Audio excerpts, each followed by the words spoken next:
Good Sunday evening. Hello, everybody. How are you, Mr. Mike? NSNart in the house. What's up, buddy?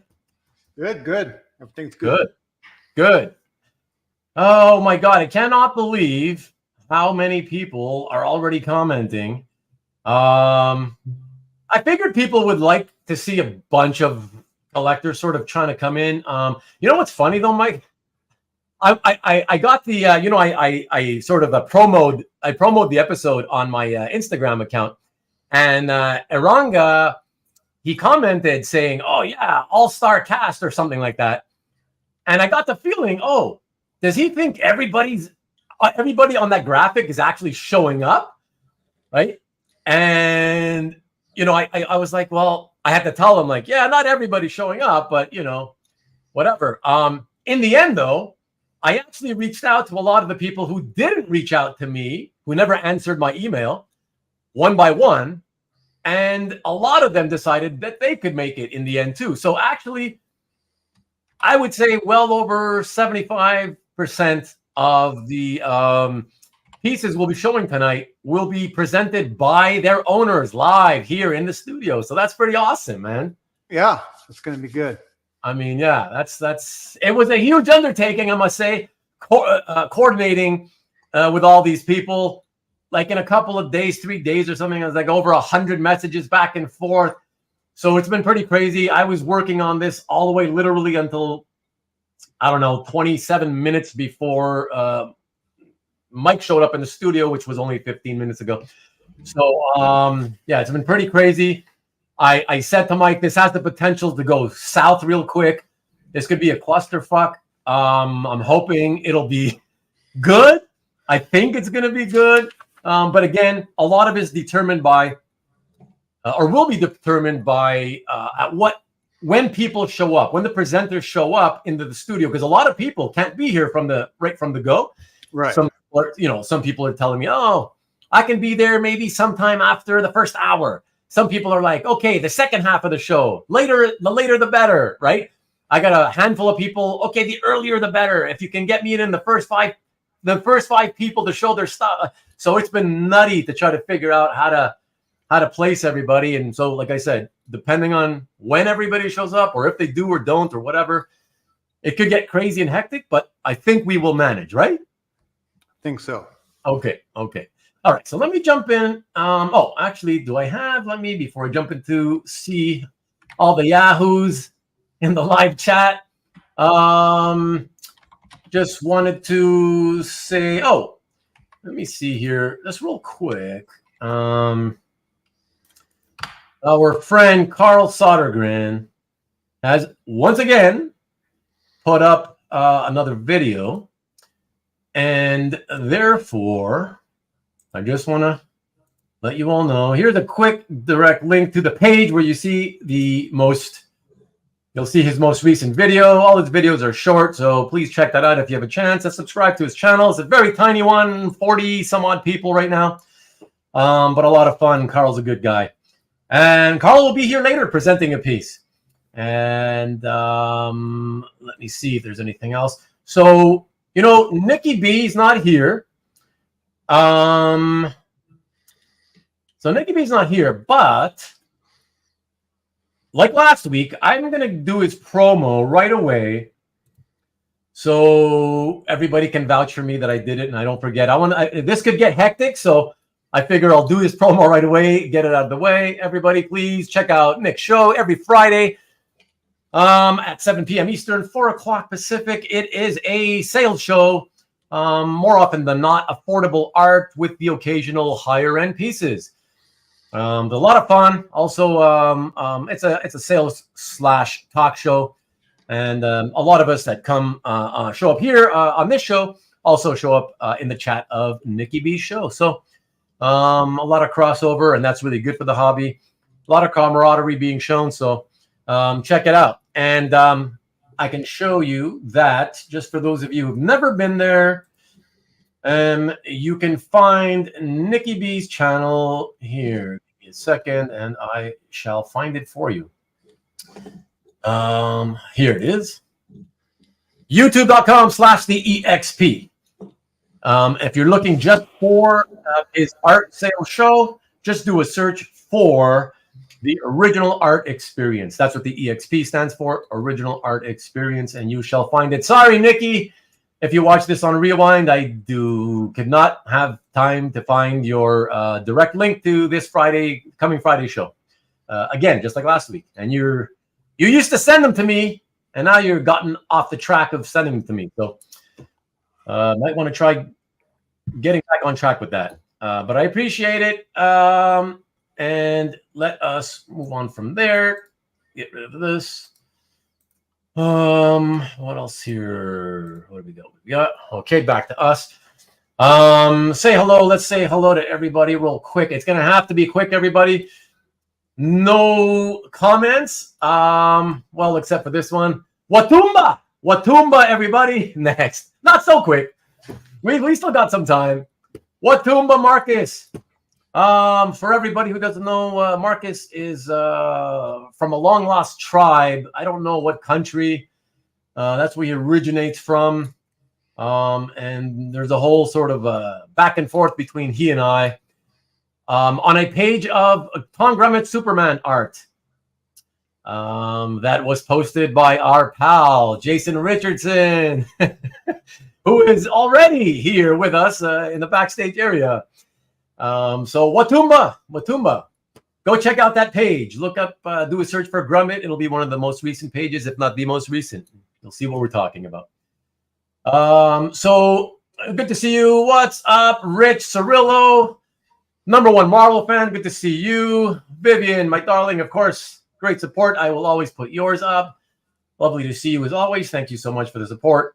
Who do we got? Who else? A lot of people. Oh man, there's a lot of back and forth talking, so I gotta skip a lot. All right. Hi's back and forth. Oh, there we go. CJ, what's up, CJ? And of course, Jason Ladwig, who is already in the backstage area, of course. Who else?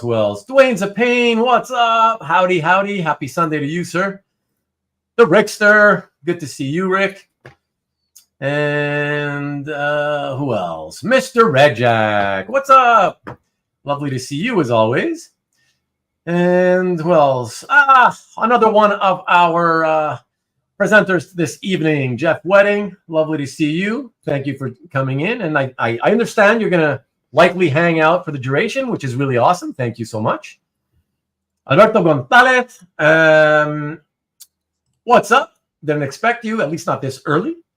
Alberto, everybody should know that Alberto would have participated, but he just forgot to answer my invitation email. And so he is not a part of this evening's festivities. So I'm hoping that we will perhaps later this year do another one. So everybody knows, everybody listening, for those of you who don't know, because maybe a lot of you don't know, I narrowed this down. So in case you've been a guest of mine, but you were not invited, just so you know, I limited it to, because I had to limit it somehow. I limited the invitations so the idea came from Mike DeLeRee here. And it was all his idea for the idea for this evening's show and tell. And so he came up with the idea. Now, I sent the invitation out to, I think it was 35 people. I think I got replies from 22. And originally, what I did was to narrow down the field. It was Mike's idea to make it like a best of 2023. But I wanted to do it. I wanted to be sure that we did something different, right? So not something where you vote. I don't care about the whole voting thing, like, they're doing on CAF or whatever. Where that it's going to be the most expensive and oldest pieces that get most of the votes or whatever. It's it gets kind of tiring. So it's good. It's fun to participate, but the results aspect of it all, it gets old. It's already, you know what's going to happen. So we wanted to do it in the way that every piece is a winner, because all the pieces we'll be showing tonight were acquired by their owners in 2023. And the invitations only went out to people who were my guests on any one of my shows during the 2023 calendar year. So that's how I limited it. So if you see yourself and you knew you were on my show, but it was back in maybe late 22, you did not get an invite. Sorry, but I had to figure out a way to limit it. But just so you know, we were going to stop it at, whoever replied, that's what we were going to show art for, which was 22 pieces.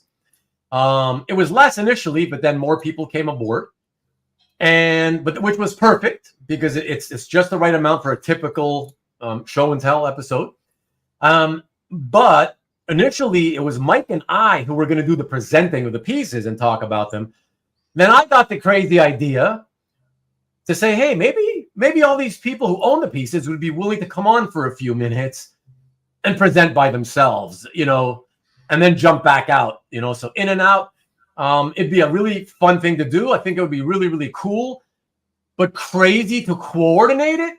And so, yeah, this is, since I started my channel, the craziest preparation behind the scenes I've had to do because of all the people involved. But I think it's going to work great.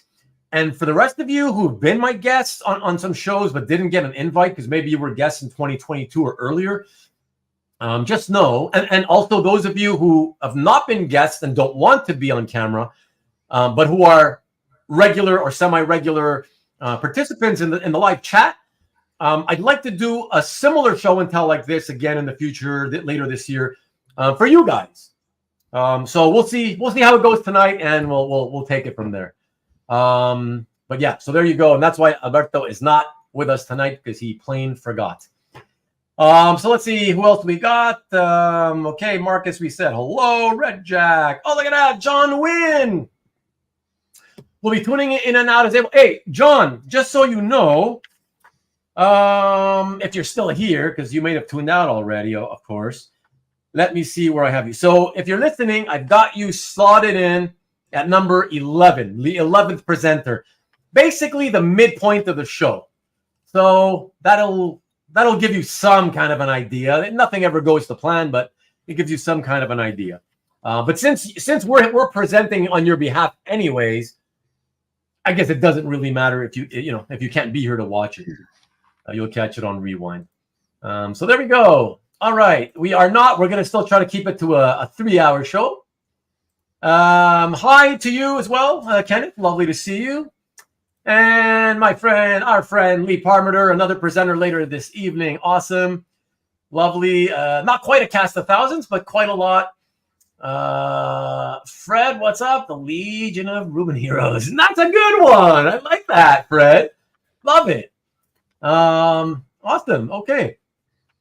And let's see who else. Hey, what's up, Carlito?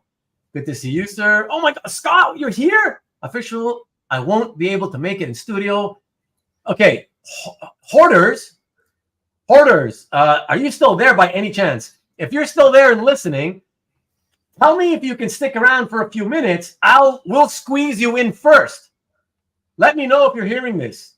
I'll throw you in first if we have to. That would be good. I didn't think you'd be here. I saved you for the end. I thought you might show up later, right at the end. Okay, Mr. President, are heavy drinking before they show up? Yeah, sure. Okay. So that's it. So, yeah, please, everybody, hit the thumbs up. I'd appreciate that. That would be very, very lovely of you. Especially, to thank everybody here. The everybody who showed up to watch, but everybody who also decided to participate. Well over 20 people, all in one episode. So that would be nice if we all show some camaraderie to each other. And yeah, do it for the hobby. That's what the whole thing's about. The whole liking thing is just you're doing it to help the hobby. It ain't benefiting me in any way, personally. So, okay. Okay. So a few minutes ago, Hoarders, you were still here. Let me see. Anybody else? I didn't say hello to. Look at that. Look at who's here. CW. Wow. CW, I was going to get in touch with you next week. Just to check in and see if we're still good with the Carol Day strip. Or strips, I should say. So feel free to leave a comment if you want and let me know. Otherwise, yeah, I'll email you next week. And oh, look at that, Caesar barely made the cut. Barely.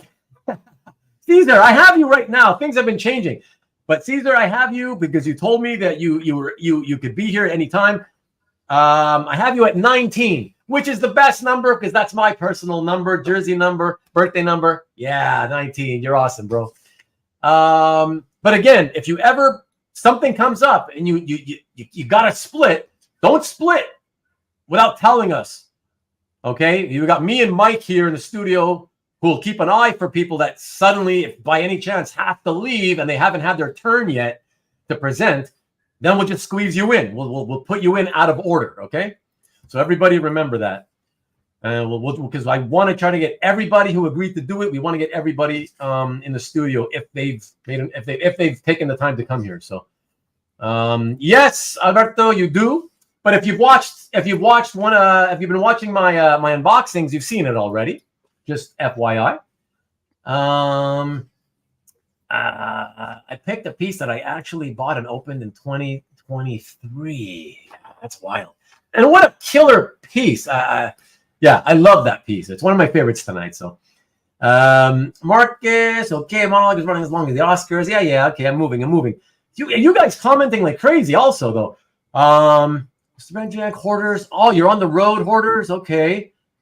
Oh, I see. So you can't. Okay, so you couldn't jump on even if you wanted to. I get it. Okay. Well, then, just so you know, Hoarders, I got you slotted in literally at number 20, so near the end of the show. Excellent, CW. Lovely. Thank you. Thank you very much. I'll be in touch next week then. JC, lovely to see you as ever. And who else we got? I think that's it. Yes, sir. Yes, sir. It is. All right.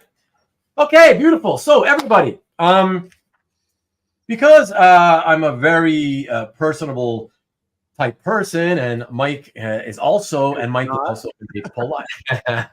I knew you were going to say something. We are both very polite people.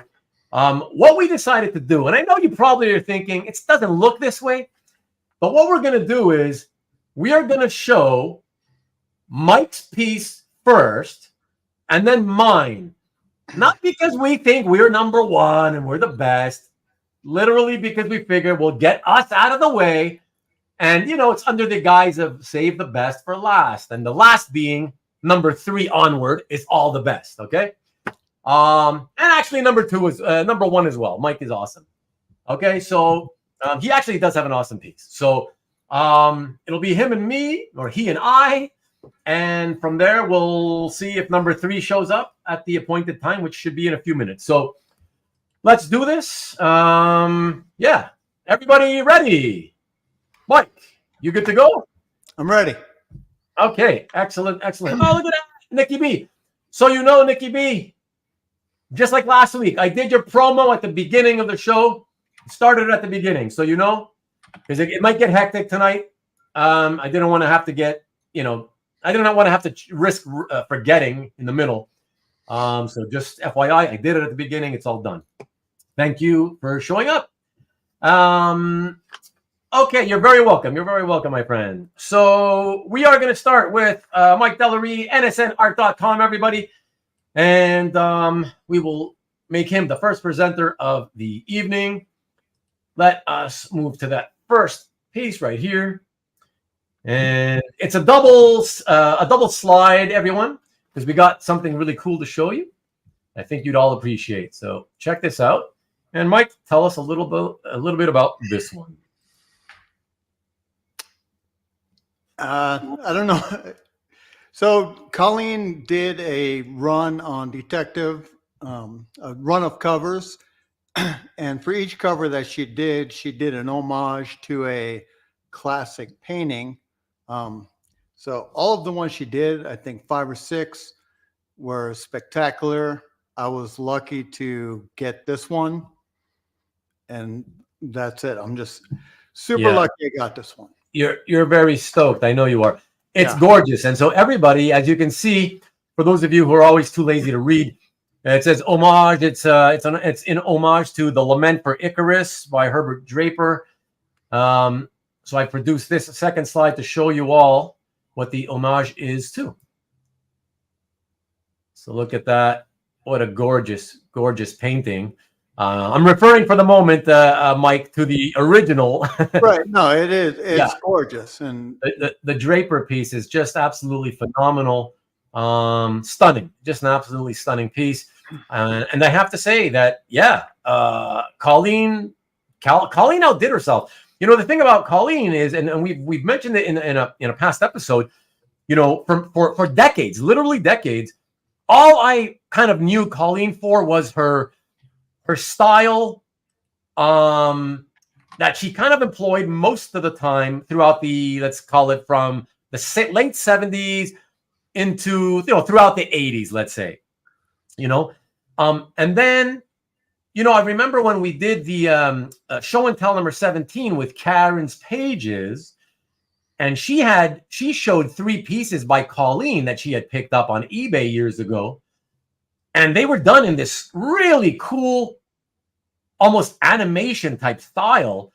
And it blew my mind because it was the first time I had seen Colleen do something other than what she, you know, the style she's known for.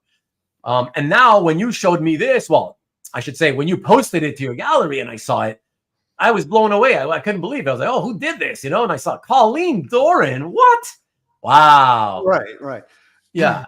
I mean, it's not accurate, but I say like she's working away in her studio. I don't want to say like unheard because she has a big following online with their Patreon and all that, but she's just quietly knocking out these spectacular pieces. You know, she's just not the name that comes up all the time of on everybody's want list. You know, it's not the ones that gonna get all the votes in the best of because she's not a name. Right. Yeah, I mean, yeah, what can I say? There's nothing else to say, but it's awesome. It's an awesome piece. And listen, everybody, just for those of you who are not aware, I mean, Mike is not a guy who collects, you know, typical superhero-ish type stuff. And so for him to pick up a superhero-related piece like that, you know, it has to be something special and different in a way, right, Mike? I mean, right, yeah. The only superhero I really get is Batman. And X-23. And X-23, but that's for a different reason. For a different reason, okay. Yeah, exactly. So, no, beautiful stuff, man. Thank you for sharing it. And again, thank you for being my guest earlier this year on the show and tell, man. Yeah, and you know, so everybody knows, I haven't seen any of these pieces that are coming up. I've seen one. But other than that, all these pieces are going to be new to me as well. Okay, cool. Right. That's I cool. mean, you've seen them all, but I haven't seen. No, that's right. I've only seen the one piece. That's right. Okay. Mr. Maki Poo Poo, Michael Reyes says beautiful, but Michael, I'm shocked. You're already. Does this comment mean you're already home? Because I literally. Because you said you didn't know if you'd make it home in time, I literally slotted you in at number 22 as the last person to give you as much time as possible to get home. So I just want you to know, if you can't stay till the end, right, don't leave, right? I want you to come in and present your piece, so do not leave. But if you have to leave at any point and we haven't gotten to you yet, please let us know with a comment.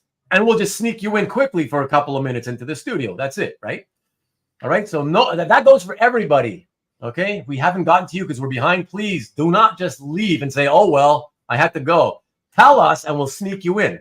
All right. So excellent. Awesome, Michael. I appreciate that. That's awesome. Glad to hear it. So happy. Awesome. And okay. So. And we do know that Mickey, yes, Colleen is always on your want list. Absolutely. And look, okay, you're home. Excellent. Eric Belanger from Ontario. What's up? You don't know it yet. Quite exactly confirmed yet, Eric. But if you're still cool with it, next week, show and tell, you and me, we're good. I was going to email you after tonight's show, but let me know if you're good. Otherwise, anyways, we can talk by email. So. Yeah, that's what I'm hoping. What's up, Dan? Another one of our presenters later this evening. Lovely to see you. And who else we got? Gotta squeeze the poo-poo in. Excellent, Eric. Awesome, man. Thank you. Thank you. I'll be in touch then by email. Excellent. Okay, so everybody, and thank you all for those of you who are not, who quietly watch and do not bother to comment and come into the chat to let us know that you're here. There's 40 of us here right now. 40 of you, I should say, in the live chat. So that's really, really spectacular. Really love it. Thank you so much. Really appreciate it. And let us move on to the next presenter, which is this guy right here. So again, thank you. As I was saying earlier, as I told Alberto, so a lot of you, if you've watched my unboxing videos, my pre-recorded unboxing videos, you already know what this is. So, but for the rest of you, I guess it'll be something brand new. So those of you who know it, please be patient while I talk about it. And here we go. That would be the second piece in tonight's show and tell is the new Titans number 58 cover by somebody you may have heard of. I occasionally buy pieces from when they come across my face. Tom Grummett, inked by George Pérez from 1989. So this is my favorite piece that I acquired in 2023 because, well, most of you already know I have always loved Tom's artwork. Now, I've always loved George's as well. I did not buy it because it was George inked. In fact, I've been on record as saying I wish George didn't, as beautiful as it is, I wish he had not inked it, simply because I would rather have paid 40% of the price I ended up paying had it only been a Tom Grummett Alve cover. Tom Grummett succeeded George on the Titans. So they are always going to be inextricably inked because of that. And I was in love with the Titans since George and Marv started on it in the early 80s. So I fell in love with the characters. They became like family to me, much like the X-Men through the Claremont and Byrne Austin era. The characters ultimately just end up feeling like family. So I stuck with them, even, unlike tens of thousands who left when George left the Titans. I stuck around.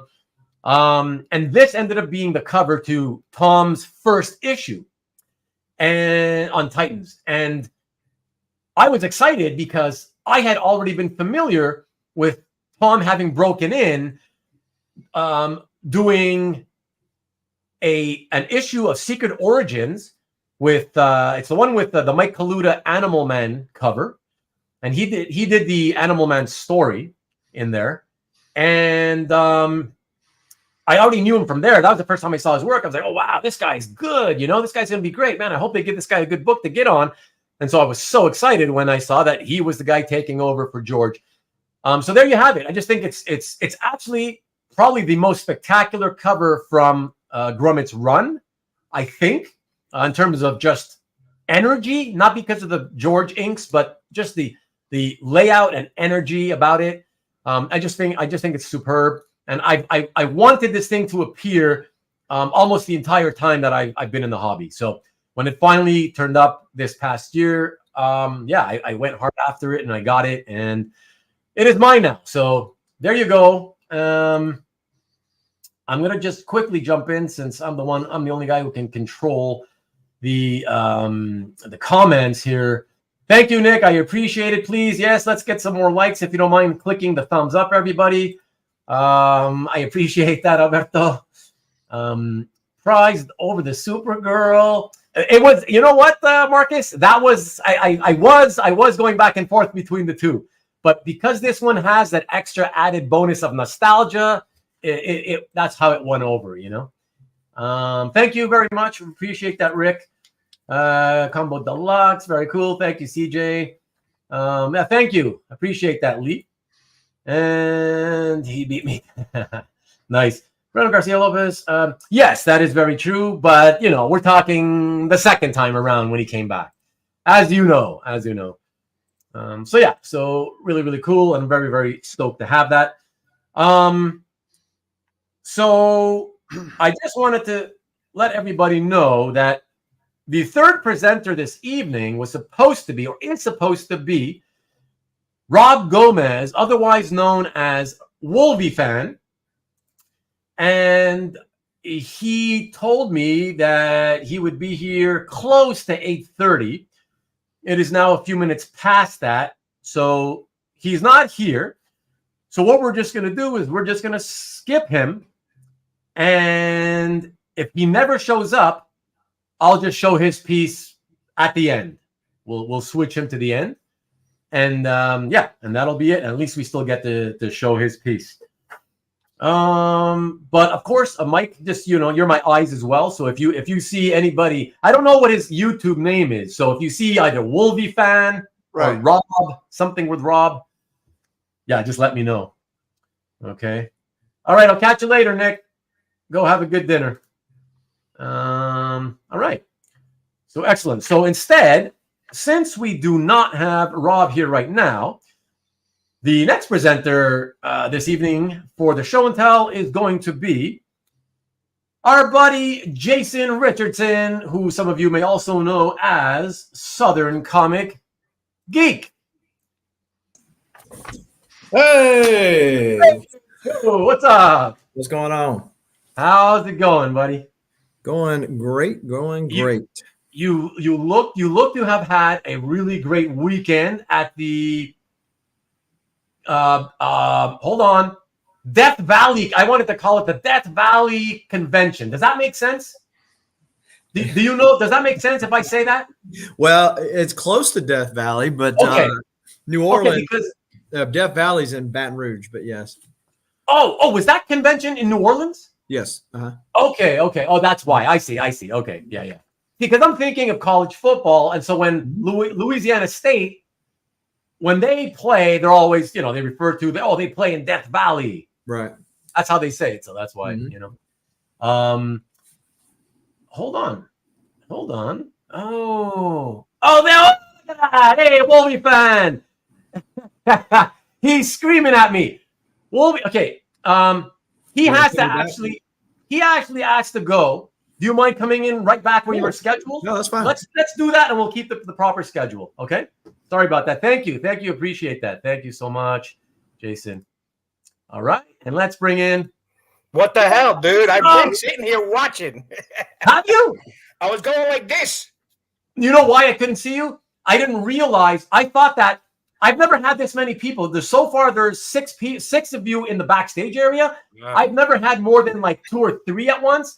And so I thought that when a bunch of people would come in backstage, I thought that the system would just shrink down, the little screens where I can see you guys. But instead, it just puts the rest of you on a different row underneath, and I have to scroll down. Ah. So I didn't see you because I could only see one row. I didn't realize I had to scroll down. Sorry, man. I'm on my brother's computer. So when you were yelling, "Where's that fat bastard?" I was going, "Dude, I can't join the chat.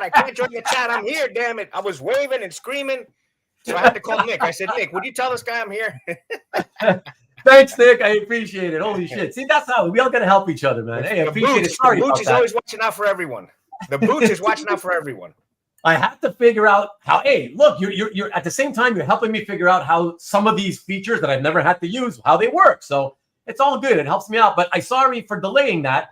And at least now we can still get you in, and you can go watch your Miami game, man. Yes, I'm excited. I'm excited. I told everybody to pause the damn TV and don't you dare start playing until I get back. So we're good. Awesome. Okay, excellent, man. I appreciate you doing this. Really, of course, it means a lot, man. Thank you. Okay, everybody. So you got Rob Wolvie Fan here, number 3 in tonight's show and tell presentation, and he's going to tell us a little bit about this killer piece right here. Yeah, beautiful. Nice. Yeah, man. That's the piece I got earlier this year. It was my one big buy of the year. Usually I'll do 2 or 3, but that was the one this year. And Oh yeah. I've been looking for a great Andy Kubert X-Men cover for a long time, and there was a couple years ago when Raymond Bryan was selling it, and he said, he had reached out to me to sell it. And at the moment, I wasn't able to commit, so it went through someone else's hands, and I had to pay a little bit of a vig to get it, but it was well worth it. Hey, everybody! Sorry, I can't do my damn chat because I'm on my brother's computer. That's okay. That's why I'm popping up as many of the messages that are being sent to you for you. And it's okay. You can just reply, just look at the screen. You'll see all of them. I'm popping them up on the screen. You can verbally. Sorry, I apologize to Southern Comic Geek for cutting them off. I'm not. I didn't mean to. He's okay. He'll survive. I'm sure. I don't know what the flip's about though, Marcus. I don't know. Wolvie fan, you been flipping anything? I don't think so. No, that's the Dolphins, dude. What's the matter with you? Oh, right, the Dolphin. Well, because he always uses the Dolphins. So he can accuse people of being flippers. That's why. No, yeah. See, it's got a double meaning, right? Trying to stay off that chat. So, how's everything with you guys? Everybody had a good New Year? Yeah, I certainly did. I mean, the other guys can't talk or hear you because when they're in the backstage area, we can't hear them. When once you're in the studio, we can't hear them. So they can hear us, but we can't hear them. So. Yes. But yeah, it was good. It was good. We did. I went live. We did a bunch of us here. A couple of dozen of us were here for ringing in the East Coast New Year here live streaming on my show. Oh, cool. Yeah. Yeah. So I don't know. I mean, the piece is awesome. It's beautiful in person. It's a great cover. I think it's one of his best. I mean, I know I'm one of the guys that aren't. I'm one of the few that are not a big Jim Lee fan. I mean, I can appreciate his art. But I was never the guy that goes looking for Jim Lee art. I have a piece or two just to have it, but I always liked Andy's work better. I mean, I'm probably in the minority. Well, I'm definitely in the minority. Yeah. Oh, you're in the minority? I think I'm the minority that likes Andy Kubert better than Jim Lee. I think everybody. Oh yeah. No. Yeah. No. Okay. Yeah. I no. Yeah. Yeah. Okay. Yeah. Sorry. I was first momentarily. I was getting lost in thoughts of our own show and tell that we did with James, right? And I remember we had a bit of a discussion about comparing Andy with Adam, So for a second I was thinking you were saying, oh, I think I'm in a minority of liking Andy over Adam. I just got lost with that. So sorry. Yeah, no, Jim. I agree. I would say that you were definitely in the minority there. Yeah.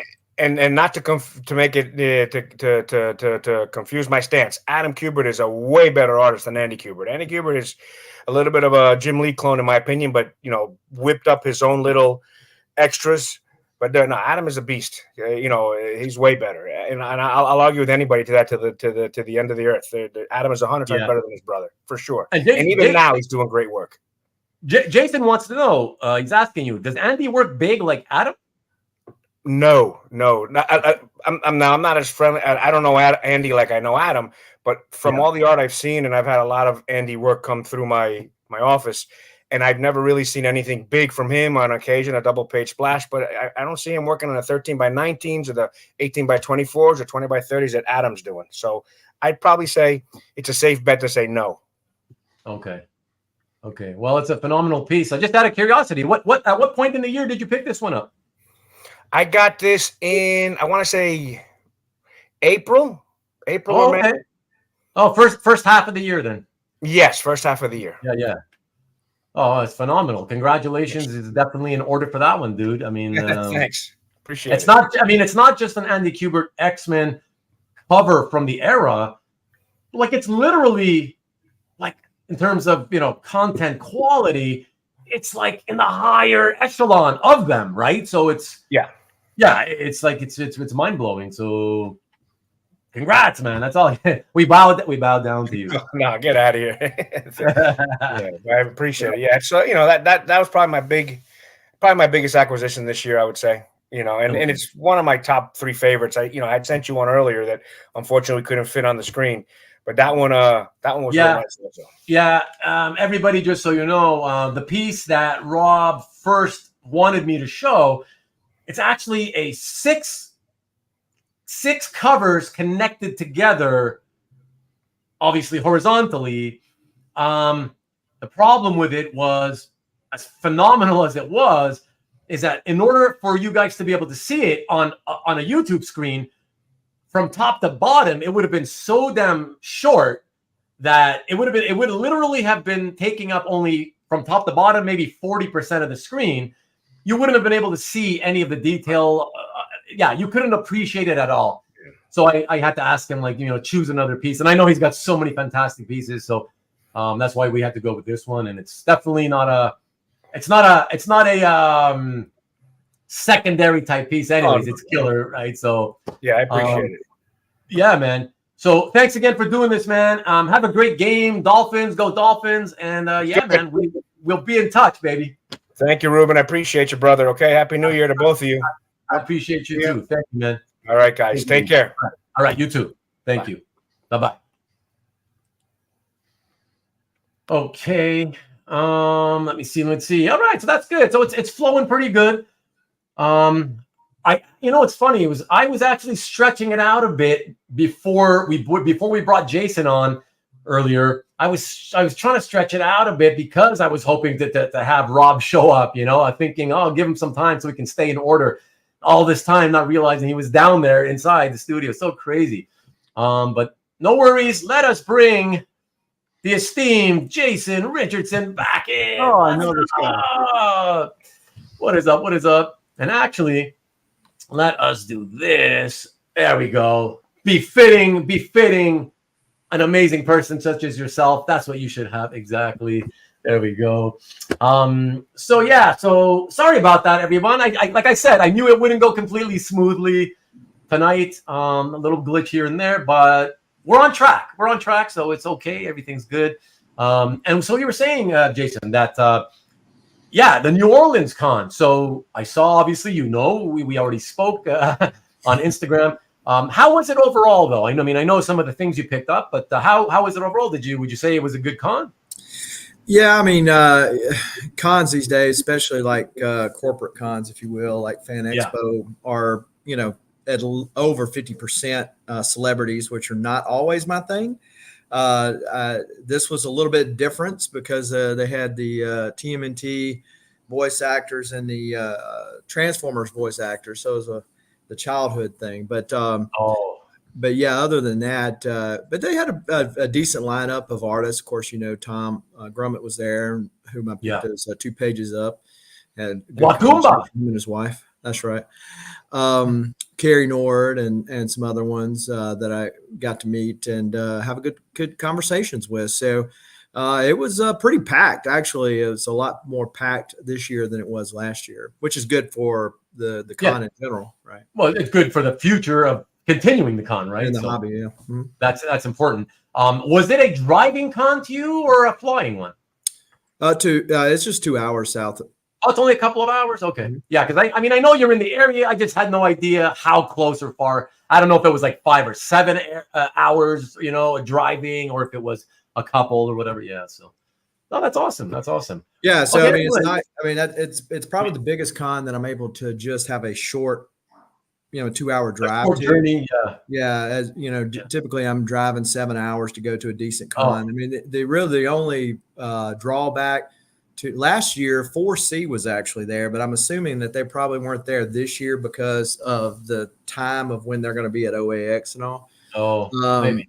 But so no like art reps or anything like that were there, kind of giving more. It's probably good for my budget that it wasn't that way. It's always good for that. Always. Yeah. Always. Yeah, for sure. All right, man. You ready to talk a little bit about your favorite piece acquired in 2023? So do you want to talk about it, kind of lead up to showing the picture before you show the picture? It's up to you.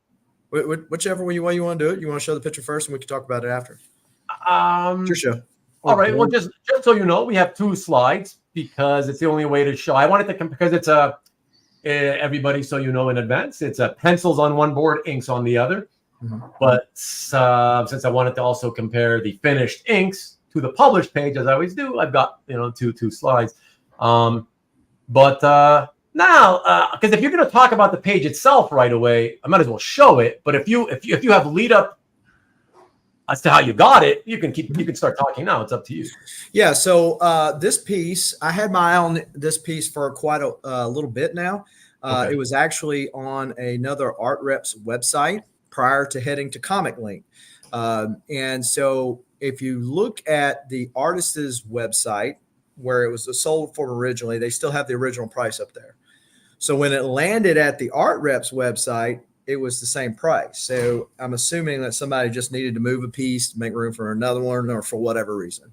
Right. So it wasn't that it was marked up too high, just to be clear, on the other person's website, which was panel pages. But anyways, so it ended up on Comic Link. And I go back and forth as to whether or not it's a better strategy to just kind of bid a little bit and then try to snipe it there at the end. Or Comic Link? Or, Comic Link. Comic Link? Snipe it. So this one I did the quite opposite. I just said, all right, this is really what the max I want to pay for this piece. And I threw it out there. And closer to the end of the bidding, like a couple of days out, people were bidding on there, I guess, to get it on their watch list, because that's one of my complaints about Comic Link. You got to bid on it to watch it. But anyway, so they bid it up right to the maximum. So on the to your maximum. Right. Yeah. So I'm like, man, somebody's going to come up here and bid $100 or whatever, and I'm not going to win it. So much so that I went and bought like 5 pages off of another auction website the day before, because I said, I'm not going to win this. Yeah. And so the night that it went live, I was actually hosting several managers from out of town. And I said, so by the time I got a chance to even look at it, obviously my shock, surprise, and joy that I actually won the piece, because nobody bid on it on the last 24 hours of the auction, which was crazy to me. Wow. But I ended up getting it for quite a bit cheaper than what it was listed for and what it originally sold for. So good. You can read it. For me personally, since it's in the PC, that's a good thing. Now for resale value, it might not be a good thing. Well, yeah. That doesn't really matter at this point, but okay.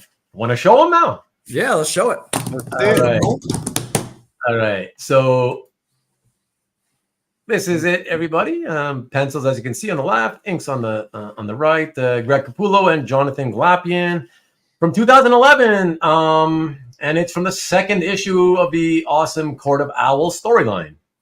Yeah. So there's not much more you can get on this page, or you can ask for on the page, other than the inks and the pencils to be together. But I mean, as far as action, it's there. First appearances, it's there. I mean, this page has it all. So this is actually the second page in the book. Issue 2 is the first appearance of the Talon of the Court of Owls. Right. This is the second page appearance. So he made his appearance the page before this. And so this is also their very first fight, obviously, with him and Bruce Wayne / Batman. So great action piece. And it is in the process of getting framed with because somebody that we both know suggested that I put the pencils and the inks together, and I like that idea. So it's being framed that way at Hobby Lobby as we speak. Okay, excellent. And don't take offense to Alberto. He's like he's I'm not gonna say this channel's. I'm not gonna say the hobbies. I'm gonna say this channel's biggest shit disturber is Alberto. So don't take it personal. He's just kidding around. Although he kind of does mean it, because he's a big time Marvel guy. But he doesn't mean offense, and I know that for a fact. Well, my collecting is very eclectic. I wish I was as like Alberto, as focused in my collecting as what he is. But the other big thing, as far as just being great art with Greg Capullo and Glapion, is the story itself. So reading the Court of Owls story was like was a story that got me back into reading comics, not collecting yet. So back in reading comics, back when it came out. So really good storyline. And so it was one of those that I wanted to get a hold of, but it was kind of pricey. To this date, it's actually the most I've ever paid for a page of art, and for one single page.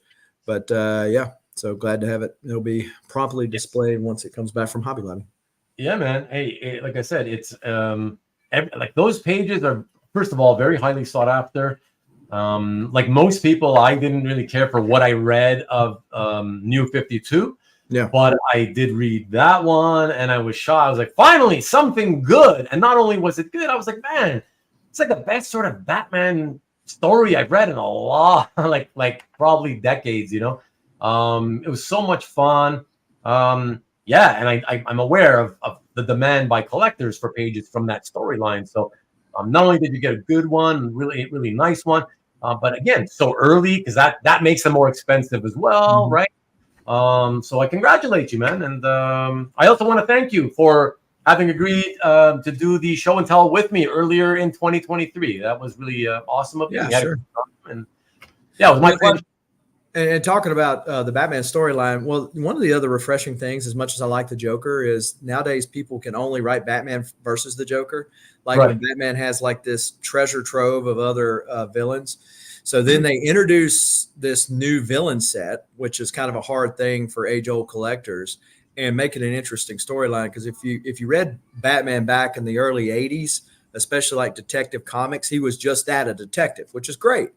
But it was kind of, can be very cornball and cheesy. And I felt like they just really mixed the action adventure and the detective and a new character all in the mix of it. It was certainly Scott Snyder and all of them firing all 6 cylinders when they were doing it. So absolutely. Yeah, absolutely. And hence why it's the one you picked as your favorite acquisition of 2023. Yeah, there you go. There you go. All right, bud. Well, we got to move on to the next one. Mr. Rich Cirillo is waiting in the wings, and I appreciate you again as always. And I will be catching you on the various here on Sunday nights as always. And that's right. Yeah, I'll be in the chat. I won't be in the green room, but I'll be in the chat. There you go. I appreciate you, man. Thank you so much. Have a good week. All right, everybody. Excellent. How you doing, Mike? I'm doing good.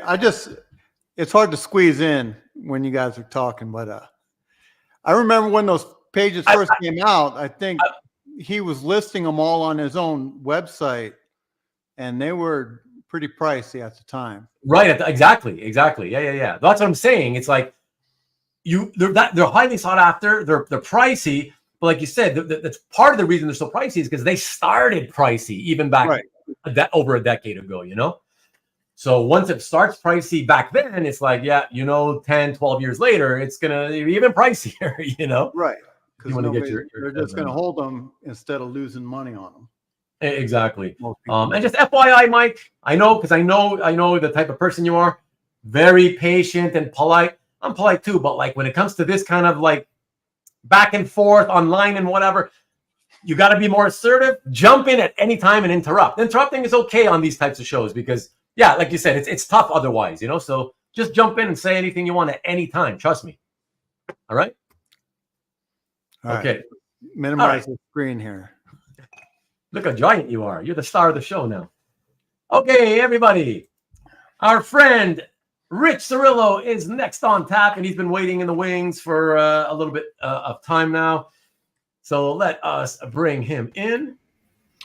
What's up, Rich? Everyone? How you doing? How are you? How are you, my friend? Hello, Ruben. Hello, Mike. Hello, audience. Greetings from lovely sunny to New see York. Well, we just got our first true snowfall. And what I mean by true is we had one other snowfall so far back in November, but it got hot a few days later, so it all went away, and it never snowed again until yesterday. And now it's a true snowfall, and now winter's finally in effect. But at least it took to the middle of the winter, so can't complain. Yeah, the weather report said we were going to get hit the last 2 days, and all we got was rain. So, fingers crossed. So far, it's been good. Yeah, it's finally happening to the. But it's falling now. No, it's been raining most of the day. Oh, it's raining. Oh, wow. Yeah, I mean, my particular area, it's been too warm to snow. So I think we got some flurries yesterday, but it didn't stick.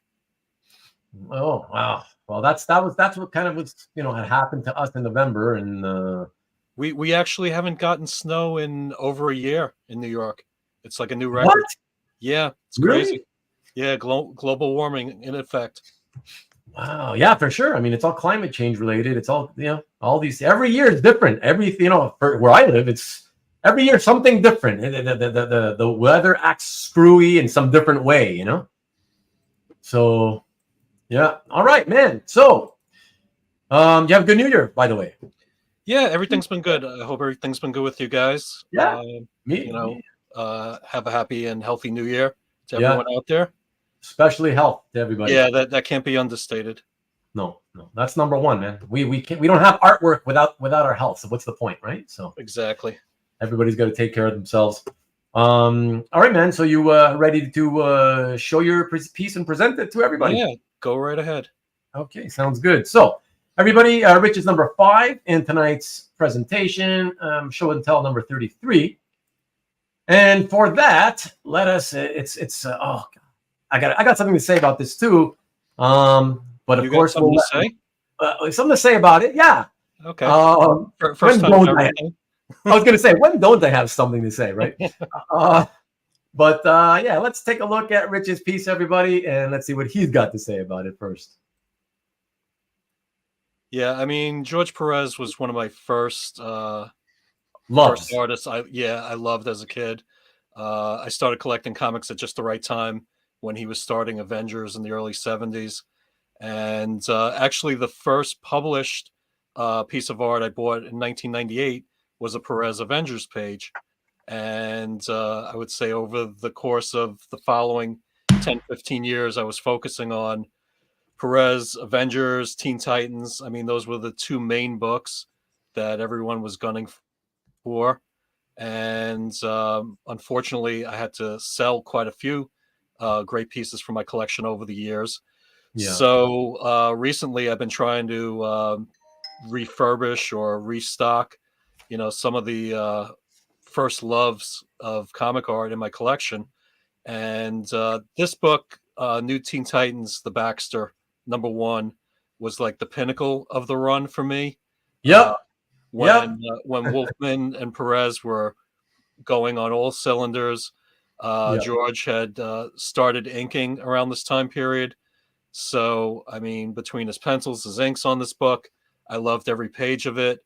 Because it was direct to market and not on the newsstands, they could get away with a little more adult content in the book.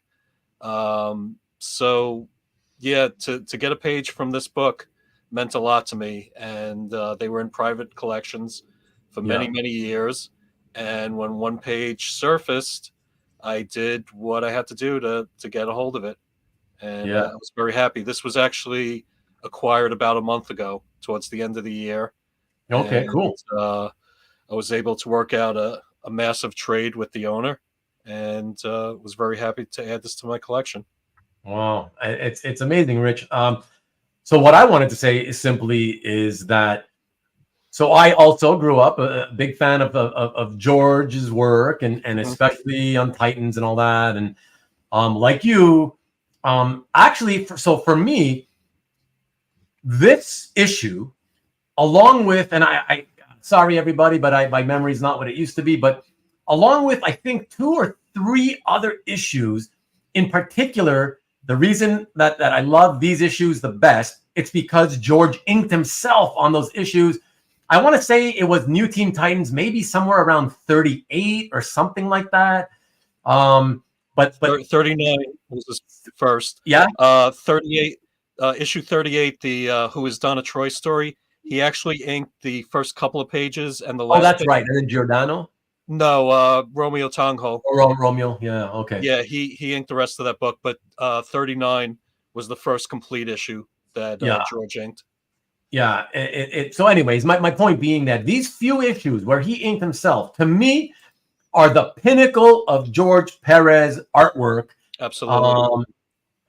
Of his career. Like, it's just, I don't even have the words. When I look at those issues, and of course, that's in terms of interiors.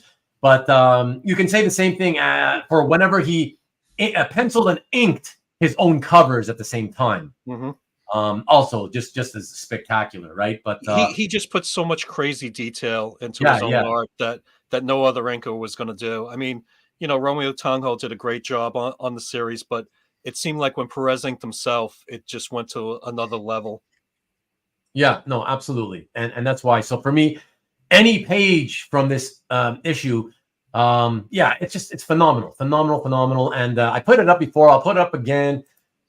Chuck Arnold, what's up, Chuck? I love Pérez inking himself. There you go. That says it all, right? I mean, that's Chuck. Yeah, that's my point. So, yeah, man, that's just great stuff. So, yeah, amazing, man, and congratulations, because I know how hard the pages are to get.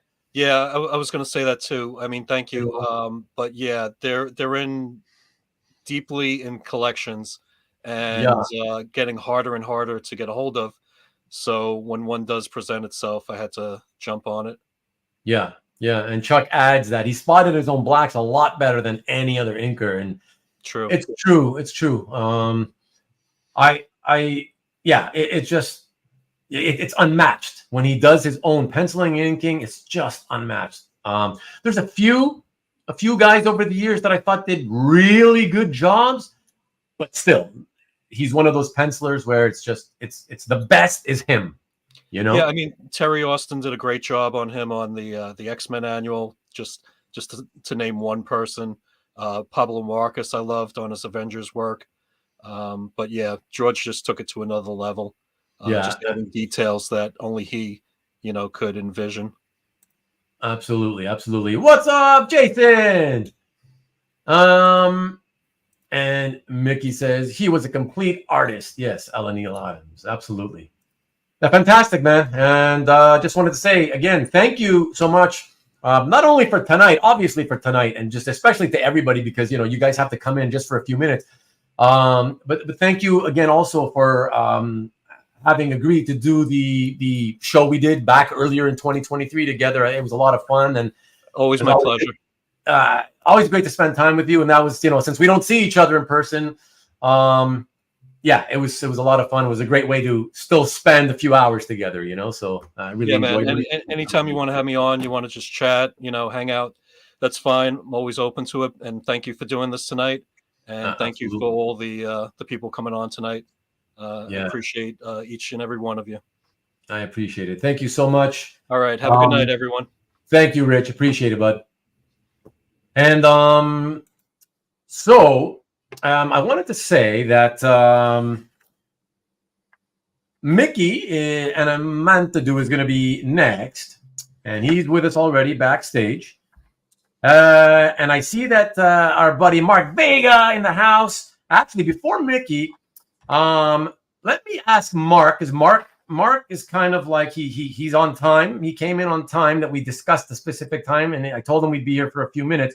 Before we bring Mickey on, I can't hear you, Mark, from when you're backstage, but can you nod your head either up and down or sideways to let me know if you can wait for two other people before you, or if not, and don't feel bad. If you've got to go, let me know. I'll bring you in right now. You can't wait? You can't wait? Okay, you got to go, right? Yeah, okay, no worries. Mickey, can you wait, my friend? You can wait, right? Yeah. Don't type. Just nod your head up and down. I can see you. Yeah. I love the technologies. Awesome. Look at him waving his hands like a maniac. All right. So we're going to do a little skipping around, everybody, just to make sure we can get our friend Mark in and have him present his piece. Let's welcome our friend Mark Vega. What's up, Mark? Hey, Ruben. Hey, Mike. Hey, everybody. Hey. How you doing, buddy? Happy New Year. Happy New Year to you, too. Thank you so much for doing this, especially knowing that you didn't have a lot of time. How long were you? Apologies to Mickey, too. Sorry from I just have kind of like this work thing that's kind of, anyway. Cool. It's cool. Were you backstage long? No, just about 5 minutes. Okay. I appreciate it. Well, it's 5 minutes too long. We're going to get you in now, so we'll make you number 5. And let's get right into it since you got to leave. let's show this killer piece by, again, hot artist of the moment and very in demand. Let us show it here. It is Fist of the North Star. Tell us that. Mark, tell us not only about the piece and acquiring the piece, but if you can, a little bit about what the piece is for, because people, they're gonna see that it's French, but they're not gonna really know what it is. Yeah, it's the 40th anniversary of the anime series Fist of the North Star, known in Japan as Hokuto no Ken. And Daniel Warren Johnson was asked to produce a cover for this book, which is kind of a celebration history of the series. It's published in France because, believe it or not, it's the series is huge in France. There we go. There you go. There we go. Much like Jerry Lewis, the series is huge in France. And I think it's one of those things where I lived in Japan, I think, and I spell this out in my description of the piece, but I lived in Japan in the late 1980s as a teenager, and didn't have a lot of access to American comic books, but I think as a way to compensate for that, I read a lot of manga, even though I didn't really understand it, watched a lot of anime on TV. And I think it was this series in particular, it was easy to understand, didn't have a ton of dialogue, but it's kind of one of those things that excites you as a young boy, right? People hitting each other, taking a few minutes to talk, and hitting each other again. And so, my brother and I just ate up this series, and I think it's stuck with me ever since. And I'd long thought about getting a piece of art associated with this series because I think you can pick up, some animation cells, stuff like that. But I didn't really want that. I think what I wanted was a piece of finished art, and of course, you can't get any of the published art from the manga. In the back of my mind, I've been a big fan of Daniel Warren Johnson, and I've wanted to commission him. And one of the things I wanted to commission him for was something associated with Fist of the North Star. And so when I saw this was available, I think in a recent Felix comic art drop, it just kind of was one of those things like a meeting of kind of like mutual interest, it was their favorite artist, a favorite series from back in the past. And I think is he your current favorite artist? He's definitely one of my favorite modern artists. Yeah, for sure. Okay. I'd say so. I try to pick up a little piece here and there. I'm not kind of a rabid collector like some folks, but definitely one of those guys as both a writer and artist whose work speaks to me. So love his art, love his writing. Right. Fantastic. Yeah. I mean, and when you sent it to me, I was just like, wow. And I've never read that stuff. I've not read any anime, or maybe a little bit that I can't remember ages ago. I'm not an anime guy. But the first thing I noticed was like, what? I was like, what? DWJ?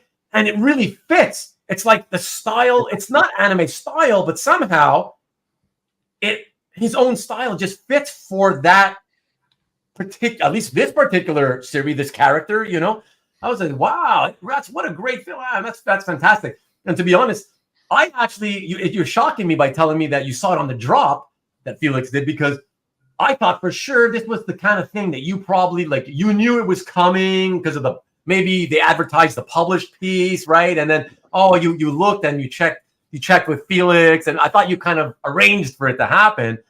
So you just waited for the drop and you snagged it basically, right? Yeah, I mean, he had shown it in one of his unboxing shows, right? So I saw it there. I knew it was coming eventually. I just didn't know when it was going to arrive. But I just kind of, kept something in my mind. I was going to clear everything necessary, off my schedule to make sure I was at a computer at the time of the drop. And just lucky. Well, it worked fantastic. I appreciate you doing this again. Thank you for everybody. On behalf of everybody, I thank you. And I not only for tonight, but I thank you again for having agreed to do the show that we did together earlier in 2023. It was a lot of fun for me, and I hope it was for you too. So I really appreciate it, and I appreciate your support whenever you are able to drop in. And I know it's not often these days, but whenever you can, I do appreciate you, bud. Likewise. Thanks, right. Thank you. Have a great week. Bye-bye. All right. Mike, you hanging in, man? Yeah, I'm here. Okay. That's a great cover. If you follow Daniel Warren Johnson's, the books that he's written and drawn for himself, and then that style just fits perfectly with that Fist of the North Star. Yeah. Yeah, it was Yeah, perfect. yeah. Oh, it was fantastic. I was like, what? Wow. It's like, man, yeah, it's perfect. It's perfect for that type of character and series, you know? I was like, man, and even without knowing, without having read it myself, I could tell it's just fit, you know? Right. Just based on the visuals. That's really a fantastic cover. And of course, he's gone now, Mikhail, but I appreciate it. I'm sure he saw the comment in any case.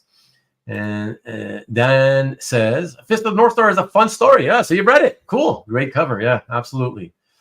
So I wanted to say real quick, Lee, I could have sworn I said hi to you at the top of the hour, the first hour. Lee Parmenter, if you're out there, if you're still out there, I slotted you in, not next, but second from next, or the first guy from next. So if you are out there, please let me know. Oh, look at this. Yeah, let me know. If not, we'll skip over you and hopefully come back. I'll make a little note so we don't forget you, Lee. And look at that. Okay, so before we go to the next person, which should have been, let me see, obviously Mickey. And then after Mickey, it's supposed to be Lee. If Lee's not here, it should be, okay, that's going to be Jason Ladwig. Okay. Neon, let me ask you, though. Hey, Neon. Oh, let's say Neon. There we go. John Byron himself, Neon Dragon. What's up, sir? Okay, you're jumping in for a minute. Let me ask you, would you be able to jump in really quick if I showed your piece right away? If I showed your piece right away, Neon, would you be able to jump in right away? Let me know. Okay, because I can squeeze you in. I can squeeze you in like literally right now. Because I know you said you wouldn't be able to make it. But if you're at your computer and you can jump on really quick, I would love to have you on live. You need 5 to 10 minutes? Okay. Yeah. Do you have the link that I sent? You know what? I'm going to send you the link just in case. And yeah, when I send you the link and when you're ready, just click the link and pop yourself. Okay, you got it? Okay. Pop yourself into the studio. Okay, as soon as you're ready, pop yourself into the studio. And we'll as soon as you're here, you'll go next. All right? I appreciate it, man. Thank you so much. That's awesome. Sorry, everybody. As you could tell from the top of the hour, when I explained how it all was going to work, it was going to be a lot of moving parts with so many people participating. So excellent. Appreciate it, Dragon. Awesome. Yeah, so awesome. We're going to get as many people as we can to present their own piece. That's going to be awesome. So, okay, so while he's doing that, let us move over to our next friend and presenter, Mickey. What is up, sir? Hey. Hey. How's it going, man? Good. Good. You've been enjoying yourself watching from the backstage area? Of course. Excellent. I appreciate that. That's good. I see you there quiet, waving your hands frantically before. That was awesome. that was pretty funny. Before we get into it, I see that this is what I'm talking about, moving parts, people. So James is already letting me know that he's back. What's up, James? Back from bowling. Awesome. Did I already? You did not. No. I was gonna wait for you as long as I could. So don't worry. Let me just tell you, to be honest, I set up the list, James, to give you as much time as possible. And I slotted you in at number 16. And right now we're only at number, I believe, 7 or 6. Yeah. But if you've got to go, you let me know and we'll squeeze you in after Mickey. Okay? So let me know. Give us an idea. If you've got to go, give me an idea of how long you can stick around for. And if you've got to go, just jump into the backstage area now, but post a comment to let me know how much time you've got. Okay? Thank you. All right, Mickey, you ready to go, bud? Oh yeah, man. Let's go. Okay, man. All right. So, of course, yeah, Mike, you're my guy. So you're saying, well, Mickey was scheduled to be number 6. So is he technically still 6? Hey, irrelevant. We'll just let him go. All right. Yeah. Oh, yeah. Mark, because Mark ended up going, so now it's him. So this is probably number 7. But okay. So, Okay. Oh, it can hang. Oh, it can hang for a bit, you say. Okay, but I'm not sure. It might be a bit before we get to your number. So don't leave, James. Do not leave. Whatever you do not leave. If we haven't gotten to you, do not just leave. Let me know when we're getting close to you having to leave, right? And then let us know that you've got to go, and we'll put you in, right? We don't want to lose anybody. Okay, so Neon, will he be able to talk movies? Hopefully he won't talk for very long. We'll kick him out if we have to. And Mickey says, Rich, what's up? Mickey Poo-Poo. I like that one. You guys might be related. It's funny. Okay. All right, everybody. So for this next piece, which I do believe, because now I'm getting confused. I do believe this will be number 7 in tonight's show and tell. And of course, I got to move around. I also have to move around all the pieces. All the scans, as it were. Mickey's piece, dude. Wow, what a piece for you for this year. Let me just say that. Okay, so let me put yours in the right place. All right, and all right, I've got 2 slides, and everybody will see why afterwards. But yeah, tell us a bit about this killer piece, Mickey. Okay, so I've always followed Mark Schultz's art, and for a very long time, I really wanted to pick up a piece by him. I remember back in the early 2000s when I used to go to San Diego. Me too. Go by his table, I'd look at his portfolio. Me too. Decide. I would go, man, I wish I could afford to buy one of these pieces. Yeah. It was really hard back then. Even his pieces were expensive back then. Relatively, you had pieces in his portfolio for $200-300, but you could buy a cover for $200-300 back in those days. Right, exactly. So it's hard to justify spending money on his art, but I just shake my head and go, one of these days. And then probably about 5 or 6 years ago, I got a little bit more serious about trying to get a piece. I contacted him. I got his email, and we stayed in contact. I saw him at a few shows, but there was never that piece that I felt I needed to go for. So finally, this year at Heroes Con, he showed up, and he had this piece in his portfolio, and I went, okay, this is it. I'm not leaving without this piece. Yeah. So, and I got it.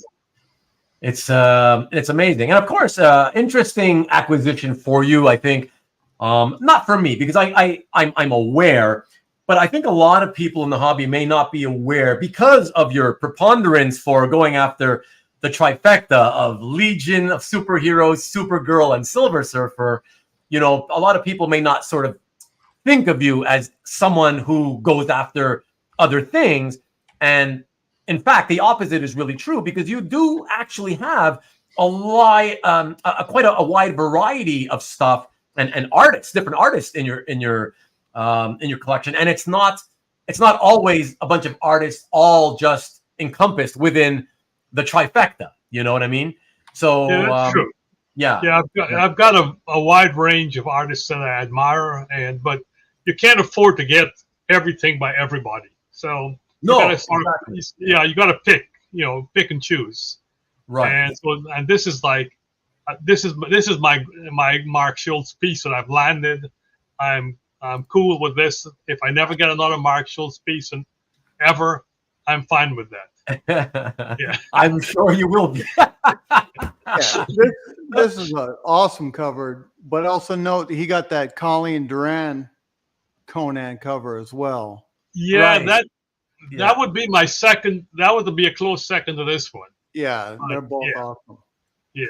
And of course, 2023 was a good year for me. Oh, good. Good. Yeah, as far as art collected. Yeah. Yeah, glad to hear that. Yeah, quite a few pieces that fill a number of holes in my collection. Oh, that's very nice. Look what Caesar's saying. Exactly. You see what I mean? I was expecting a Legion or Supergirl piece. You see what I mean? That's why I said what I had. I had to say what I said, right? Yeah, I mean, the second piece would have been the Colleen Doran piece, which would have been another Conan piece. So. Another Conan piece, yeah. Yeah. But that's okay. That's okay. And no offense to Colleen. This is my favorite of the two in any case. So I think, for me, I'm glad you showed this one. This is just utterly spectacular. And actually, I can you tell me a little bit of a little background about, or tell all of us actually, when you got it for him, there's a little bit of a story, isn't there? Yeah, well, one of the things I told Mark as I looked at it, I said it reminded me of the Conan the Avenger cover that he did, which is that one. And he said, well, it's funny that you mentioned that because I referenced that because I wanted to get the shoulders and chest area correct. And I referenced that painting to create my drawing. Right. So there's a little bit of a Rosetta homage there. Yeah, that's for sure. You can see it. And with the Conan figure, Yeah. So no, it's spectacular, and that's just like I love dry brush, and this is like dry brush heaven, and oh my gosh, the lighting, everything, just everything in the foreground, middle ground, background, it's just absolutely spectacular. So yeah, I got to tell you, like, I love the fact that you're a Silver Surfer Legion and Supergirl guy. Like, I love it because that's just, it's your thing, but I love Conan as a character, and I love Mark Schultz like you do. And so to see you come up with something that isn't from the trifecta and such a spectacular, high level piece, I mean, this was just like beautiful, and it was very exciting for me to see you throw up this one to me. So yeah, I really appreciate that you chose this one, Yeah. So yeah, no, you're very, very welcome. You see, Killer Cover says Jason, and Killer Eye says the Maki Poo Poo. So there you go. Yeah, the wiener dog for the win. That's the best one. Wiener dog for the win. Good one. Yeah, man. So there you go. Hey, thank you again for doing this. Really appreciate it. And of course, I believe it was a hangout, which we still showed artwork, but I believe it was an episode of Hangout that we did. But whatever it was, I appreciate that you also were in agreement to do that. I had a great time with you then as well. And I know that it asking you to do something just for a few minutes and it can be kind of tricky. So I do appreciate it. And I appreciate, of course, all the support as always when you drop in and mostly listen. And I sometimes think you're not here, and oh no, then comes your first message of the evening. No, I'm here, just listening. Yeah, I usually just listen to a lot of these shows. I don't comment a lot. Yeah. So no, but I appreciate the support. It means a lot, and you're a good dude. I always got along with you. It's been great, knowing you for these last 20 whatever years, and it means a lot that you support and you're always willing to do these kinds of things as well. So I just want to say thank you for that, man. You're welcome. All right. So have a great week, and we will see you soon. Well, yeah, of course. Okay. Take care, bud. All right. Let's see. All good with you, Mike? Yeah. I was going to, how you say you're surprised when he comes up with that cover. If you limit yourself just to 3 things, then, you're not really looking for just good art everywhere. You're limiting yourself. You're right. If he's like, that's a great Conan cover, but it's not Legion or whatever his collecting thing is. Right. Yeah.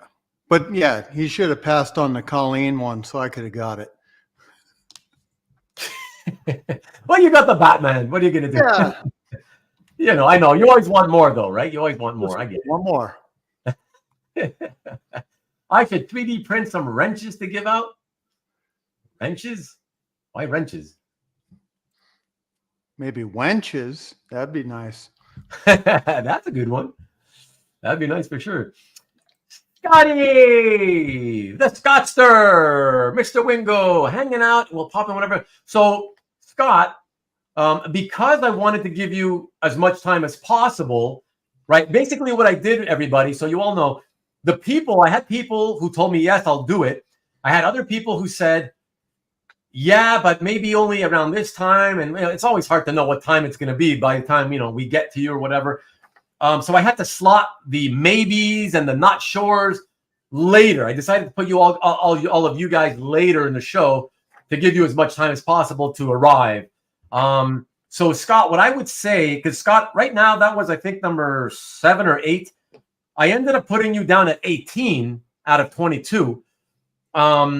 If you plan on hanging for the duration of the evening, I'd like to keep you where you are. Otherwise, I would say if we're getting close to a point where you've got to go, please let me know in the chat, and then I'll make you like the next person kind of thing. We'll squeeze you in if that's cool, if that works for you. Okay, let me know if that's good. Okay, and all right, the Cobster in line for the club can wait a little if needed. And I see that you're well. Just so you know, Cobby, I see you've popped into the backstage, but I don't see you. I just see your logo, a black screen plus your there you are. Whoa, he shaved for the new year. Yeah, baby. Woo! And now he's hiding. Look at that, hiding again. Okay. Holy shit, that's gonna be awesome. Okay, so let me check. Yeah, I'll move you up also, Kavi. That's cool. No worries. But not just yet. First, let me get our next guest in. Our next guest is going to be our friend Jason Ladwig. And since Lee Parmenter is still not here, we will keep skipping over him until he comes back. Okay, so let's see. Good till 10:30. We'll give you 20-minute warning. Excellent. That is so perfect. Thank you, Scott. Yes, please do that. That'd be awesome. Excellent. Okay, cool. There we go. All right. So everybody, please welcome into the studio Jason Ladwig. Hello, sir. Hey, Ruben. Hey, Mike. Hello. Happy New Year, officially. Happy New Year. Thanks for having me back. Oh, absolutely. You've only done, I think 1 or 2 episodes with me. So, it's like, whatever. I think you were due. Just a couple. A couple, yeah. You were due. So, yeah, I appreciate this, man. So, yeah, let's get right into it, because I got to tell you, you kind of blew me away with your piece. I don't know if this kind of is like a backhanded compliment or what. Like, I'm just saying, like, honest to God, I was like, when I saw yours, I was like, oh, wow, like, that's awesome. That's one of my favorites. It's one of my favorites from tonight. I got to tell you.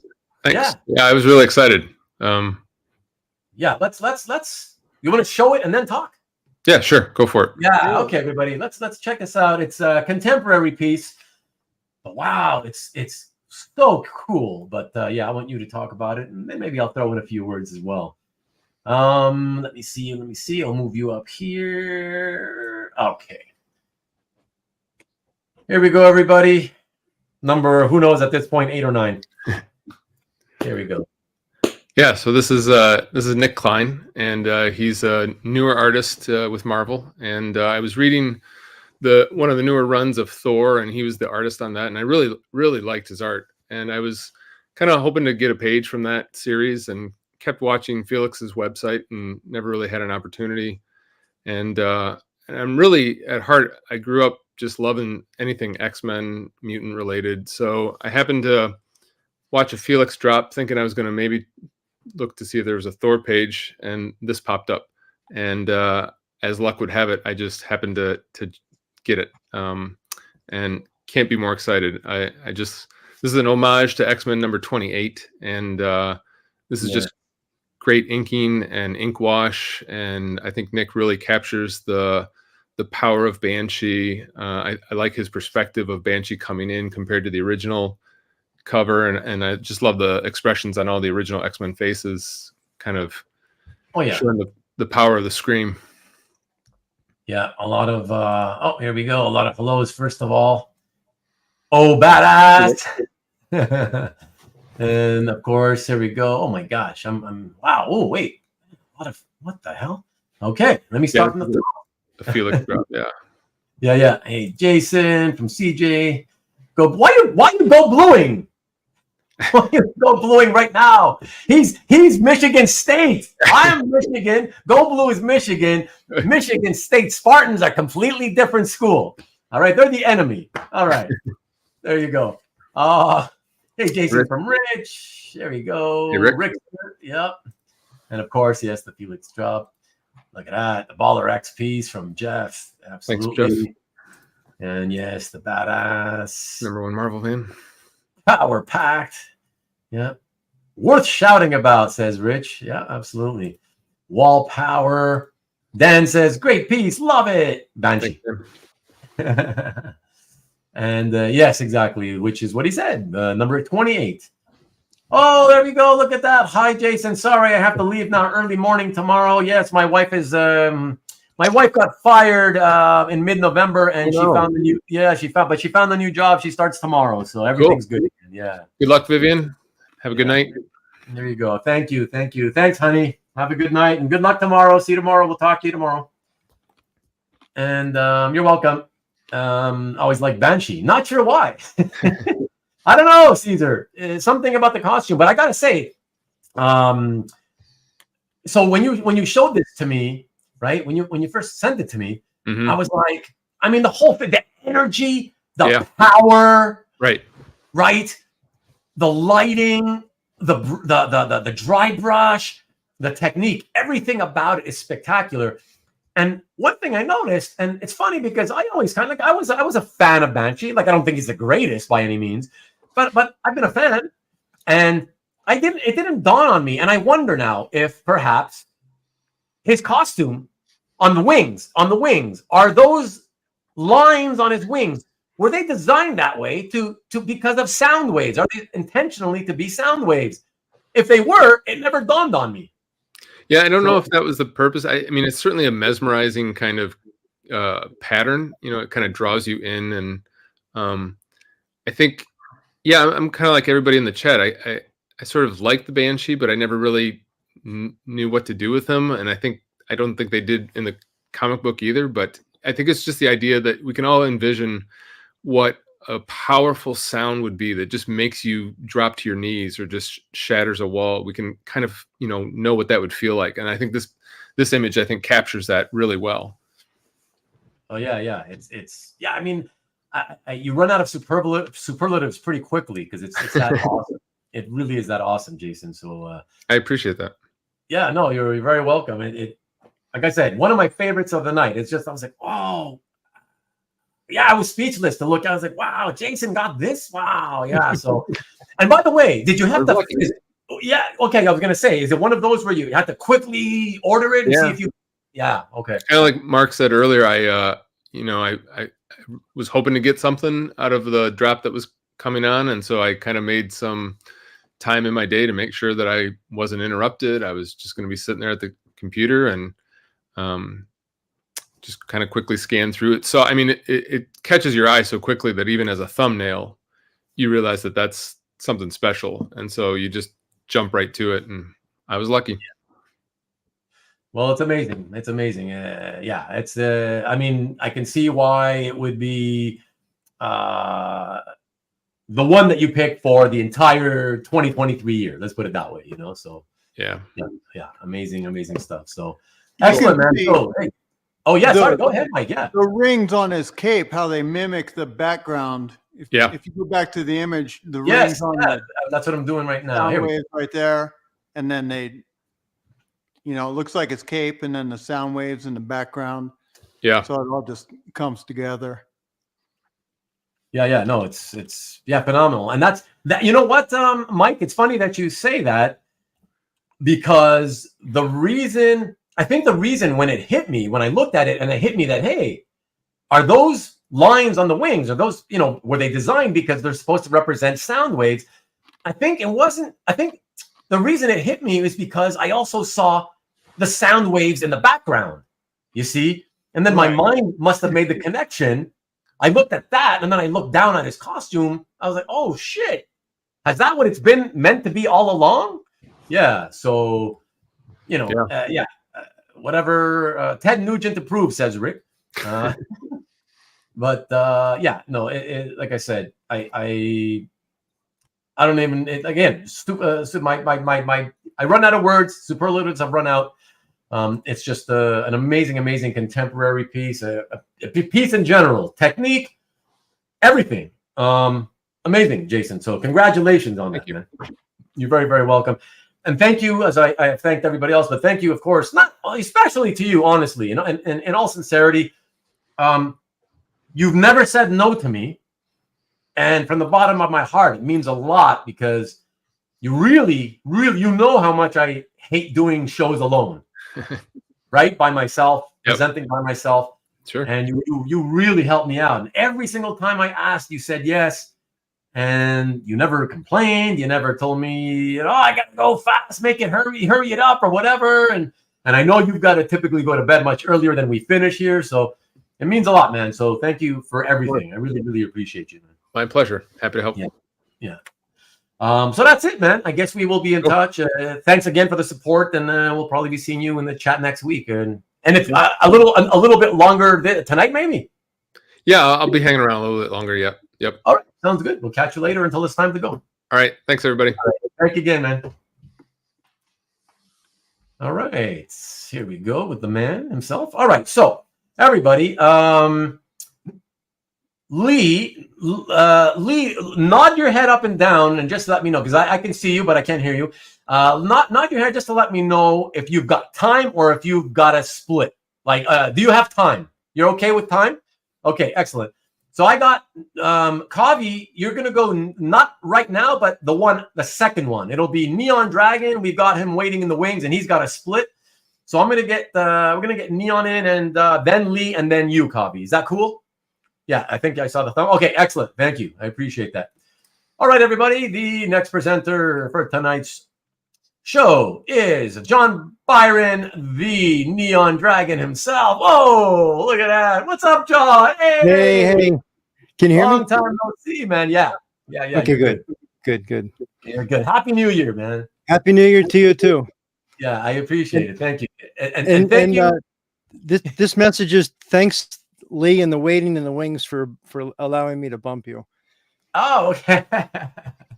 Well, you know what? It's in all fairness, Lee was not here when I had slotted him in, so we had to skip him a few times anyway. So what we figured, what the heck, No so worries. It's all good, man. But yeah, no, I don't know if you caught the I don't know if you caught the comment earlier, but there was a little snide comment from Marcus. But whatever, I can't remember what talking movies. About the movies, right? I heard that in the background as I was scrambling to get ready. Yeah. There we go. Okay, so hey, John C, what's up, man? Heard one Lucky Charm joke too many and snapped. Nice. That's in reference to the Banshee, of course. You wonder how he kept his voice when he smokes a pipe all the time. Very true. But lucky the Irish. Oh yeah, Ted Nugent approved, of course. Cooler than Angar the Screamer. Yeah, I guess it's I used to say Angar. It's probably Anger. Whoa. That's for Marcus. That's too far, Marcus. Nice. Nick, look at that. See? Nicky B. Let's talk movies now. All right. Nice breaking. Thanks, everybody, for hitting the likes. Really appreciate that. Thank you for rallying the likes, Nick. I appreciate it as always. There we go. CJ says, hi, John. Hey, CJ. And what does Neon Dragon mean? Dude, let's not. Hey, here we go. Here we go. Shit disturber that he is. That's awesome. Okay. Hey, man, I know you got to go. So you ready to show the piece? I've got some time, so I don't want to put a dagger over your head. So no, but it's okay because we still got a lot to get through anyway. So we should speed it up a bit anyway. Right, so right. it's cool, Yeah. So not our normal 9.5 hours. No, yeah, exactly. You know well. Okay, so sounds good. Why don't we let me get that here. I've got to move all the slides in and out of order to the order that the show is turning out to turn into here. So excellent piece here, my friend. Yeah, tell us a little bit about this acquisition. Apparently your favorite one for 2023. I certainly can see why. Check it out. Yeah, so the good old Tomb of Dracula. It's funny. I think if people and Ruben, I don't know if you remember from us talking, I don't come from a comic background. I don't come from reading comics other than horror comics. I was into horror comics for a short part of my life. And it's funny because when I got into collecting comic art, I first started looking for horror stuff, and I didn't find much back then a few years ago. And I thought what was out there was overpriced for what it was. Right. And so I got into superhero stuff. And it's kind of funny because I've got a large collection of superhero based comic art, and I think the prices have just become so staggering that I've kind of come full circle back to looking at the horror art. And of course, Tomb of Dracula with Gene Colan and Tom Palmer, that's kind of like, I don't know, that's kind of like the IBM blue chip stock of horror art, right? So yeah. It's never been inexpensive, but if you want the best, you got to pay for it. And this page here really kind of struck me as interesting because, you always have with Dracula, you always have typical themes and things going on that are storylines on a small scale, like on a micro scale.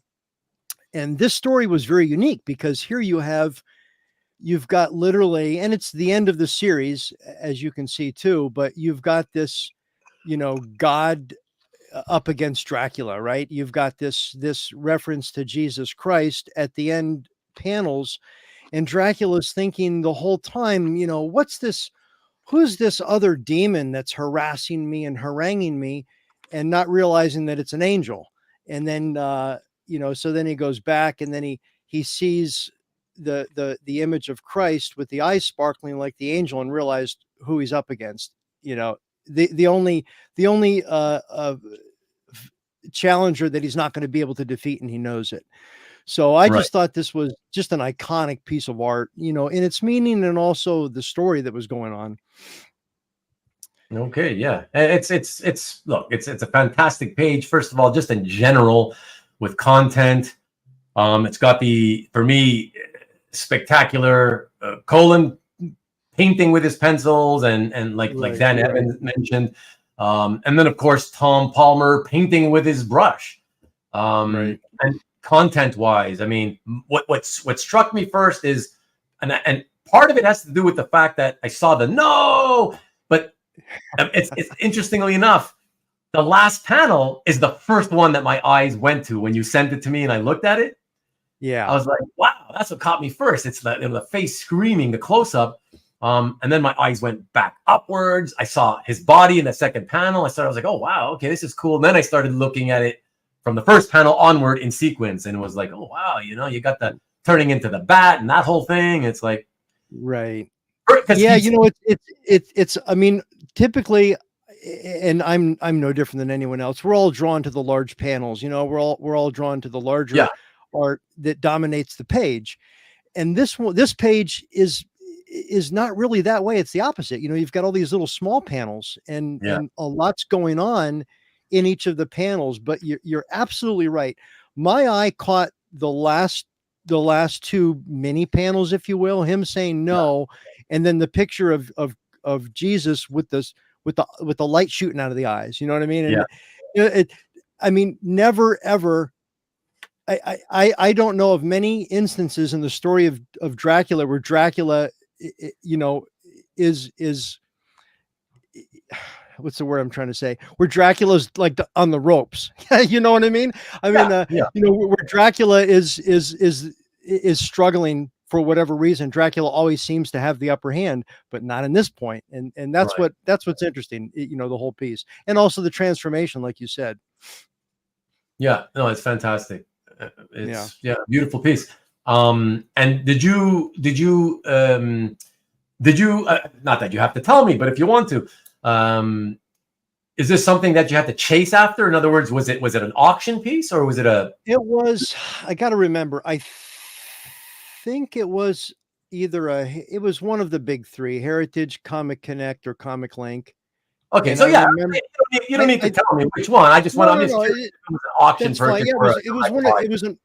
It was an auction, and like I said, I've got a large collection. It's not up on Comic Art Fans, but I have a large collection of Dracula stuff and Tomb of Dracula. And I remember seeing this page, and I think during the auction there was not much else that was eating up my budget, where I was kind of like, I'm going to go for this one. And I mean, barring it going crazy, but it still went for a good price. Yeah. Well, fantastic. Yeah. That's what you want. You get something great you want, and you're happy with the price. What can be better than that, right? I liked it a lot, and I haven't posted much of my horror comic art on CAF, but it definitely got the most comments of anything I've posted of anything in the last many months. So I thought, okay, other people have the same kind of taste. Well, just FYI, Lee, who is waiting in the backstage area himself to come on after you, says he got a couple of horror pages for me. He does. Absolutely. Yep. Yeah, exactly. You should put us up together. Well, that ain't going to happen because we're kicking you out right now, my friend. I know. I have a bad reputation, and you're not going to have a show if you keep me on. So.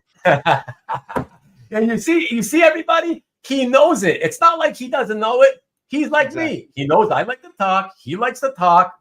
That's why we wanted to do the show together. And then it goes for 20 years, whatever, So, right. But we love it. It was fun for us, whatever. That's all we tried what we got to try shit, right? So we enjoyed it. And just so you all know, everybody, the Neon Dragon and myself, he will become a guest of mine again in the near future, because we will do another show and tell together.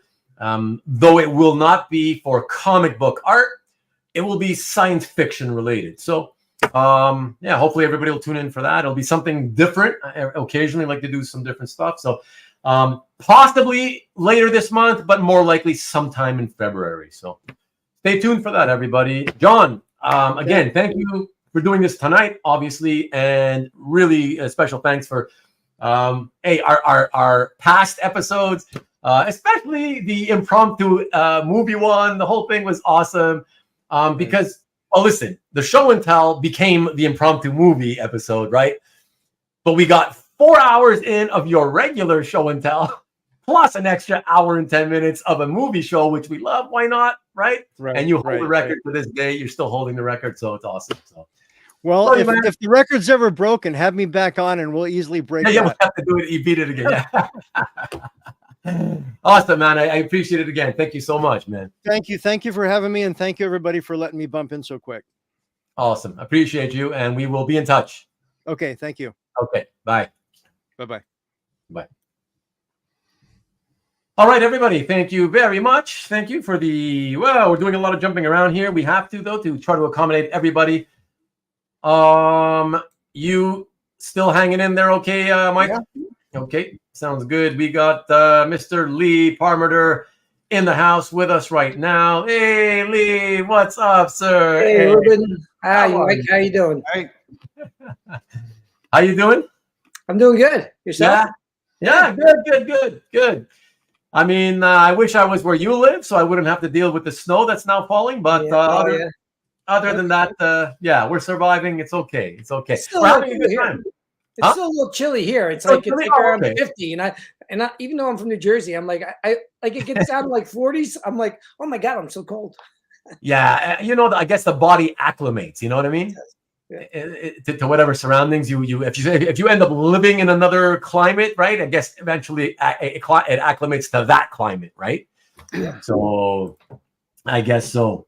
Marcus, we indeed got the next guy in our show and tell tonight. CJ saying hello. Hey, and as well as the guy. It was good seeing you. Yeah, there you go. You couldn't be on at the same time as you wished, because if I did, like he said, we'd be here all night. I think we were back to back our episodes. I think John was on one week and I was on next week, and I did like 4.5 hours with you, I think. Yeah, we did a little. We did, I think, like a 3.5 one. Oh, is that what it was? Okay. Yeah, I think 3.5, closer to 4, getting close to 4, something like that. Yeah.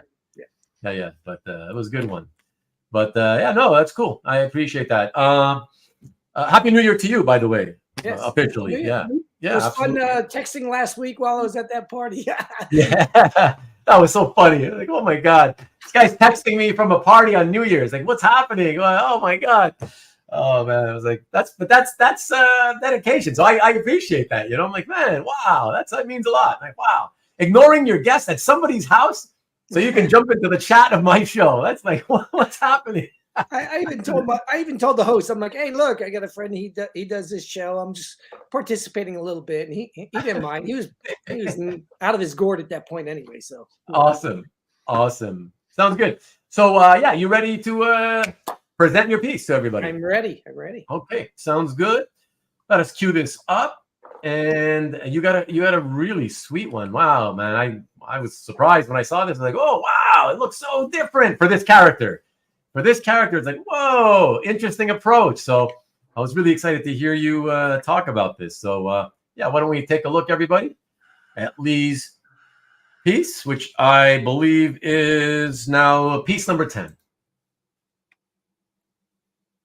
Oh, I was going to ask who was that in the background. That's awesome. Yeah, I was gonna say I kind of like had a little sneak peek of it in the background of my room here. I'm like, I put it up, spoiled the surprise. That's okay. That's okay. So this is your what you would consider the favorite acquisition you made in 2023. I would, yeah. I had some pretty nice acquisitions this year, but I when I narrowed it down, I felt this was the strongest one. It's my first Nick Derington piece, and it's nice because it's full color for Nick Derington. Usually he does those like either monotone or sometimes duotone and like the colored pencils and stuff like that. Right. And I'm guessing, I mean, they used the color, but then they radically changed it, obviously, for the printed cover. By making it like dark looking. Yes. I'm good with either way. I mean, obviously there's a lot of effects that were added also through, I guess, Photoshop or whatever program. I'm guessing that he did his own coloring too. For the light essentially that's shining off the gem in the center there. But I was really happy with the piece. I read the story and I would really have liked something from Mike Allred from the book, but I know he was selling a couple things on CAF once on, they were doing a show and he said, yeah, I'm pretty much keeping all the pages here except for this and this. And one of the thises was like a partial cover. It was very basic and I wasn't so crazy about it. And the other one I actually did buy, hoping that it would get used in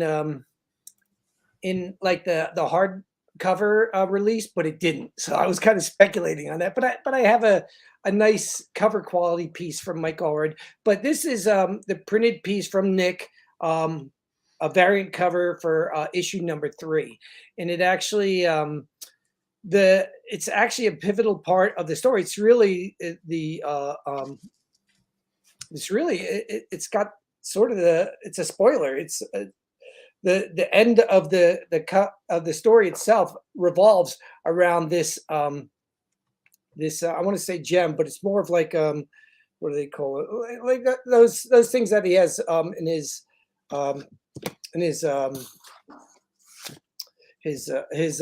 cave. I want to say back cave, but his fortress of solitude. No, the fortress. It just brings out that whole. It exudes hope. Expression on his face. To me, it's like true Superman because I love the character. Yeah, no, it's fantastic. Do you know if this? Do you know what the? I have a feeling it's mixed media, 2 different types of media. Perhaps is it possible? Do you know if it's like colored pencils with markers, or do you know what it is? It is mixed media. It's hard to tell when you actually look at the piece, though. I'm gonna just pull down the actual piece from the wall here, and it looks to me, it looks like colored pencils for sure. Okay. And really, they're just layered, I believe, and that's what gives you the darker tones. It's interesting when I look at the original in front of me. The scan looks a little like the picture that I took actually looks a little darker, like the lines in the cape and such. When I look at the original art, it's more of like a purplish. Okay. But yeah, I believe it's like it's colored penciled, and he's got an awful lot of strokes on there. It's like Mikhail is telling us he's familiar with Nick's work. He says that he would have figured colored pencils from Nick. So I guess Nick uses those a lot for the colored work. Yeah. And it's similar to the colored pencils I've seen him do on like the Mr. Miracle miniseries. But again, this is full color, which I really liked. So Yeah. I thought that was a bonus. And I got this from one of Felix's drops. And I felt like, and I was like, as soon as I saw it, I was like, oh, I want that. And I was very happy with the price too. I mean, Oh, good. Felix's prices are great anyways. When he has those drops, we know they all sell out pretty much. But I skimmed through there. Just a couple pieces before us we were talking about. That was from one of Felix's drops too. And you can skim through those pretty quick, and something catches your eye, and you just like, bam, that's the one I want. Yeah. You gotta be fast. Yeah. No, everybody knows that. Yeah. That's no longer a surprise, So, yeah. Oh, Jeff, what are you telling me, Jeff? Get Scott Wingo in. He's on the East Coast. But I'm trying to go in order that I slotted you guys first. But okay. I mean, if you can wait, sure. If you can wait, we'll do that. But yeah, Scott Wingo, if you're in the house still, pop into the studio. Why not? And actually, you know what, James, pop in if you're still there. I'm sure you are, since I just highlighted your comment. Pop in as well. Why not? Sounds good, Jeff. I appreciate that. Thank you. So yeah, Lee, thank you so much. For not only participating tonight, but showing such a great piece. Congratulations, obviously, on getting such a beautiful friggin' piece. And Thank you. I love Superman, so that makes it extra special for me tonight. And I want to thank you also, as I have everybody else, for your support. Really appreciate that you did that show with me in 2023. As long as it went, listen, it goes long because the longer it goes, the more I'm enjoying myself. Let's put it that way. So I'm having a great time. So, I know you told me you enjoyed it, and that's what counts. That's what we're here for, right? Let's have some fun together. So, and I think that I might have missed my slot a little bit earlier because I had Kesa texting me saying, "Where are you, dude?" Oh, really? Because I told her it was on. I gave her the link, and she's watching too. Hi, Kesa. I don't think she has an account, but she's watching. Okay. So she's up in San Francisco with her mom right now. So okay. Yeah, because you told me, you said, sometime with around the first hour. So I have to estimate, obviously, how many people are going to get within that first hour. So I thought, okay, I think it's going to be about 7. I'll put him at 7, whatever. And then when I got to you, okay, he's not here, whatever. Okay, no big deal. We'll skip over you, whatever. It's I'm glad everybody's flexible and you're able to do that. I'm glad it didn't for sure. For sure. Well, that's what makes it a little bit easier, that some of the guys can stick around, other guys got to go. So if we can bump some of the guys that can stick around, we bump them a little bit. It's no big deal. And then we can fit in the guys that need to get out of here, I'm really enjoying all the pieces that have been shown tonight too. And I love your show, Ruben. I think you do a great job. Oh, thank you so much, man. It means a lot to me, especially this week. Hearing that this week, because this was like a bonkers week to prepare for. So the craziest episode that I've done so far, just because of how much back and forth emailing I had to do with so many people, So. But man, I appreciate you again as always. Thank you very much, and I guess I'll see you. Are you going to stick around a little bit? I am. I'm going to watch the episode. I don't have a heck of a lot going on. I'm watching a little bit of the football game here and there, cleaning up my desk while I'm watching. But yeah, keep myself a little busy. But definitely don't want to miss anything. Happy New Year to everybody out there. Great, thank you, Lee, again, and I guess we'll see you in the chat. Thanks, man. All righty then. Okay. We're at 2 hours and about halfway through. Well, I mean, it won't be 4 though. We'll well, who knows? Maybe it might. We will try to speed certain people up. So, and don't forget, there's still probably a handful for whom those people cannot be here, and those we can sort of, we can control at least the length of those, right? So that'll help. So Scott Wingo says thanks to Jeff, but I haven't seen him pop in. So Scott, pop in any time. And Marcus is the Dolphin time. Take care, Lee. And Carl says thanks for sharing, Lee. There you go. Excellent. Okay, so our next presenter is going to be our friend Kavi H. But in the meantime, You are in? Okay, hold on. Where are you in? Hold on, Kavi. Scott is telling me that he's in, but I don't see you down below in the backstage area, Scott. What exactly are you looking at? Is he He's in probably the second row? He's probably broken into the Pentagon's computers. You know, he's at the Pentagon now. Okay, everyone, hold on a second. Let me quickly go to my email and email Scott. I guess I'll email it to him again. Let me find your email. Where's your email? Let's see. Okay, hold on, everyone. I apologize for this. So, you know what? I'll just send you a quick one, and I'll do it in the subject. Sorry, in the subject line. Ooh, see, sorry everybody. Little glitches like this were bound to happen. But here we go. So Scott, I'm sending this not to your Get Spiffy, right? I'm sending this to the local net. All right. Oh, so no, sorry, not local net. I'm sorry. Hold on. Let me get that again. To the, where is it? Oh, all I have you for is on Get Spiffy. Okay. That's kind of weird. Scott Wingo. Okay, here we go. Link. All right. So now I've sent it, Scott. Yeah, Get Spiffy. Okay, so there we go. That's the one we sent it to. I just sent it, so it should be arriving any minute now. Okay. And yeah, I don't know where he went, but James, if you wanted to jump in right after, you can jump in right after McSpidey. Okay. Oh, thanks, Lee. Tell Kate I said hi. I appreciate it. Well, she must have seen me say hi. I appreciate it. Awesome. And Happy New Year's to her. Excellent. All right, James. Cool. Appreciate that.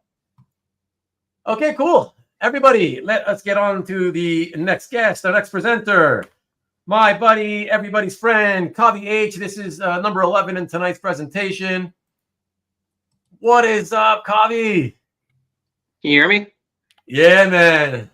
Thank God, dude. I've had mic issues, like just even getting backstage. So really? this is my webcam audio. So if you can hear me, sounds good. Wow. Yeah. All right. Okay. Cool. Not only can I hear you, it sounds good. I am in a much quieter room than I normally. Okay. I don't really do much streaming these days, but yeah, I'm in a much quieter room than normal. So yeah. What's Look up? at that. What's up with you, man? How's things going to start off the new year, man? I'm glad you asked that, and you didn't say Happy New Year, because we've already done that exchange. Yeah. And one of my questions was going to be, what's your cutoff? Like, I subscribed. I used to subscribe to the Larry David method, where like his whole like shtick is that he gives people 3 days to say Happy New Year, but after that, he thinks it's ridiculous. Yeah. I double that to like 6/7 days, because I figure you give people a week. You have a week to say, so we're kind of in that week cutoff. This is the 7th day of the month ish. Yeah, and not only that, but like it's not only just, obviously like nobody else here watching knows that we've already talked. So it's just, you're kind of saying it to everybody just for the hell of saying it, It's not because I've forgotten that we spoke, obviously, right? Yeah, so, I feel like today is like cutting it close, like it's it's acceptable, but it's we're at the week mark. Exactly at the week mark. 7 days, babe. So yeah, we're good. Baby Kavi, Mikhail is saying, look, he's calling you Baby Kavi. Look at you, baby skin with all that. What prompted you? I'm heading to Florida in a few weeks, so so humidity and a beard and my skin don't really mix well, so I figured I would like just get ahead of that situation. So that's why I chopped it off. Okay. But, Cool. All right, man. So you ready to present your piece? Well, my heat is not on, to answer Lee's question. Like we it's pretty cold up in here right now. You don't have heat on? No, we do, but we basically intentionally turn it off at night, and because we overuse it during the day and stuff. Oh, yeah. Kind of just like, and we just like wear more clothes, or it's like sleep. I'm gonna be asleep soon in a blanket. So what do I need? Yeah.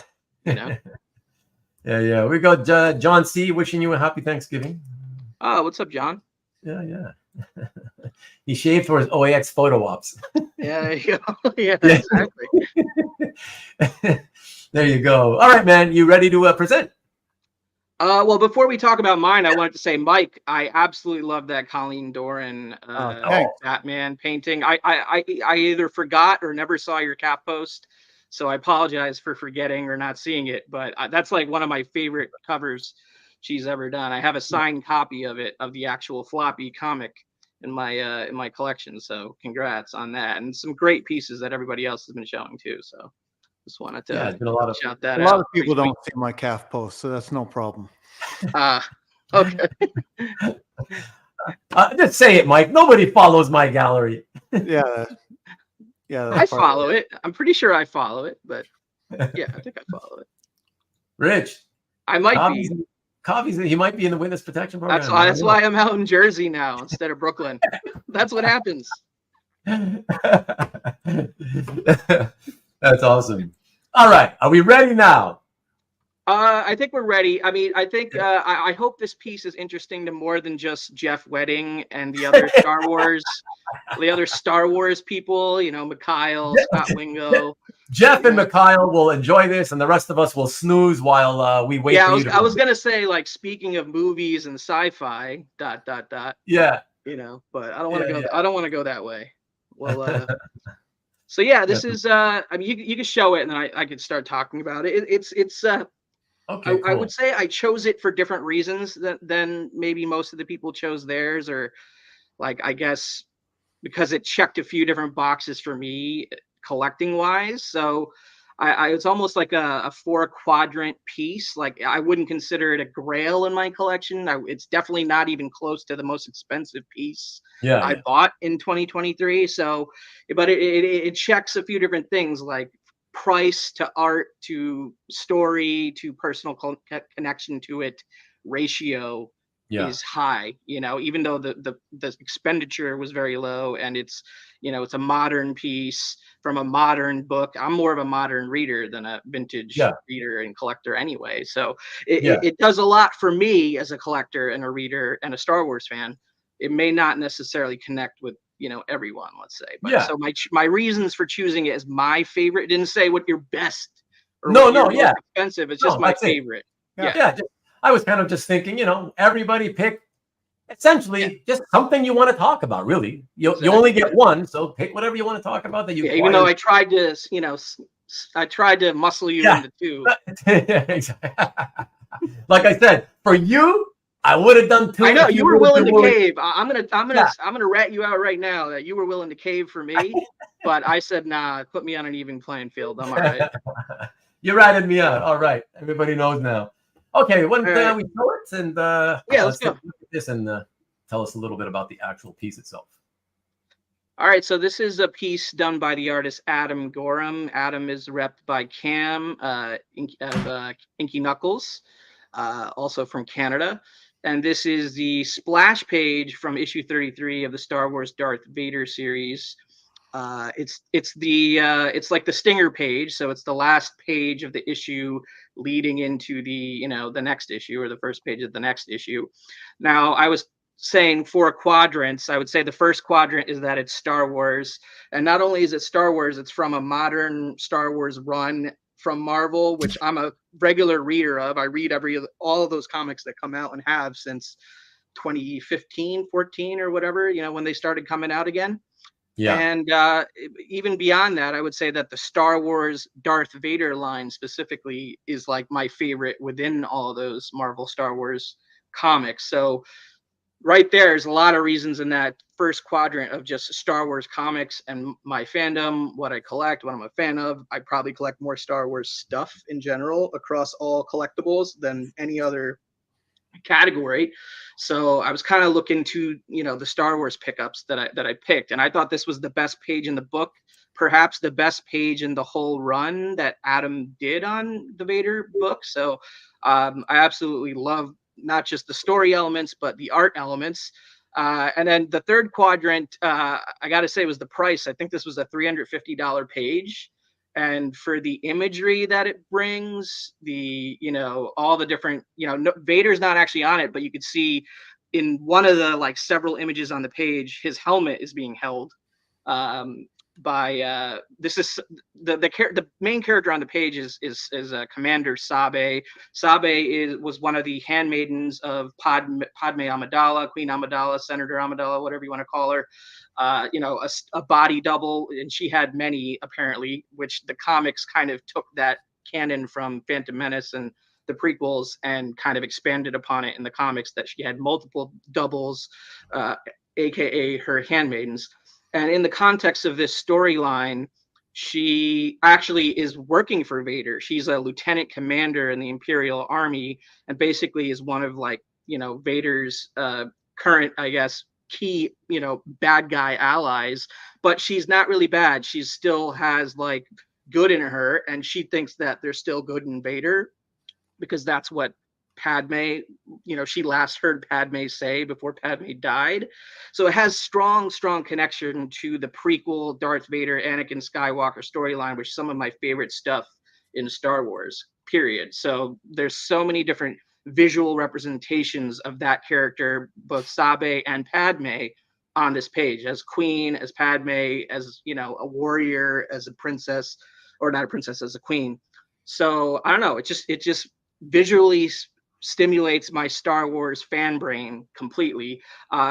Within the context of what's going on the page, she's suspended in air because she's being hit by this force power blast from Vader on the last page. Like, Vader's going through something where he no longer has control fully of his force powers, so his force powers are kind of like bleeding off to the people around him in certain ways. So she's about to have this crazy vision. Like, the next issue opens up with a strong force vision that she's having. So this is the kind of final page of the previous issue leading into this crazy force vision that she has in the next issue. So this is the beginning of that sort of force vision.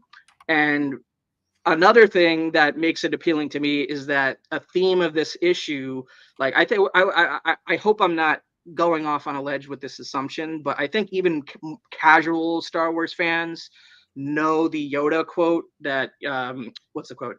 Fear leads to anger, anger leads to hate, hate leads to suffering, right? You guys know that one?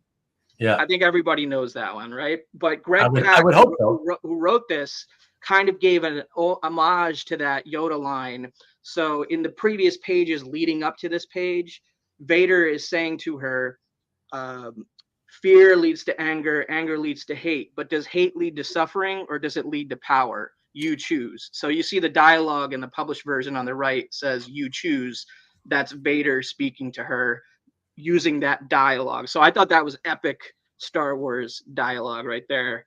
And yes, suffering leads to original art addiction per Marcus. Yeah, exactly. So yeah, I mean, I think that was a whole bunch of reasons why I chose it and why I thought it was a great pickup, or one of my favorite pickups, if not my favorite pickup of the year. And even a little bonus reason is I did a live unboxing of pages from this book that I bought from Adam, and I was expecting that page, and I got accidentally sent a page, someone else's page, right? Oh, the so mistake page. Yeah, so I had to go through a whole like live art unboxing drama with like, shit, Cam sent me the wrong thing. Now I got to go deal with this. I got to mail this back, blah, blah, blah. But eventually it all worked out. But it's cool that this page also came with that kind of story to it. And I always enjoy when there's like a story behind a page as well. Like, oh, for sure. Even if it was like dramatic in some way, it all worked out. And I'll always remember that live unboxing where I was like, what happened, you know, but I still got the page. So yeah. It was all yeah. And I just wanted to say that I really dig the fact, and you mentioned this earlier before we showed the piece, that it's not first of all, it's contemporary, and it's not a piece that, it's gonna set you back financially, right? It's very affordable. Sure. I love that you picked something like that, because you know how these kinds of things go, and you're gonna get like, best of. I mean, I almost went the other direction and chose like my priciest piece of the year or whatever, but my priciest piece of the year I really enjoy, and I think it was a great piece, great addition to my collection, but it doesn't have all these different elements to it that make it my favorite, I guess, that I picked up this year. Yeah. Yeah. Just so you all know, Kavi first sent me another page. It was a panel page from like an issue From later. this book, yeah, from the previous issue. Oh, the previous issue, and that one had Vader in it, and I love that. Or maybe piece. no, it's from the next issue. No, it's Yeah, from the well, next see, even I know more Star Wars than you. Come on, get it back. Hey, whatever, dude. You know. But yeah, no, but that was a great page too with Vader, and I was like, and then he told me you wanted to show this one, so I was like, okay, that's cool, whatever, you know. This one has better overall artwork, I would say. Okay. It has that whole story behind it where I was sent the wrong one and all that. So yeah. Right. Yeah, well, no, it's fantastic. So glad I found its proper home. Yes, exactly. Yeah, James, jump in, buddy. I keep waiting for you. And just so you know, I sent you another link in case you were having trouble. Like 2 minutes ago, I sent it to you. So I don't know what's going on, why you're not jumping in, but we're gonna get McSpidey fan on here, and I want you to be next after him. So if you're hearing this, please jump into the backstage area. Thank you. And Damien, look at that. What's up, Damien? How's it going? And James is getting in a quick set. Well, Working out. Oh, quick set. Right. He's pumping. There he is. He's just coming in now. Okay, excellent. There he is. All right, he's backstage now. Excellent. Compound Movement Day. Is it? Excellent. Nikki V, thank you. Really appreciate you rallying the likes. Thank you so much, man. I appreciate that. So yeah, Kavi, thank you. Of course, man. Thanks for having me. You know that. I really appreciate you for everything you've done to help me out here. I appreciate your friendship, of course. And yeah, I wish you all the best, obviously, you know, for the coming year and everything with work and all that situation. Yeah, man, and just for supporting and just basically being a good friend. That's I appreciate you, man. Thanks for having me on, and thanks for co-hosting, Mike. Great job. I know what it's like to be in the co-host slot with Ruben and trying to like get my way edgewise in there. It's the Ruben and Silent Mike show. Yeah, don't worry about it. You got to jump in. You can't wait, because there's nothing worse on live television than like quiet, dead spots, even for a second or two. So it's like, if I don't see somebody jumping in, I'm just going to keep talking. All right. You got to jump in, Mike. All right. All right, later, guys. Peace. Thanks, bud. Thanks, Peace, Calvin. man. Okay, cool, everybody. So that was fun. Excellent by our good friend, Kavi H. And now we are going to one of our recent guests, McSpidey fan himself, Scott Wingo. So why don't we bring him in immediately as James waits in the on-deck circle backstage. Hey, Scott. Hey, guys. Happy New Year. Hey. Happy New Year to you. Silent Mike and Ruben.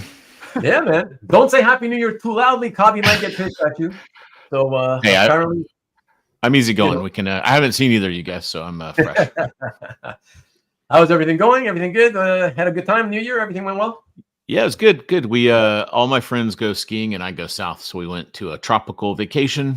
Took everyone with the kids. Had good weather. It was fun. Nice. How long do you go away for? Not too long then. Yeah, just like a week. Yeah. Oh, okay. Yeah. Oh, you left before the New Year. Yeah. You went over Christmas. Yeah, I have older kids, so we just go during Christmas. Oh, okay. Yeah. That makes sense. All right. What do you got here? It's still acceptable today. Oh, that's right. Today's the 7th day, so CJ saying hello and Maki Boo Boo saying hello. Hey, everybody. Yeah, I don't know who else going to Florida, but I'm looking forward to that. It's going to be fun. Well, yeah. I guess it's going to be a lot of people. Okay, excellent. So you ready to present your piece, man? I am, yeah. Although I'm bummed you gave Kavi 2, but I'll just stick to 1. No, I didn't give him 2. I didn't give him 2. I said, because he was trying to give me 2. I said, look, for you, and what I mean by you, it's not because, I'm going to choose him over somebody else. I said, by you, he was the guy who really helped me out when I first opened the channel. That's what I meant, you know? So I go, for you, you know, right. if you're willing to go last at the end, so everybody has already had their turn, then I'll give you 2, but whatever. He was okay with this. I'm sure James has like a quad DPS or whatever those are called. He's going to sneak in like 6 pages somehow. A gate full of DPS. Yeah, I don't know. Well, we'll I don't know. I do know, but we'll wait until it comes up, you know? Okay, so here, let me cue this up. And this is, of course, is a fun piece. I know you got some fun stuff to talk about here with this one. Let me see. Here we go. So that goes right here. So I believe this is number 12. So number 12 in tonight's show, everybody. Check this out. Yeah, this one was really this was a tie. So I've been watching for a page for this book for literally 30 years. I've never seen one come across Heritage. There's a couple on CAF, and they're black hole. People don't even answer. So a series of events led me to this page, which is actually kind of a 2-page sequence that happened. So I got the page after this first in a trade. Let me set the stage. This has always been a super nostalgic book for me. So I was reading comics. This was when I was 14. This issue 153 of Uncanny came out in 82. So prime time teenage me reading comics. Obviously I'm known as a McSpidey fan, and I've invested, probably 20 years of my 22 years of collecting art into that. And it's given me the ability to now trade for some things I probably couldn't afford if I was trying to buy these pages. So I've got a currency, which is kind of nice. And I've got enough that I don't mind giving up a couple pages here or there for a little diversification. So this is from the issue called Kitty's Fairy Tale. And this was really, at first I didn't like this as a kid because you were just, we were kind of after Dark Phoenix saga. We had the whole Days of Future Past. It was like some really intense storytelling. And then randomly we had this kind of like, fairy tale in the middle. So when I first got it, I was like, this is really weird. What's going on? Is everyone taking a month off or something? And ended up being a really fun book. It was just the way it was narrated, the storytelling. It got us to go back to Phoenix in a kind of clever way, even though she was no longer with us. And they've now since done that. Like they've obviously done that like 1,000 times. So I got the page after this first, and it was a CAFer who said, I can't tell you where I got this page, but I have it, and I think you would like it, and I would really like this McSpidey page. I was like, okay. You're right. Although I don't even have it on a want list or anything. I'm very bad about updating my want list. I said I would really like that page. I think it had been offered to Dave Mandel is he's like this super public guy, more public than I am, and he's had it out there. I think he must have the cover. He probably has like half the book that he wants any page from this. So I think that's part of the reason they're hard to come by is you got a bazillionaire Hollywood guy out there getting these. And evidently this must have been, in hindsight, this is when he was saving for that big X-Wing he bought, which was like $3 million. And they spent another $1 million. He's public about all this. I'm not, this is all stuff. Right. He's not a friend of mine. I'm not breaking any confidence here. I think everyone in the chat knows this at this point. On Felix's podcast. Yeah. He's like, he has his own podcast where he talks about it openly. So I think his distraction out of OA to these props enabled this to slip through the cracks, and I was able to snag the page after this. So this is page 24, so I got page 25 first. So I put page 25 on CAF, and literally within like a day, another person said, hey, I have the page before that. Would you be interested? I really like this other McSpidey page. Would you be interested in trading? And I was like, well, okay. I waited, whatever long, over 20 years for this. And now suddenly 2 pages fell in my lap within the span of 48 hours. So it's really an interesting original art experience for me that, sometimes if you're patient and you get lucky, and if you have good, if you're got good trade bait, it is a way to get pages you want. So that's how I ended up with it. Oh, that's awesome. It's a fantastic page. I mean, not only I love this era. This was a how do you say it? A recent back issue from when I started. I started X-Men with 166. And so for me, this is one of the first, I decided at that point, okay, I'll go back starting from 150 and work my way back up to 166, and so very memorable for me. One of my earliest, of course, Phoenix, because of course it was already dead by this point. So one of my earliest reads that had Phoenix in it. And it was all just basically like a lot of people say about this issue, a lot of fun, right? It's just the whole fun thing,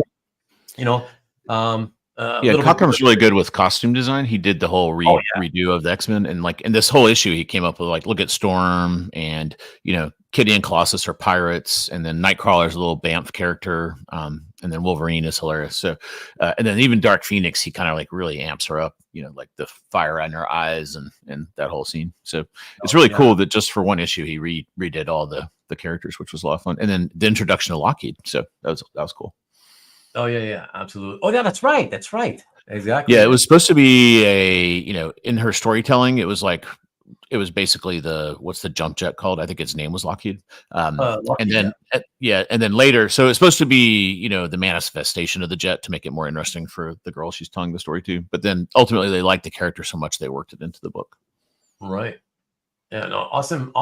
Nothing else to say. It's an awesome page, and I love that.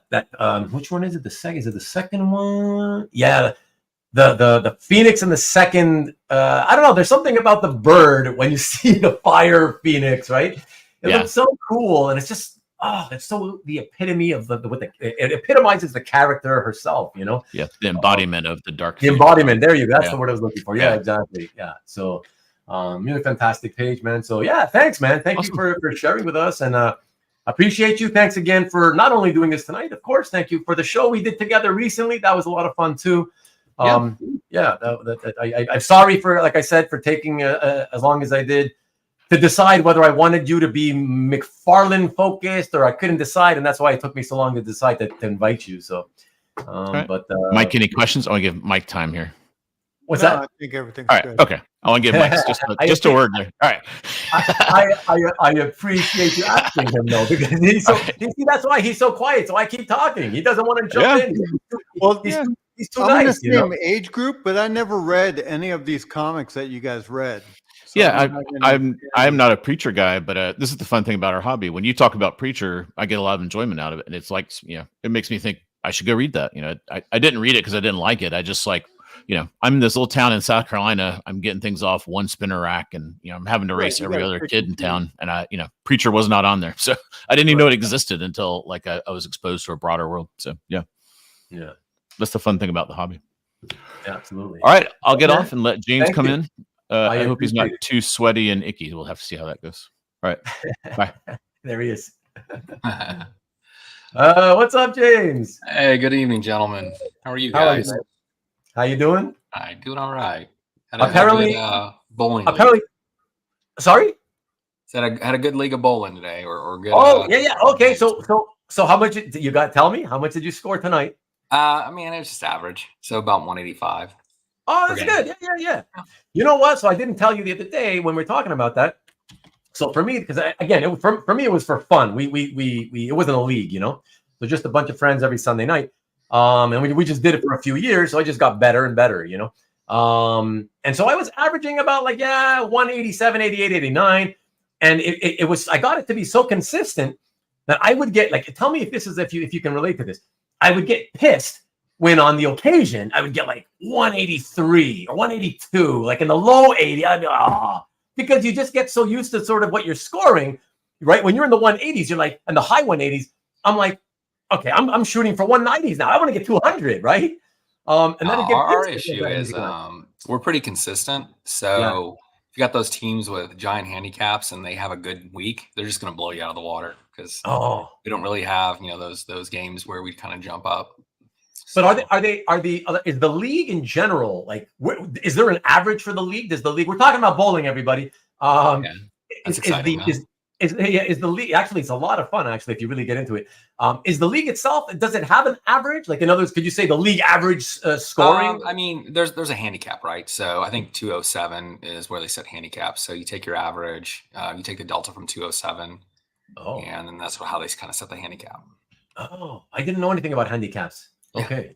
Yeah. Okay. So it kind of evens things. I mean, it's just for fun league. I mean, we just go there and bowl and drink beer, on Saturday or Sunday in Oklahoma. So what else are you gonna do, right? I don't know. I've never been to Oklahoma, but plan your next vacation. It's cheap. I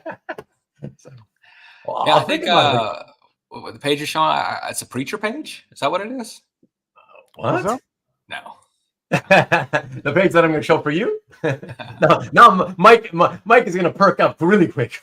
Yeah. Like, what? I actually posted one today. Yeah, I saw it. Yeah. That's so funny. Oh my God, so funny. Sandbaggers. What do you mean by that, Rick? I think that's derogatory. Is it? It sounds To get their bad. average down so they get a handicap. Sounds bad. Thanks, Nick. I appreciate it, man.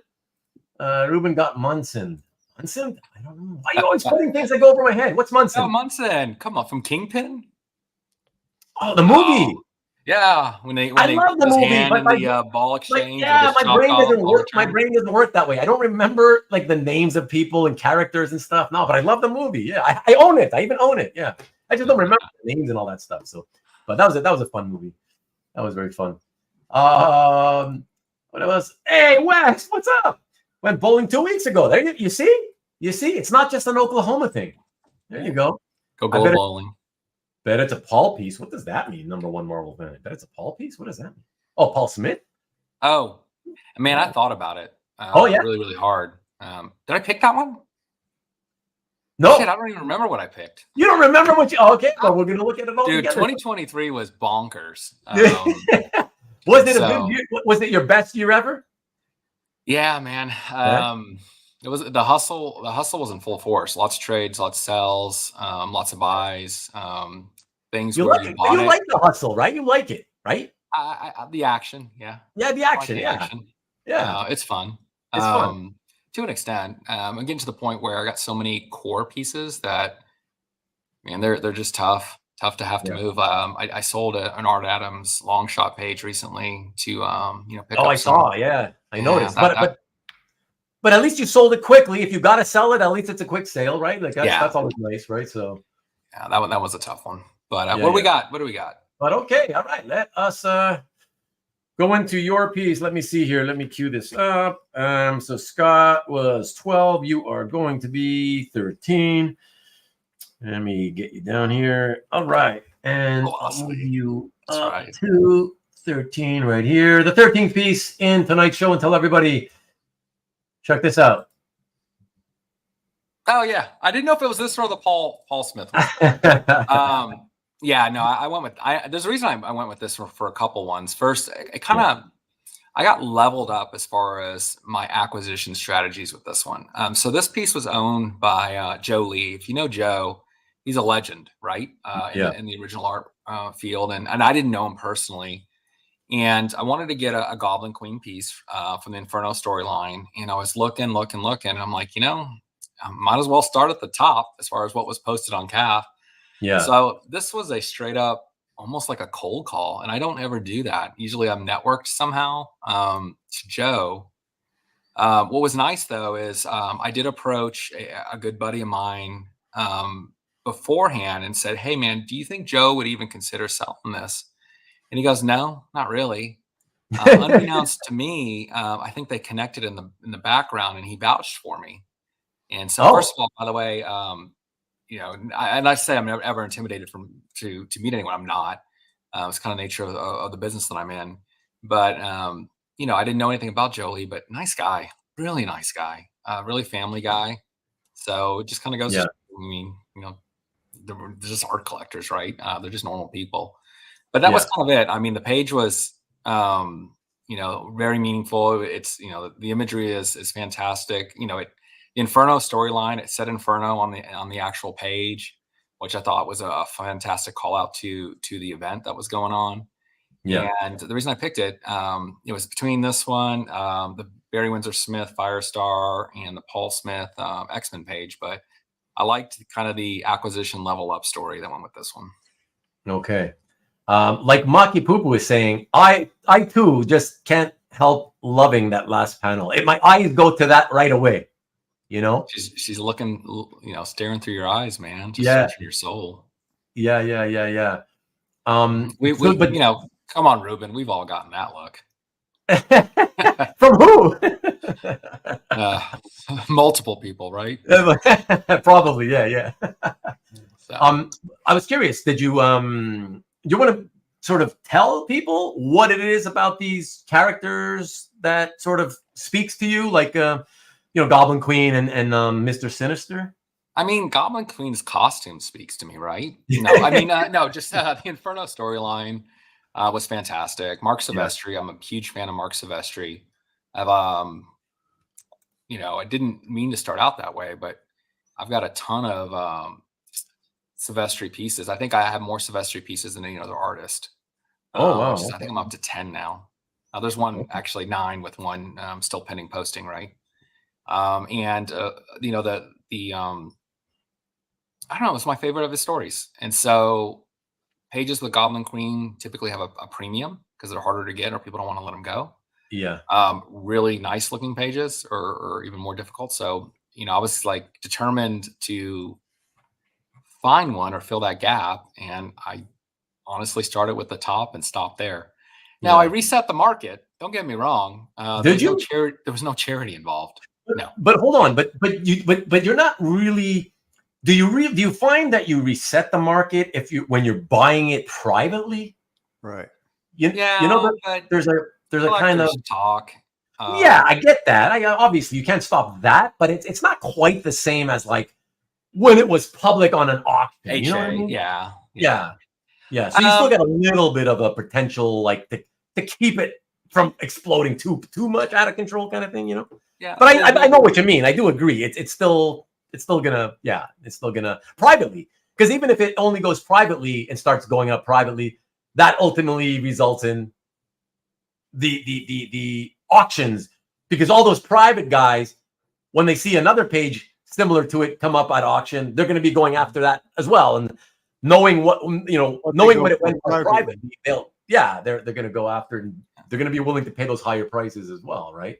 But I will say, I mean, like, as far as like, leveling up on the acquisition side, I knew if I was going to approach Joe or the gentleman, that, I have to shoot my shot. I'm not going to go in low ball, not going to go in market value. I mean, I've got to get something that's going to get the dude's attention because, yeah. I don't know his financial situation, but I do know his art is significant. And I know some of the auctions that he has won. So, I can say the money no one's going to turn down money to an extent, right? But it's got to be worth going through the process. Yeah. So, if you're going to reach out to a NSF piece or a permanent collection piece, I would almost say, just throw the cards on the table, right? Just throw the offer out there and see what the bite is instead of kind of the back and forth. Because, I've gotten some of the back and forth stuff. Most of the time I just push it off. Be nice, right? Always, but yeah. No, I agree with you. I agree with you. Yeah, that's for my sure. deal, man. Oh, that's awesome, man. That's awesome. Hey, thank you so much, bud. And as always, thanks for. I know you got the family. Thanks for tuning in, popping in and out on Sundays every now and then when you can. I appreciate that. And thank you again for doing that show with Rob a few months back, man. That was a lot of fun too. So. Just for the hell of it, because we're doing our last sketch theme show on Monday. So, well, yeah, I do a monthly show on the Comic Art Live channel, and the last one's on Monday. But what do you mean your last one? What do you mean? It was 12. It was 12. It was a 12 episode series. It was intended to be okay. Coinciding with kind of the sketchbook theme that people were entering. So last one's Monday. How long are the episodes? About an hour and a half. Tops. Hour and a half tops. Oh yeah, that's more manageable than me watching my own shit. Yeah, dude. And how what's the structure of it? Just to tell people, for those of the people here who don't. It's mostly an hour and a half of Marcus asking me some dumbass questions. Okay. But I appreciate it. No, so it's very similar to what I do. If you guys don't know, I mean, a lot of the audience, of course, is tuned in or been on the show, but they enter everything into the sketchbook theme. We have 4 panelists. They each pick 4 pieces.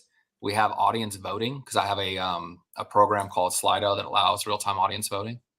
And we go 4 rounds. The winner of each round gets put to a final round, and that final round winner wins that month and gets an entry into Best of CAF Live. And then at the end of the year, which will be this next show, all 12 entries will get voted on for a Best of Calf trophy. You know, they do the award shows. So it was just a way to bring some different content. Yeah. And trying to break it up and designed to do a quick hitter show. Okay. You mean quick hitter? You mean to try to do like a shorter, an hour and a half. A shorter, yeah. Okay. It's funny how in this hobby, all the shortest shows are still like measured by hours and not like minutes. No, I get. And I have my unofficial OAX T-shirt design that I will reveal on the show, and it is hilarious. You designed it? I knew the concept, and I explained the concept, and Aranga did the art. Oh, cool! Hey, that's cool. Yeah. And, you still get credit for the layout then.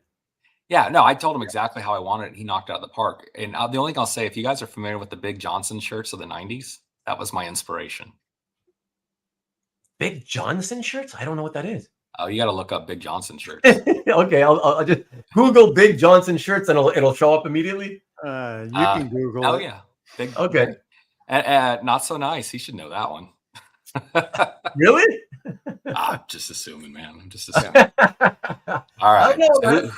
All right. Take care, guys. Have a good night. All right. Thanks again, James. See ya. Be good. Bye-bye. Okay, so everyone, Jeff, are you not up and down for me, please? Are you still good, or did you pop in when you popped in because you kind of wanted to hint to me that you needed to go? You're good? Okay. I'll go with you next. Not the one more after this next one. Okay. All right. Awesome. Our next presenter, everyone, we're gonna bring into the studio right now is our friend Carl Sodergren. He of the Superman fandom hood. Yeah. And he of Carl's collection. Carl's collection, yeah. Carl's collection, which it was the link that I posted at the beginning of the show, everybody. Check out his channel. Thank you for doing that. I mean, I really appreciate it. You don't have to do that, and I appreciate every time you do a plug when I pop a video on there. So yeah, man, my pleasure. No, I appreciate it. It's fun, man, and I think we all got to kind of help each other out, but as well, we're all small little channels, right? So let people know. It's all about camaraderie, right? So yeah, and I like when people share, the reasons why they buy pieces. So I thought I should, I have the capability to do it, so I should join in. So yeah. Yeah. Oh, that's awesome. Just really quick, everybody. Coffee is telling me do not Google those words. What is wrong with what is it? Big Johnson shirt? Is that what it's called? Yeah. Do you know? Google it, but go ahead. Okay. I'm getting the little joke now. Okay. Yeah. All right. So really, people wore that? People wore shirts with that? I forget what the actual designs were on the shirt, but it was like, I think it was like a chicken. I think it was like a various, okay. They had a whole series of shirts. Yeah. Okay. Yeah. So don't Google it. I won't Google it. Okay. Everybody. CJ says hello. That's so funny. This looks like an unboxing show. Well, I wonder why. Well, I mean, and he's got the same setup and everything, Yeah, it's my studio, There you go. I shoot my best shot with my Big Johnson pool cue. Hey-o. Okay, everybody. There, James Sensor Classic. I don't know. Maybe I will. Maybe I won't. It was a company. They were big in the 90s. Yeah, they were. Okay. Yeah. Surf rat shirts. Okay, they sold at Walmart's in the 80s. Yeah.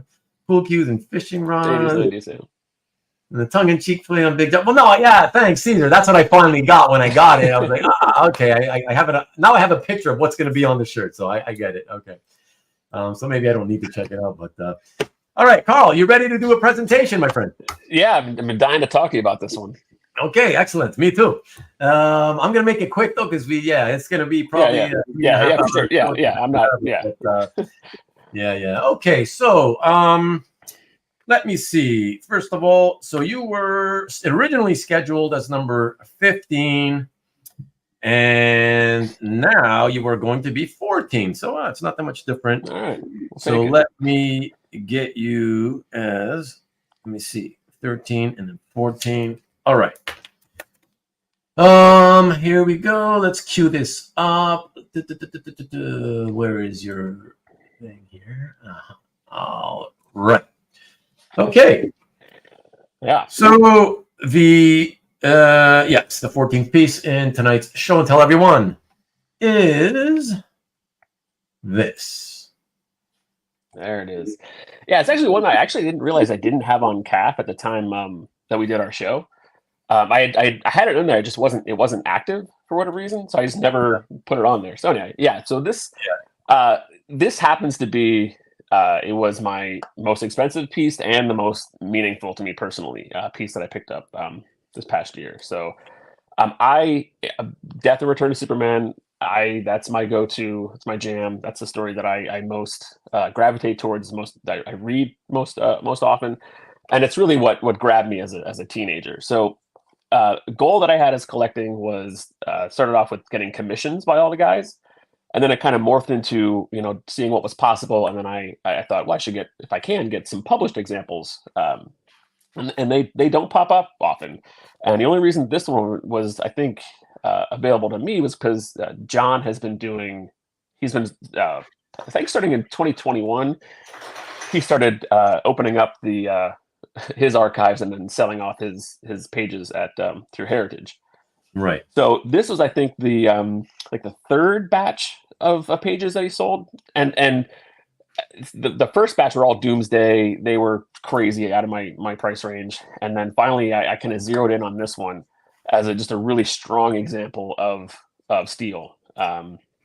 It kind of, when I think of Steel, I think of his motives for becoming a hero, and it was to kind of fill in the void left with Superman's death, and then also kind of deal with the street level gangs that he himself feels responsible for because he developed the weapons that the gangs have gotten a hold of. So,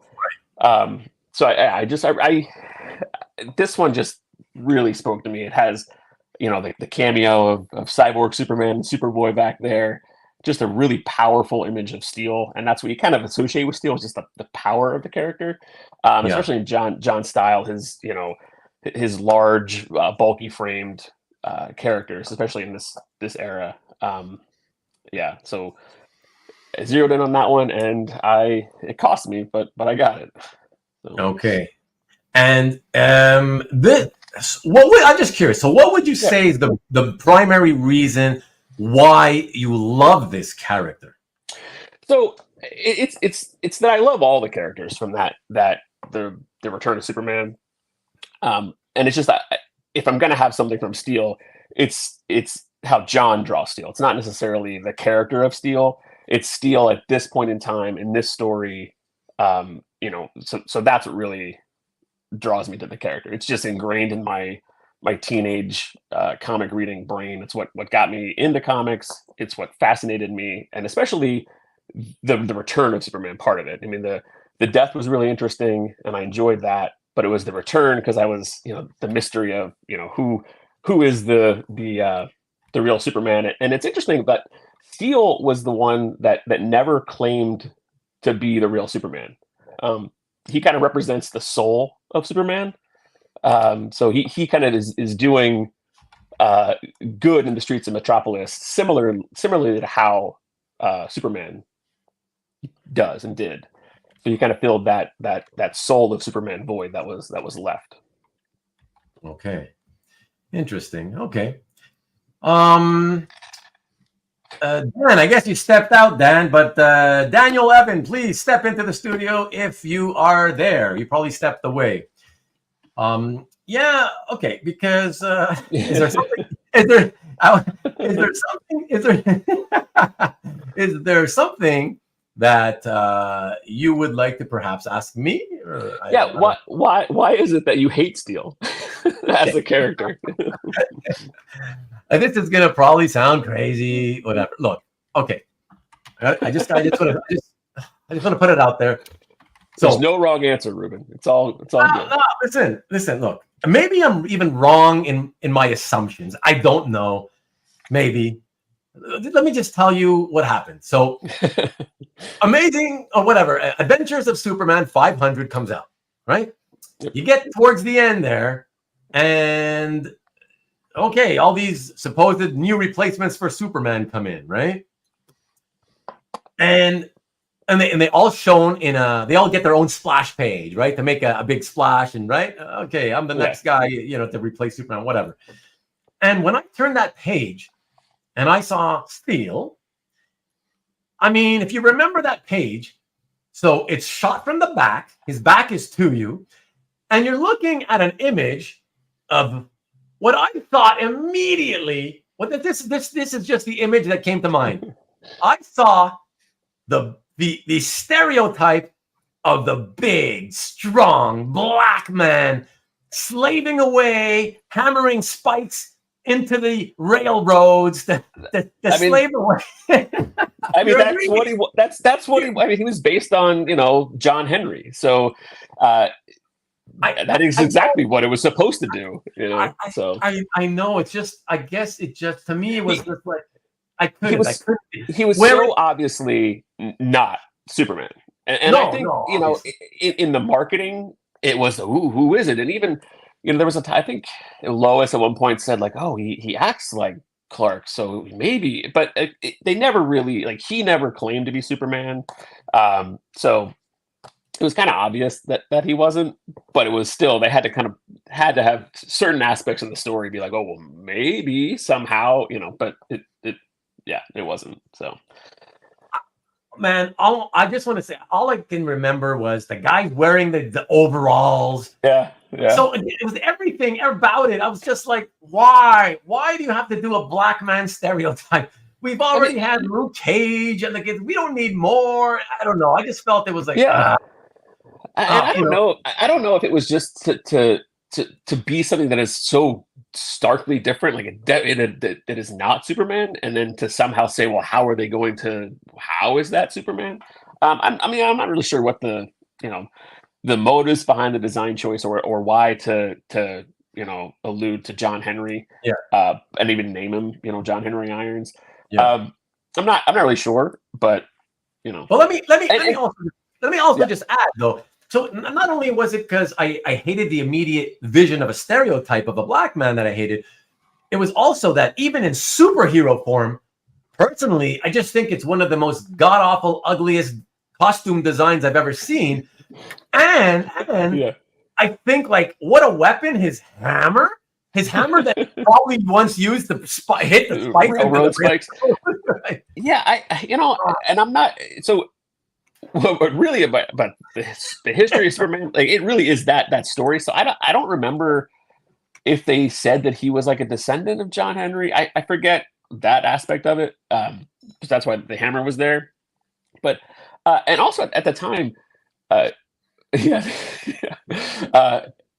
John's art style was not my favorite at that time. To my teenage brain, trust me, everybody. Everybody. He was the fourth guy in the list, right? Yeah.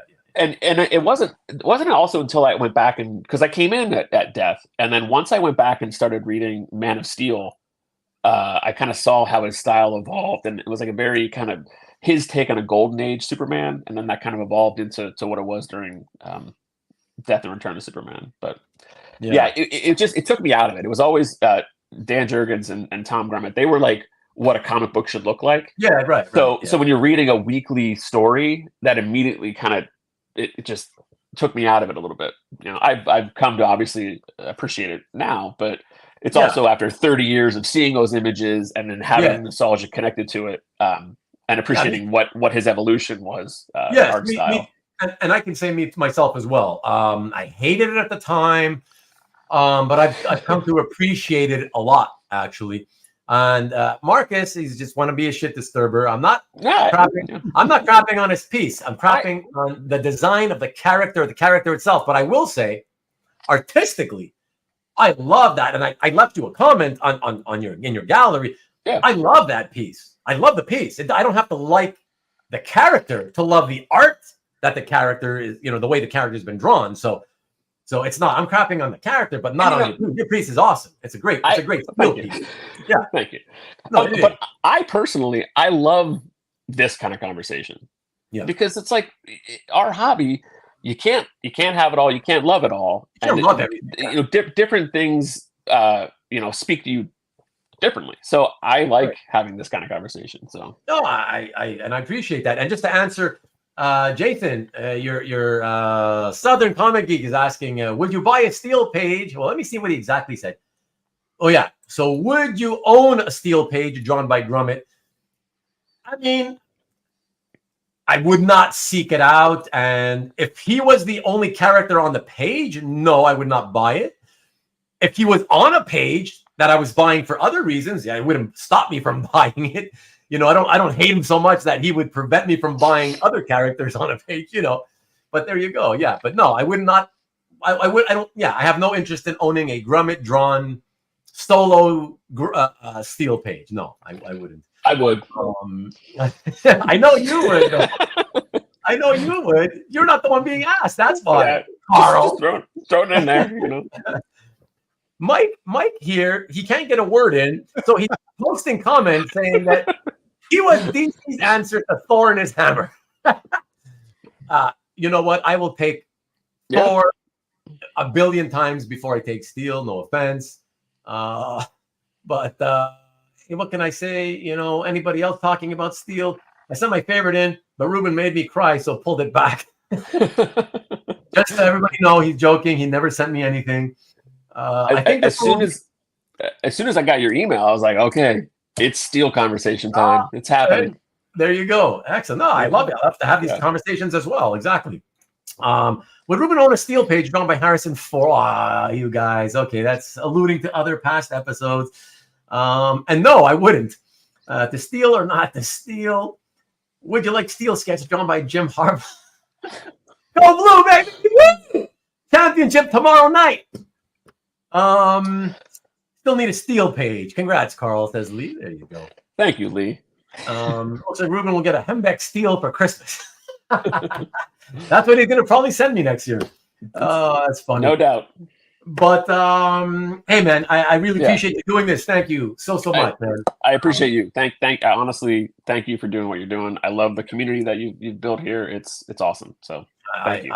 I appreciate it. Yeah, it's a lot of fun, isn't it? Like I just love to talk to all of you guys, and every time you have somebody nice come in like yourself and start, you start joining in and stuff. I'm really impressed, by the way. Just I wanted you to know, because I thought that it was, you did mention when we spoke privately, you did mention that Sundays typically, if the kids are in bed, then it's your time with you and your wife. But you're tuning into the shows still, so that's very means a lot to me. Is she getting pissed off at you? Like, tell me the truth. A lot of times, what happens is she puts the kids to bed and then passes out with the kids. So really? Yeah, I mean it's just long days. So. Yeah. Oh, okay. Oh, so there you go. Okay, so her passing out because it's a long day is helping me actually. It kind of works. So yeah. And CJ is one that he comments on the yes, and I appreciate that. So yes, thank you. Yes, and I like his comments. In fact, I actually like all of your comments 4 times. So if you're wondering where all these likes are coming from, it's me, because I have 4 YouTube accounts. I'll take it. Yeah. There you go. If nobody else is doing it, I'm trying to give you as much interaction as possible. Hopefully you can pick up that way, So. Where's your 5th and 6th account, Ruben? Come on. You're slacking. Now you're pushing it. Now you're pushing it. Yeah, but no, I thank you. So you're very, very welcome. And I knew you were busy this week because I didn't have comments, and I was like, he's prepping for this show. So yeah. I still haven't even watched the videos, the last 2 videos. So yeah. They're there. So whenever hey, it's the beauty of YouTube. I am going to get to it. Marcus, sorry, was that for you? Actually had a good message for the wheelchair kid in the movie. Oh, the movie. Did you like the movie? I honestly, I've never seen it. No. Okay. Yeah. I've seen like the beginning of it, and I'm like, nope. That movie, when I saw the promo for it for the very first time, the promo alone made me think like, oh my god, this is even like 100 times worse than what I think of the character himself. Like, and when I say I watched the beginning of it, I watched the beginning of it maybe like 3 years ago, and it took me that long to be like, maybe I'm like, no, I'm good. Oh gosh. Well, whatever. You love him. It's okay. You showed a great piece. I appreciate you, man. So thank you. Thank you so much. Thanks for all the support, man. And Yeah, man. We'll keep seeing you. Likewise. Are you gonna hang out a little in the chat or? Yeah, I'll be around. Yep. Yeah. Okay. I think my wife's asleep, so we're good. All right. I'll see you soon. Take care. All right. You too. Bye bye. Okay. So, Dan, do you still have time, Dan? Because I can't hear you. You have to say nod up and down. You've got time? Okay. I'm gonna bring in Jeff, and then you'll go after Jeff. Okay. All right. Awesome. Sounds good. All right, everybody. Our next presenter for the evening's show and tell. Our buddy Jeff Wedding. Hello. Hello. How's it going, man? It's going. How you doing, Michael? It's been a while. Yep, doing good. I'll get up there soon. Yeah, we'll do lunch again. I'm jealous. You guys get to see each other at least once in a while. I never get to see you in person ever. So I am jealous about that. So that's cool. It's cool that you guys can get together, even though it's not a big group. It's nice. They're all good guys. So yeah. And by the way, Jeff, thank you for. I know you said that you probably hang, tonight, whatever. But I still appreciate it, and I know you've been backstage for a while, so I do appreciate that. And thank you for all the patience and letting so many people go in front of you. Yeah, I figured being West Coast, we get some of the East Coasters through, so they don't have to be up all night. Yeah, I appreciate that. Yeah. Thank you. So yeah, you want to get ready to present? Oh yeah, we can just hop right in. Right, hop right in. Okay, so let me cue this up. So let me see. So we just had Carl, and let me see. So James was 13, and then Carl was 14, and now you are number 15. Let me get that down here. All right. And congrats to Carl. And there you go. Congrats for what? Congrats to Carl, who just unboxed his first Himbeck. Yeah. Oh! See, I haven't. This week's so crazy busy. I have the last 2 or 3 days. I have not been able to see everybody's postings on CAF to leave messages. So I'll have to go there and when I get a chance, maybe starting tomorrow. Okay, so everything's queued up. All right, and let us get into this. I got a couple of slides here, everybody, but let's check out the artwork first. By the man of the hour. A Marvel fan was close. Exactly. It's not Marvel Manix, it's Star Wars Manix. There you go. Yeah. Tell us a little bit about this one, man. So this was a commission I got with Manix from Next Comic Art, one of Jiggy's stable of artists. Everyone knows I like Star Wars and I like Hembeck, and my other current favorite is Manix. I like his style. I didn't get it at first when he hit the scene. He's got a unique approach to character design. But then once I went back and saw some of his newspaper strip work that he's done in the Philippines, it all clicked for me, and now I can't get enough. Did you just say he did strip work? Yeah, he did newspaper strips in the Philippines for years, award-winning. Wow. Yeah. So he's got 2 books that have come out in the U.S. Both are numbered. So one is called 12, the other is called 14.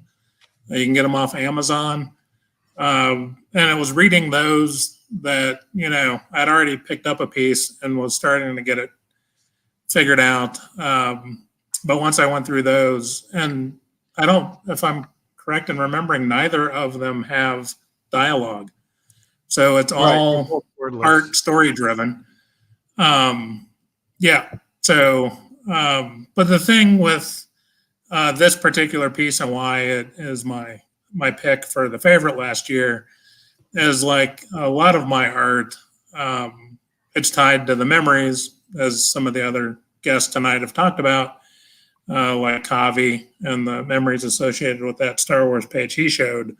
This was one that I set up as a commission to pick up at San Diego last July, which was the first time that Next Comic Art set up at San Diego Comic-Con. So I got to meet Jiggy for the first time, got to meet Manix for the first time, got to meet Harvey for the first time. So it was just a great week in original artdom to hang out and actually get to interact with those guys here in the U.S. for a while. Yeah, I mean, let's give everybody an idea of what that might have looked like had they been there. Yep. So there's me, Manix, and Mikhail. Mikhail and I are showing off some of our pickups.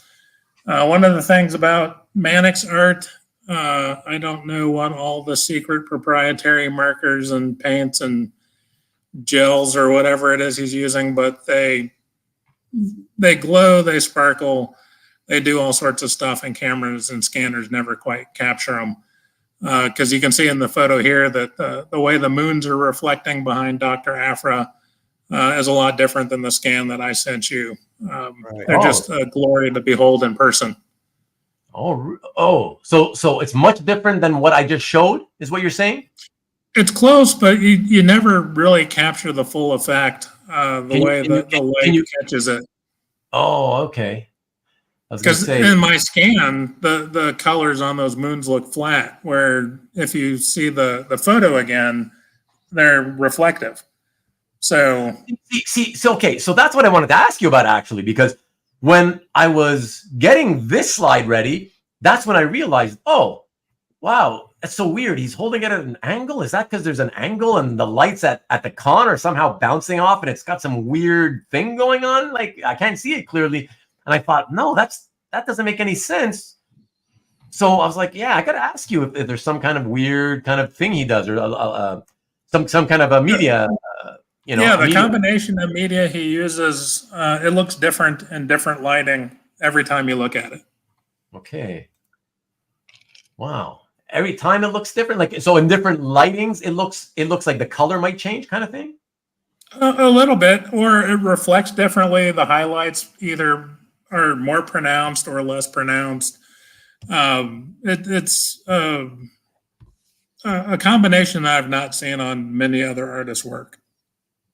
Okay, very, very interesting. Yeah, I've been loving all this stuff too. I wanted to say I'm surprised I haven't posted it on somebody's as a comment on somebody's Manix piece, but I've been thinking it's like, with all the rage that has been going on in the last year or two with Fred Hembeck's work. And I loved him since the late, I wasn't collecting in the late 70s, but when I started collecting, I in 82, that was the same year that he did the Fantastic Four roast comic. Right. Loved that. And then, of course, Marvel Age came along and I started buying back issues, and, he was doing all that DC stuff. And so I was an instant fan. And so I'm very, very glad, first of all, that Fred was getting all this attention for his art over the last couple of years and probably making more money with his art now than he's ever made in his career. And then Manix comes along, and I'm thinking they don't have the same style at all, right? Other than being cartoony, right? The cartoony approach. But what Manix is doing today, it just makes me feel like it's the Hembeck for this modern contemporary era kind of thing. It just has that feeling. Yeah, 21st century Hembeck. Yeah, it's just he's bringing fun, Yeah, you don't see that kind of art much, nobody is really, there's never been many artists that did that type of, these kind of cartoony type styles, in mainstream comics, anyways, of course, because it's typically not commercial enough to for it, but there's always one or two guys every generation that can do it, and it looks like Manix could be this generation's guy, So I'm still trying to figure out, since Fred's not traveling to cons anymore, and Manix has only come to the States, I think, twice. How to do that Manix Hembeck tag team piece? I may have to get Fred to do something and then ship it over to Manix in the Philippines if I can bend Fred's arm. He's not taking commissions really anymore, but maybe I can get one of his cards and send it over for Manix to add a second character on it. Do you mean Fred's not taking commissions or Manix? Correct. Huh? Fred is making enough now with his eBay auctions on the cards. Yeah. And he's got a lot of stuff going on with family and all. He's got a grandkid that's at the fun play age that he likes to spend a lot of time with. The larger commission pieces and even taking a list of specific characters for the cards, he just doesn't want to spend the extra time on it. So he does his 5 pieces. He goes to eBay every day, and that's what he's doing. And he's supplementing the income nicely. And there's the books by Manix. Makes sense. Let me see these. Michael knows. Yep. Okay, so those are Good books stuff. of what? What do they compile? Are those the newspaper strips or? Yeah, they're all just wordless stories. Oh, okay. I see. So I think 12 was a compilation of a strip. I think 14 may have been designed as a book originally. Okay.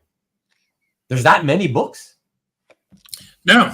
2. There's 2 books. Not that Oh. I can count them on 2 hands. Oh, I Yeah. see. Okay. But those are the titles. So Okay, those are the titles. Yeah. Okay. Oh, that's cool. Yeah. It's not that I don't have 1 through 11 and 13. I got you. Was that a stupid question on my part? I don't think so, but maybe. I don't know. well, without knowing. Yeah. I'll let you guys be the deciders on that. All right, Jeff, I appreciate it. Thank you so much, man. That was awesome. Very you cool. bet. I really appreciate you doing this and for all the support from the beginning, man. I appreciate And just remember, everyone, last week I jumped on. You can jump on too when Ruben makes the call for people. Exactly. Yeah, When don't be afraid. Just jump in there. Yeah. When I do a show, if I happen to be alone and I call out live for people to, hey, jump in with me. I need somebody to talk to live without a 10-second delay. It ain't difficult. It ain't difficult. You know, you saw Jeff do it, you know. Yeah. I don't know. A lot of shy people in our hobby, I guess, you know. Well, and I saw Marcus make that comment earlier, and in case D'Ambrosio is watching this on Rewind, go Bills. Thanks again, man. I really, really appreciate it for everything. You bet. Take care. Yep. Talk soon.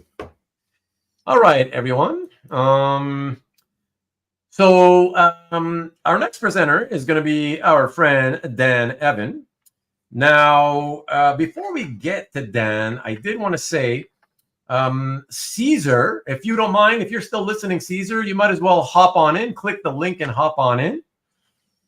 Okay. And also, I haven't heard from you in a while, Michael Makipupu. If you're still listening and watching, you might as well hop on in as well. Because I believe you may be the last couple of live presenters. And then we'll have a few final ones that are, well, whatever. You'll see. Okay. So, yeah, let us bring in our next presenter. That is, as I said, Dan Evan. Hello, sir. Hey, everybody. How you doing?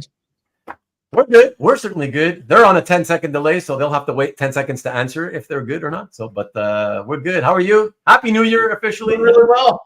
Yeah. Really well. I'm not going to do it. I'm not going to do it. No, I'm not going to do it. Okay. I figure it's a week. The cutoff is apparently today, so I figure, okay, I can do it today, and that's it, you know. But so I hope the New Year has been going good so far for you. So. It has, and I hope it's going to go great for everybody, you know, on this chat and everybody, extended family. Yeah, I hope so too. It's going to be an interesting year.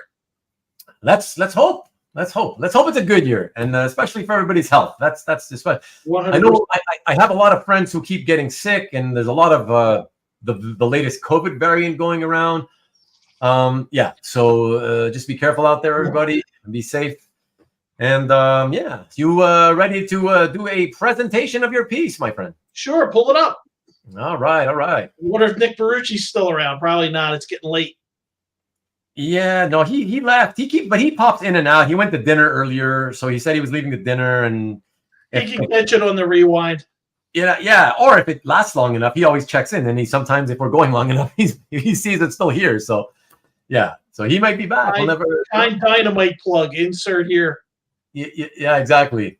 Well, give me a second before we check out the piece. Let me get to these. There's a bunch of other questions that I never saw. Look at this. What Carl said earlier. Manix is really fun, but I fear getting hooked. Yeah, but Lance Suarez has him chained in his basement to do commissions for him and for Marcus. So you know, it's not like it's not like you'd have a chance to really get much from him, anyways, Carl. So it is whimsical and unique, CJ, for sure. Fantastic 4 cards. Oh, no, is that what you're going for? Bought a Hammock Wolvie on eBay today. Congrats, Rick. Nice. We'll see that in your gallery soon, I'm sure. Bills have taken the lead. All right, thank you.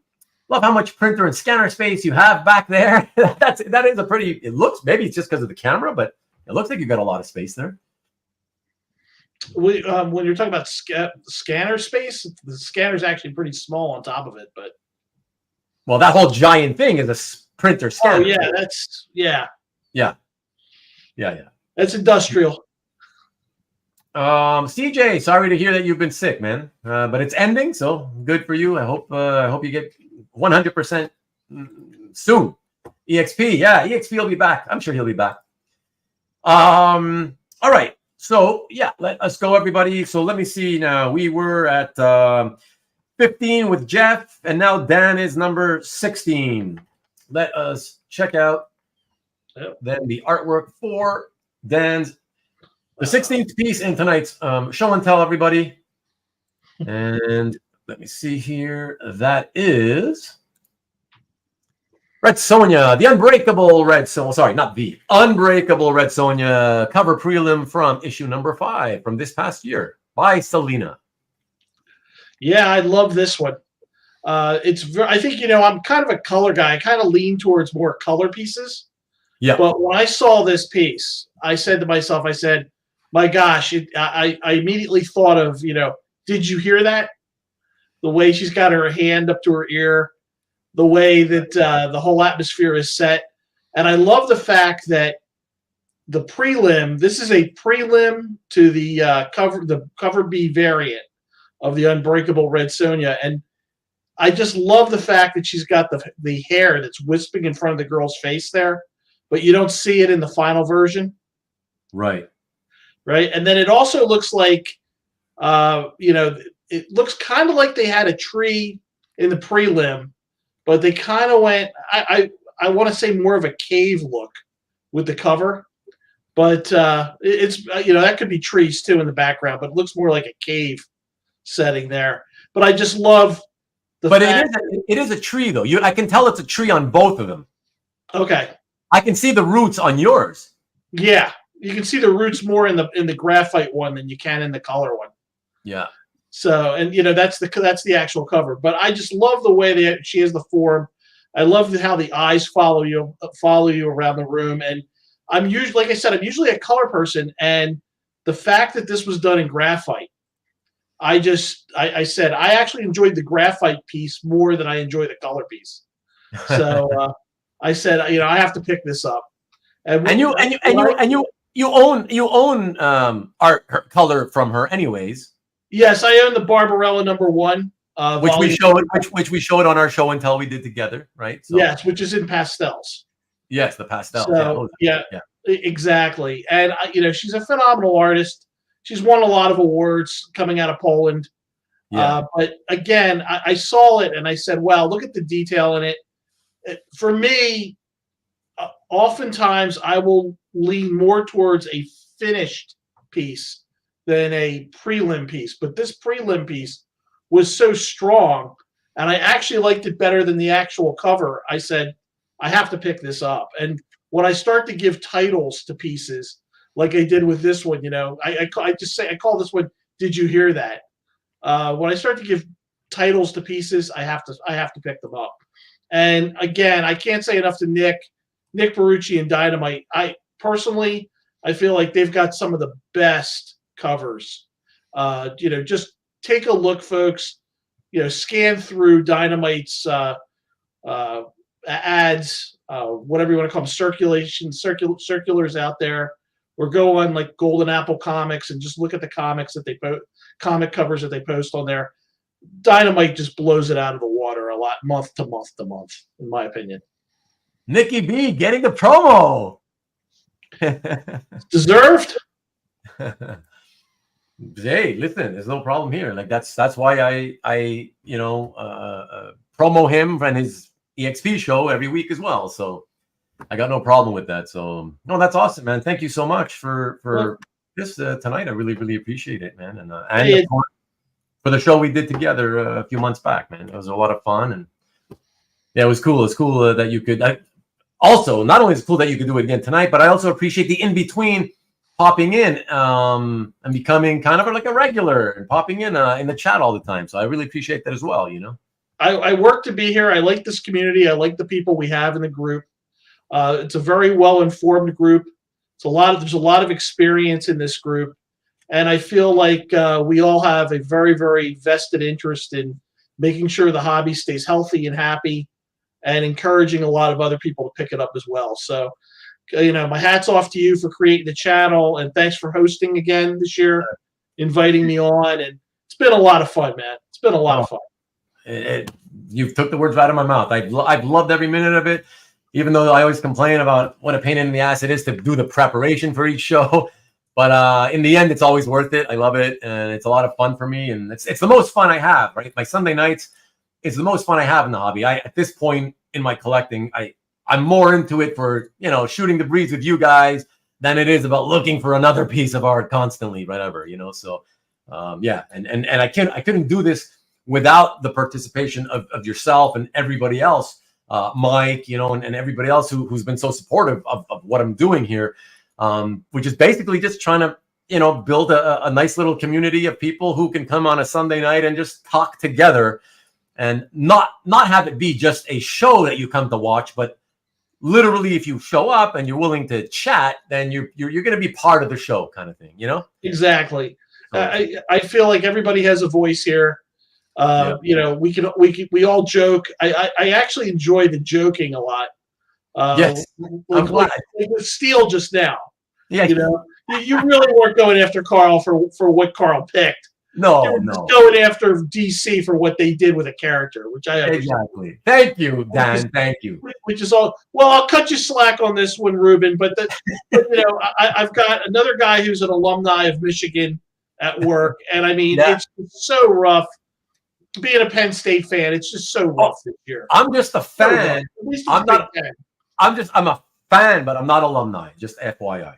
That's okay. You're still a fan. And I mean, not that they don't have the one of the coolest mascots in all of college football, but what are you gonna do? Go Wolverines. Exactly. Woot! Bills win. Thank you. Sorry to interrupt the regular scheduled chatter. Nice. Congratulations to you, Bills fans, I guess, out there. All right, Dan. Thanks again. I appreciate it, and we'll be seeing you again in the chat. Are you hanging out a little bit or are you gotta? You'll see me a little bit more in the chat. Thanks, James and CJ, for the comments, and Miki. So I appreciate it, everybody. Thank you. Appreciate it, man. Thank you. Take care, guys. I'm not gonna say it. I won't say it. Don't say it. Don't say it. Bye. Bye. Take care. Right. Take care. All right, we're good. We're good. Mike, you doing all right, man? Yeah, doing still good. hanging in, okay? Hanging in. All right. I'm not taking all your shine away. I guess I kind of am. That West Coast time. Well, semi. That's true. That's true. Well, no, aren't you a couple of hours? A couple hours from somewhere. No, but I'm in Arizona. It's 9:30. I know Arizona. Yeah, that's what I'm saying. Couple, like two, as in two. Not. You're not three. You're two. Yeah. Okay. Oh my God! Look who showed up. He used to show up early, and now he's showing up late. This is a community of honorable gentlemen and Karen. Yes, the lone female collector we have, who's very, very sick, and we'll be showing her piece after probably the 3 from now. We're gonna get Caesar on, then followed by Maki Pupu, Michael Reyes himself. And then I will have Karen on, so to speak. So, yes, thank you for dropping by, even though it's this late. So late for you, Mark. Mike can't get a word in edgewise. Like I said, if people in the studio want to talk, they can talk anytime. They just have to cut me off. And that's it. A couple of hours from happy hours. That's where he is. Okay, all right. Oh, hold on a second. And I see. Dan sent you a private message. It was just saying thank you. I don't know if you saw it, Mike, but he was just thanking you in the private message. Yeah, just saying thank you. Okay, no, it's definitely not an all-nighter. Let's keep it going. But maybe it ends up being a 4-hour show, whatever. Oh my God, you're still here, Kavi. I'm still watching, but won't be able to chat soon as I go sleepy. We'll catch rewind for what I missed. Good job, Mike Rubin, and we're okay. Later chat. All right, man. Thanks, bud. I appreciate it. And did you just write me something? No, just. Oh, well, he's gone, so he can't see it anymore. Yeah, but that's cool. Okay, everyone. So let me queue up the next one. Okay, it's queued up, and let us bring in. Let me see here now. What did I say? So we got number 17, right, Mike? Caesar. Yeah, but it's number 17, right? I'm not keeping track. You're not even keeping track. You lost that. Done. You lost that. Okay. We know it's Caesar. That's all that matters. The man of the hour, Caesar. What's up? Hey, how's it going? Going good, man. You? Good. Yeah. Going good. You got that interesting, I don't know if it's a candle or a light, but it's creating this crazy, it's behind you, but it's like, it's creating this crazy. Oh, it's the neighbor's light across the street. Oh, okay. Wow, that's so wild. There you go. But then again, there's also another one in one of your back rooms there. Yeah. But that's to the side anyway, so that's okay. That's not as bad as the other one. No, exactly. The other one's pretty bad, but it's okay. He's blocked it pretty good now. So yeah. Do you also say that the statute of limitations have passed, Caesar, in terms of the fact that it's the 7th, and you get pissed off if people wish you a happy New Year this late into the year? No, I mean, if it's the first time I've seen him, it's fine. Yeah, it's fine. Exactly. There you go. He's a nice guy. It's all good. It's all good. What am I going to say? No, don't tell me. Too late. Exactly. There you go. So funny. No, I appreciate you, man. Yeah, you ready to show? This is one of my favorites of the night, man. One of my favorites. You blew me away here. I can't believe you've had this, and that you unboxed it months ago. You unboxed this months ago, you said in the chat earlier? I unboxed it probably a week after I got it. Yeah. Wow. Okay. But okay. Any particular reason why you didn't post it into the gallery? No, I just haven't gotten around to it. Okay. It was on my phone, which is why I sent you the picture and the. Yeah. But I haven't gotten around to it now. Okay, so for all you 80s fans, I mean, you should like this, even though it's not Marvel. Whatever. Not X-Men. It's definitely not X-Men. It's like the furthest thing from X-Men I think you could get. I'll give you guys a hint. He's been in the movies. He's been in a DC movie, right? And he's been in the DC TV shows, or at least one TV show, I think. I mean, one or two. I think maybe two. Yeah, Caesar's from the J.J. Abrams School of Movies, says Marcus. Lee says, "What's up, Caesar?" What's up, Lee? It's good when he opens it right away. Yeah, I wanted to see it. So. Yeah, Caesar, the art package hoarder. Everybody knows you for that now. I wanted to see it, so I opened it. Yeah. Yeah, Aquaman cover. That's what Jeff's guessing. He's probably the closest guesser, though, right? Everybody wants to guess.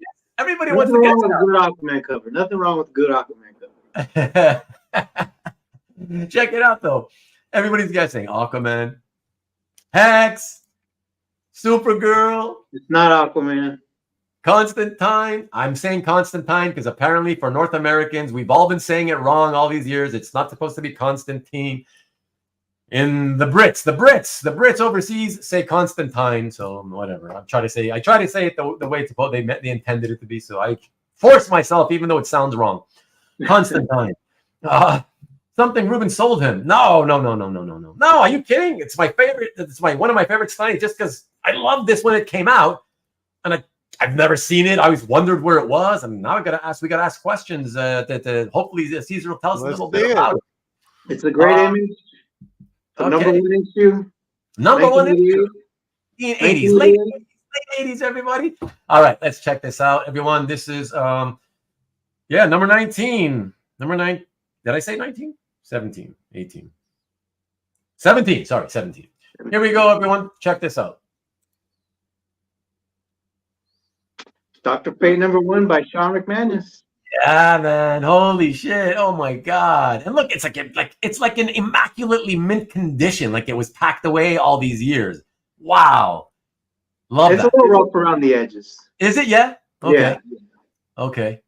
I mean, I saw that right there. You can see in the scan at the top, on the top, right where the edge of the paint. I could see that, but it's not so bad. But no, it's not bad. Are you saying that there's other problems with it aside from that we don't see? No, it's just that, but it's not immaculate. Oh, okay. All right, man. Talk to us a little bit about this, and what's your joy about getting this? So it's a beautiful painting. Yeah. I mean, it's right in my wheelhouse of collecting and reading, so it was great. Sure. It's huge. Oh, is it? Oh my God! How big? 16 by 24. Oh shit! That makes it even better. It's really big. The colors are immaculate. It is.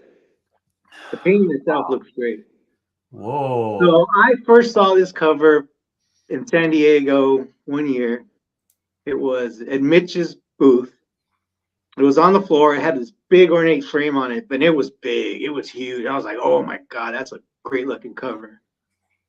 But it was too much at the time. I couldn't. Sorry, where did you see it? In San Diego. Yeah, but who had it? Mitch. Oh, Mitch. Wow. Okay. Mitch had it in his booth. Okay. Wow. It was big. It was framed, and it was spectacular. Wow. I saw it. I was like, "Wow, that's a great cover." Yeah, you couldn't afford it. Is that what happened? Yeah, I couldn't buy it at the time. No. Wow. It's expensive. And then I never saw it again. It disappeared. Yeah. When was that about? Do you remember?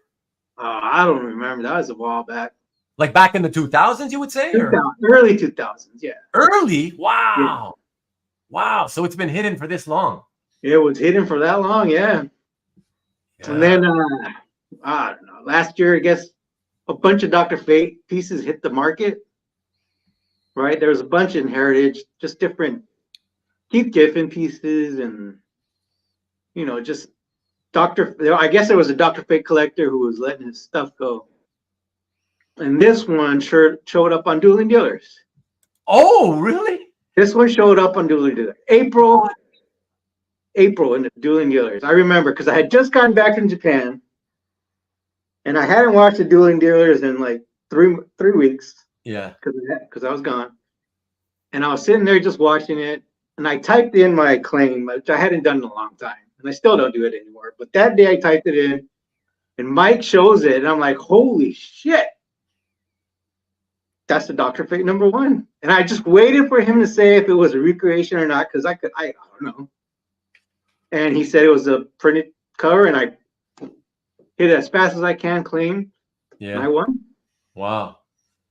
That's fantastic, man. I mean, I don't know what to say other than it's so exciting to see something that, again, I've kind of been thinking about for 2 decades, wondering where it might be, never saw it. I guess I never saw it at Mitch's booth. Maybe it was the year that I was there at, but it got sold already, or who knows, whatever. But it was only there 1 year. I only saw it 1 year. I only saw it one day. That was it. Yeah, I mean, that's wow. Yeah, I was so excited when you sent that to me. I couldn't believe it. Like, I was, what? Where'd you get that? What? Oh, wow, man. So beautiful. It's huge. I remember it being big. I was like, oh, yeah, that's a big piece. Yeah. I can imagine just how much more impressive it is because when it's big, man, you're like, wow. It's when you got it in front of you, it's like, oh, it just slams you in the face, It's like, it's so impressive, right? Colors look great on it. I mean, it's good. It's nice. Absolutely amazing, man. Awesome, bro. Well, listen, I appreciate you coming on again so soon after the last unboxing, man. It's always a pleasure. Thank you for doing that unboxing, and thank you for the previous the hangout we did where we showed some more art. So I appreciate you. That was last year. Yeah, man. No, thank you. It was great. I love it. Yeah, I appreciate you, and I appreciate you. When you come in and hang out and stuff whenever you can. So yeah, it means a lot, man. So I just wanted you to know that. So. No, that's no problem. Thank you for hosting. Yeah, every week. For sure, man. For sure. Yeah. Hey, listen. Like I said to some other people, you guys, you keep showing up. I'm like, okay, if everybody wants to show up and hang out, like I'm game to keep doing it, right? Like that's what it's all about for me. I just like to hang out and talk with everybody. So yeah, that's what's really fun for me in this hobby now. So appreciate it, bro. Thank you. Thank you. Yeah. Thanks everybody. We'll talk soon. All right. All right, man. Peace. Peace. All right. That was awesome to see. I'm really, really happy. Yeah, Love that good. one. You like that one, right, Mike? Yeah. Yeah. That was really cool. See, that's superhero, but it's kind of like not really, right? It's like less mainstream. It's more because it's on the magic fantasy side. Right. Yeah. So- We didn't even talk about the faces in the. I know, but it's running late, and we still have others to show. So Yeah, it was great. and I know that Michael is waiting in the wings, and he's probably like he's probably dying to get to bed, and he actually has Mika, the wonderful, beautiful Mika, who's about to come on as a guest with him. So let's bring him in, why don't we? Right now. Look at that, our next guest, Michael and Mika, or Mika and Michael. Hi, Mika. Hi, Ruben. Hi. It's so nice to see you. Happy New Year. Happy New Year. Too. She doesn't mind. Thank you, sweetheart. Oh my gosh, thank you so much for doing this, Michael. Sorry to keep you long, but I forgot. I thought that you would have had Mika in bed already. So yes, you know, yeah, we're a little jet lagged because we just came from Henderson, Nevada. And, right. You just arrived. So we're still running on West Coast time. Oh gosh, yeah. But are you not working tomorrow? Oh, I am. Oh, okay. Used Well, to it. yeah, but that's why. Okay, you should have told me. You should have told me. Okay, I gotta go, and I would have squeezed you in a long time ago. No, we're excited. Mika, you're Okay. excited, right? She didn't want to miss it. You look like you're a bit jet lagged. She actually looks really awake. Oh, she looks okay. You know, for her age especially. Wow, Mika, you're doing well. Mika, are you going to school tomorrow? Yeah. Yeah. Yeah. Oh yeah. All right, you'll get enough sleep. Don't worry about it. You can rest after school anyway. So that's so funny. All right. So Michael, I'm gonna get you to bed quick. So we will get right to it. You ready to present your piece? Yes. Yes. Okay. And then Mika, if you want to present with your dad and talk about the artwork, that's fine too. I'm okay with that. Okay, everybody, here it is. It is piece number 18 tonight. The Savage Sword of Conan, number 84 by Joe Cheeto from 1982. So one of you better talk to us a little bit now. We're all listening. So this, I've been looking for a Conan cover for quite some time, and I was supposed to, I was about to purchase a cover by Bill Sienkiewicz, but it didn't work out. So this came along, and I'm very happy about it because it's very, I would say, classical. It has all the classical Conan components, and the palette of the colors. I mean, it can mesmerize you when you look at it up close. So this is definitely the one for me from 2023. Wow, no, it's spectacular, and of course, we already showed it when you and I did our show and tell together earlier in 2023, right? So it was a spectacular piece. Then I think I might have saved this one for the last piece as the end show ending banger. I think I don't quite remember, but Yeah, I didn't have it before I was a little kid. I can't hear her very well. What did she say? I did not see this painting when I was a little kid. Oh yeah, when you were a little kid. When you were a little kid. Yeah, a long time ago. That's a long time ago because she's grown up now, of course. So Yeah. Yeah. Thank you, Mika. That's very nice of you. Wow. No, it's a spectacular painting. Congratulations, of course, again, Michael, on acquiring it, because I know, like you said, you were looking for a Conan painting. I believe you were specifically wanting a Savage Sword painting, right? Or were you happy with? You would have been happy with any. The Conan cover that I was planning on purchasing was actually a modern cover. but it didn't work out. So okay. So this was even better because I feel like it's from the old, era, and it's just.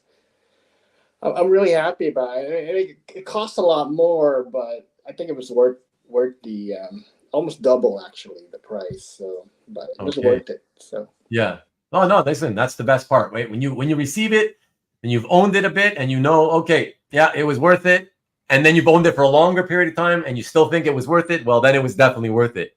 Right. Yeah. Sometimes things don't work out the way you envision them, but good things happen along the way, even better things. So I'm glad things worked out the way they have. Yeah, absolutely. Yeah, me too. I'm glad for you. So that's a fantastic piece. And hey, thank you. Just wanted to say thank you not only for all the support every time that you tune in to watch the shows. Thank you for tonight, of course, as well. And for agreeing to do that show and tell with me earlier in the 2023, man. It's like I said, I appreciate. I do this because I just like hanging out and talking with everybody else in the hobby, and that's the main thing. And when I see the regulars coming in all the time every week, it makes me feel good, So you're one of those guys, and it means a lot to me, and I just want you to know that. Oh, you're welcome, Mika. You're like come back. Yeah. Yeah, we'd like to come back. Okay. We'll have your daddy back, and you can come back with him someday. Okay. Okay. Okay. Thanks, Mika. Thank you, Michael. Okay. All right. Good night. Thank you. Have a good night. Okay, bye. Bye. Bye. All right. That was awesome. So cool. I love when he brings Mika. That's awesome. Okay. So everybody, let me see. So that was, I believe, 18. And now we've only got less than a handful left, which, yes, it'll finish off the last few to finish off the show. Definitely a great cover for sure, Mickey. Very, very awesome. Hey, Ian, what's up? So late, and look, we're still here. You still got 4 pieces you can watch live, except we're going to be presenting them, except for this next one. Let me see. So that is going to be 18. So I'm going to make this now 19. This next one is 19. Number 19. Oh, it turned out perfectly because I'm number 19. Number 19 is an awesome number. Okay, so this next one, everybody, is Karen's piece. And it is her favorite for this, well, not this year, last year, 2023. So Karen from Karen's Pages. And, by the way, Michael, I see you there still listening, Michael, Mr. Maki Poo, maybe click the button, Michael, if you can hear me. Click the button to get yourself out of the studio. Oh, there you go. Yes, sir. Look at that. Rick, they're jumping the gun, Rick. Jumping the gun. Yes. So let me see. Let me cue this up. Okay. And so everybody, just want you to know, Karen is unfortunately really under the weather, very, very sick right now, along with her awesome husband and her awesome kids. These people are salt of the earth. I've become very close friends with Karen, and just great people. But one of their kids goes to school and keeps coming back with its one sickness or another. As you know, those of you with kids know how that works. And over the last 3 months, they've been sick twice, and now they've been hit a 3rd time. So that's why Karen, as much as she wanted you all to know that she wanted to be here to present her own piece, she just couldn't. She just couldn't because they're all just out and down for the count. But what I wanted to do for her is I wanted to show the piece, and let me show this piece first. And I did find a way to have Karen still be able to present the piece and tell you all about it, right? So let me show it to you first. Some of you may have seen this already if you are a follower of her channel. And this is a Captain Victory from PC Comics marker illustration gigantic at 30 by 40 that Karen unboxed, the most amazing unboxing ever. So you should really check that out if you haven't seen it on her channel. And this was drawn in 1983 by Kirby at the San Diego Comic-Con. And she actually has, if you watch her video of when she unboxes it, you can see she shows the photo of Jack with this piece as he's drawing it. So it's really, really cool. And I think to honor Karen, who's been a really great supporter of the shows and, one of the friendliest people in the live chat, I figured out a way to have her here to tell us a little bit about this and give her fair time, like all of you, the rest of you guys who've been here in the studio tonight have had. So she'll have her fair share as well. And here we go. I'm going to do it like this. Just hang in there, everyone. And I will have Karen in here talking in no time. All right. Give me a couple more seconds. I'll get her in here. Okay. All right. Everybody see her? Do you see her, Mike? No. Oh. Still looking at Kirby. Interesting. Hold on. Okay, interesting. Give me a second. Hold on. Sorry, everybody. Sorry, an occasional glitch. So, share screen. Share screen. Share screen. How about now? Nope, still Kirby. Okay, one more thing. I know what to do. There we go. There we go. All right, everybody. Here we go. And actually, let's see if we can get it bigger. Sorry. Hold on. No, that's not going to be. There we go. That's bigger. All right, everybody. Let's listen to see what Karen has to say about this piece. So this is Jack Kirby's illustration of Captain Victory. He did this in marker over graphite on 30 by 40 inch illustration board. He drew this live at the 1983 San Diego Comic-Con. And I actually have pictures of him drawing it. And he used these like giant markers. They look like bingo daubers. I mean, this piece is so awesome. It's so classic Kirby. It's classic 80s. It's just everything about it is awesome. I love the way his hand comes out in almost a fist, but it's not quite. His face is so awesome. The colors, his belt, and if you've ever read the comic, there's like a little secret in his belt. It's just amazing. I mean, it is absolutely amazing to see this in person. There's even like little like smudges where he kind of smudged the marker a little bit, which is kind of cool. I mean, it's absolutely amazing. I never thought I would own anything by Jack Kirby. I mean,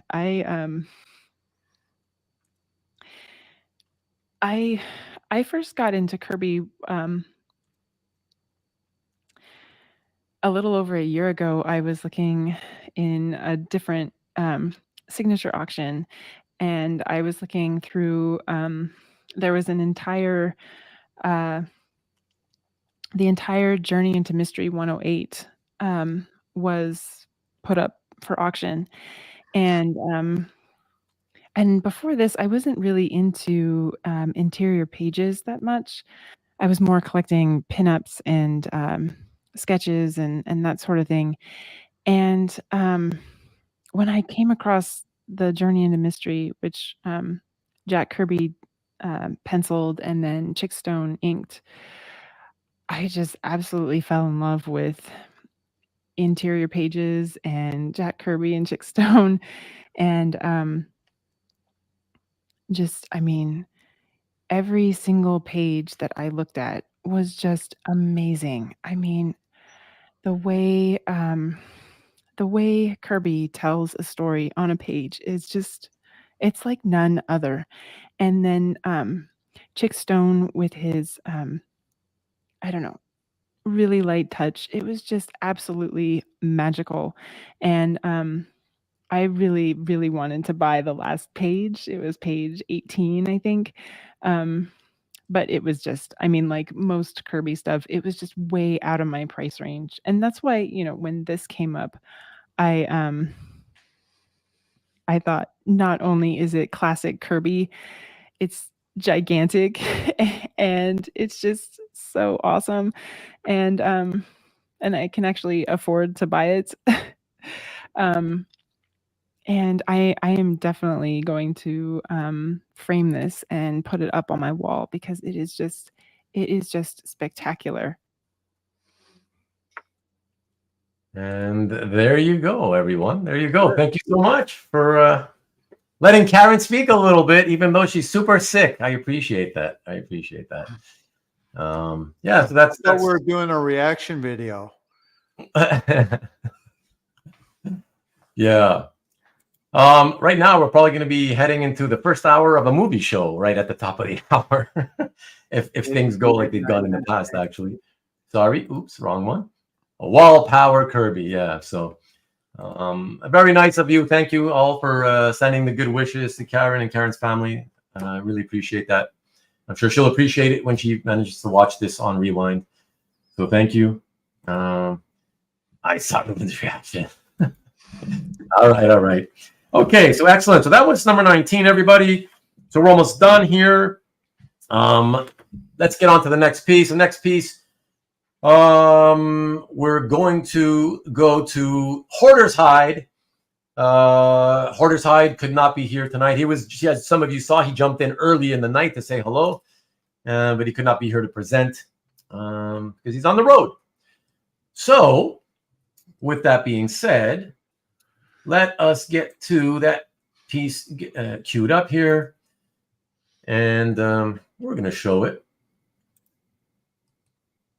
There we go. So this is from Super Magician Comics, #1, and it is page 1 from the first issue in Scott's collection from 1944, the only Golden Age piece here.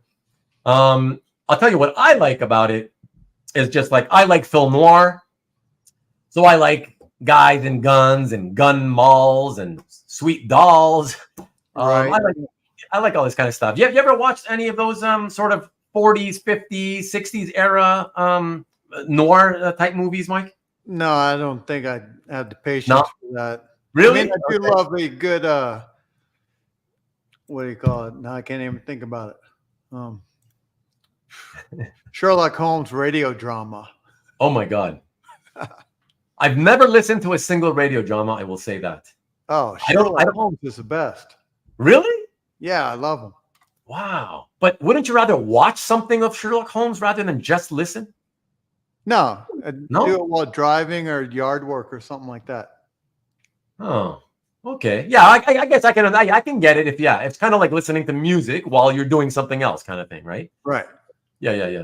Yeah, this piece is great. I mean, it reminds me like of Sandman Mystery Theater, that Guy Davis. Oh yeah, right. Yeah, exactly. Right. So I like that stuff, and this falls right in line with that. Yeah. It's cool. I love the subject matter. Also, so what I wanted to say, pretty cool. First of all, that it's from like one of the many hundreds of publishers that went in and out of business. Don't know which, I can't remember which one it is, but yeah. But the fact that we know who the artist is, that's really cool. Because back in those days, in comics, you didn't often get the credits. So that's pretty neat. And what's Caesar? Look at Caesar. Caesar's saying, "Oh, you know who collects Super Magician comics? NPH. Who's NPH? Anybody?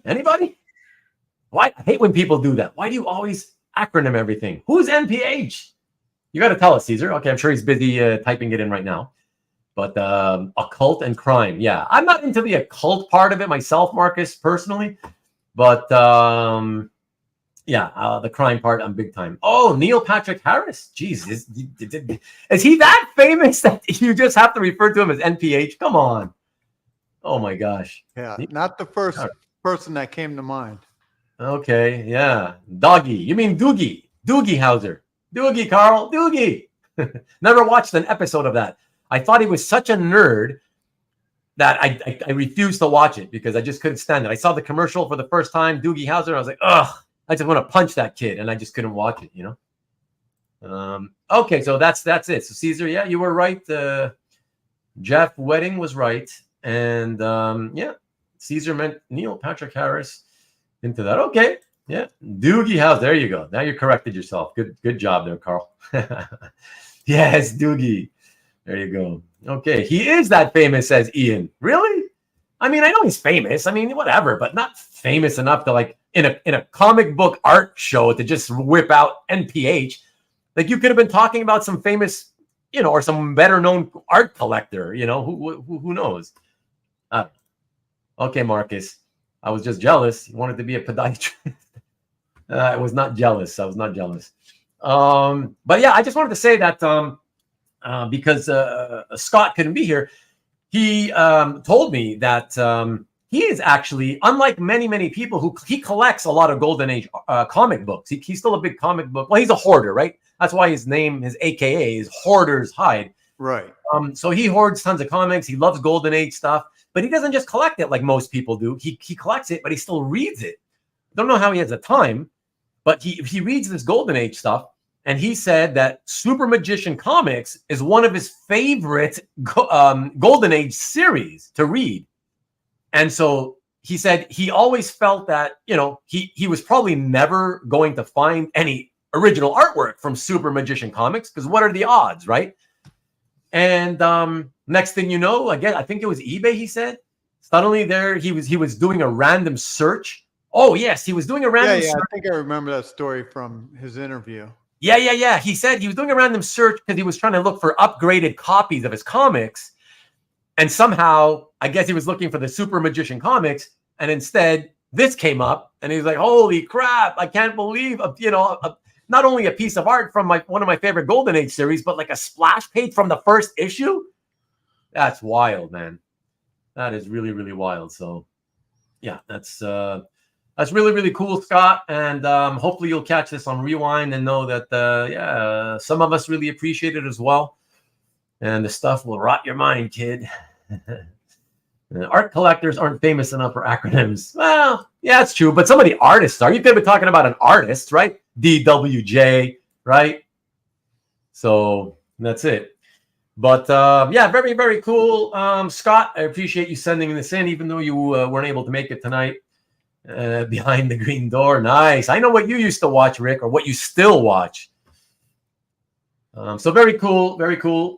Scott, thank you very much for showing this. It's a lot of fun. Cool to have a little bit of a mix with some Golden Age stuff. So yeah, that's really neat. Okay, everyone. All right. I guess it's going to go over 4 hours, but not much. Maybe 10 minutes tops. 2 more pieces, everybody. So we've got let me find which ones we're missing here. 11 and 12. Yeah, except those are not number 11 and 12 anymore. So here we go. So we've got 14. So let me see. Who else did we not get to? We got John Scott. Yes. Oh, yeah. 21 and 22. Here we go. All right. So the second to last piece tonight, everyone, is in the this is number 21. This is in the collection of John Nguyen. John had to work tonight. He wanted to be on and present, but he said he'd be working and he couldn't make it. He has popped in 2 times to check to see if his piece had been shown or not. Unfortunately, he did not pop in again, as far as I can see. So, John, this one's for you, buddy. Those of you who know John, he goes by JN80 on CAF. And he is known for being primarily a collector of super villain artwork. And so this is the piece that he loves the most from 2023, from X-Men Annual number 16, page 44, a splash page by Very early Jae Lee, inked by Jan Harps. No idea who Jan Harps is. I guess she didn't have much of a, or it could be a guy, Jan. It could be Jan Harps. But yeah, probably didn't have much more than a cup of coffee in the industry. Yeah, from 1992. So now the interesting thing is that he doesn't only collect villains, although, correct me if I'm wrong, Marcus, I'm sure you probably can answer this, but for a while, I think Archangel became bad. I think he turned. I think Apocalypse turned him into a villain. Yeah, I think so. He did something to his wings or whatever. He changed his wings or something, and then whatever, he became bad or something. I think it was bad for a while, right? Yeah. Yeah. Oh, sorry, I missed a couple of Scott comments. Yeah. There we go. Seduced. It's not Championship Monday. It sure is. Thank you. Thank you. The wings do look like a harp. They're very cool. Very, very cool designs, you know. Ian says, cool piece. Splash page. Archangel interrupted in the bath. Nice. Archangel was one of the four. Oh, the four horsemen of Apocalypse. Right. I remember that stuff. Well, I barely remember it. But yeah, that's right. Exactly. Okay. So I'm not sure if this was his good boy era or his villain era at this point. But I love the design. I love how Jae Lee drew the figure. Like in other words, how he laid out the posture of the figure. Because it's just kind of unique. His leg up like that. You get that big full figure of Archangel, but then you can still get the villains in the background. Yeah. And if I remember correctly, I don't know what they're called, but those guys used to be in those. They were in some issues of the John Byrne, Claremont, Byrne, and Austin X-Men issues. I think those are the same guys. It looks like them. Yeah, that I don't know. Yeah. But yeah, cool. I love the title as well. The fact that it's the title of the story is Angel of Death. That's pretty cool too. So really, really like this. But again, I guess this can fit. What's cool about it for John's collection is that it can fit both as part of his villain collection, since he was a villain for a time, but also he does occasionally pick up non-villain pieces. And if that's kind of, how he picked it up, then it fits that way too. So it fits his collection either way. So really, really a lot of fun. Really, really cool. And yeah, John, congratulations to you. Glad we could put this for you tonight. And I hope you enjoy watching this on Rewind. Yeah. A nice splash for sure. Yeah. Pretty neat. All right, everyone. Thank you so much to all of you for sure, and especially those of you who've been here from the go for the full 4 hours, 4 minutes so far. But yes, we are at the final piece for tonight. And this, yes, great piece for sure, Rick. Cyclops is a villain disguised as a hero. Nice. I appreciate it, Nikki. Appreciate it. It's been a tough one, but yeah, I appreciate it. It's gone pretty good. More other than a few glitches, it's been pretty good. So yes, Jeff. Last call, absolutely. So this next piece, it is Maki Poo Poo. Michael says he was really nervous. Why were you nervous? You're among friends here, man. Have a good week yourself, Michael. Get some good rest. You need some sleep. So yeah, get a good rest and have a great week yourself. Thank you. So let us go and cue the piece up. So this next piece, the last final piece, everyone, number 22 on tonight's docket, is from the collection of Rick Whitelock. Those of you who watch my shows regularly might remember Rick. On the thumbnail, he's wearing a super bright orange jersey. His nickname is Gator. He's a Florida Gators fan. Doesn't live there currently, but yeah. So you can't miss it when you go through all this the homepage of all my all the thumbnails on my homepage. So he gets the last piece. Not for no other reason other than, I saved the last few pieces at the end for the people who weren't going to be here themselves, to allow for the people who were here to sort of get into the studio and out quicker. So Rick Whitelock, otherwise known as Gator. Yes, Marcus Gator. You're familiar with Gator. Look at Caesar. Oh, Caesar. You don't know the half of it. Or I guess you kind of do. Silver Surfer art. He's a big Silver Surfer guy. I mean, that's his collecting focus. Absolutely. Silver Surfer art. Yeah. Now, I'm going to apologize, everybody, in advance, just real quick, because the only image he had that he sent me was so tiny. Typically, I would just tell the person, sorry, give me another scan of another piece if that's all you can do, because it's so tiny. Instead, that's all he could give me, so I had to stretch it out just to fill the size of the slide. So it's not sharp. So let's just say it's not sharp, and it's also cut off at the bottom. Maybe an inch of the artwork at the bottom is cut off. So not the greatest. Whatever. Please bear with me. But I did get a great scan of the comic book. So at least in the color version, you'll get the idea of how it would look like if it was super sharp. Yeah, you can accept the Oscar on his back. Exactly. There you go. No, I'm not saying it's not the last piece because I'm saying it's the best piece of the evening. It's not. I mean, maybe you think it is. I've already seen some great pieces, but it is a cool banger piece for sure. Silver Surfer coming. So, okay, let's cue this up. Number 22 in tonight's show and tell is Cosmic Powers Unlimited #1 wraparound cover from 1995 featuring the killer villain Thanos versus Silver Surfer in one of the most dynamic layouts you'll find. Here's the color piece, everyone. Check this out. I mean, this is just absolutely astonishing. The artist is Claudio Castellini.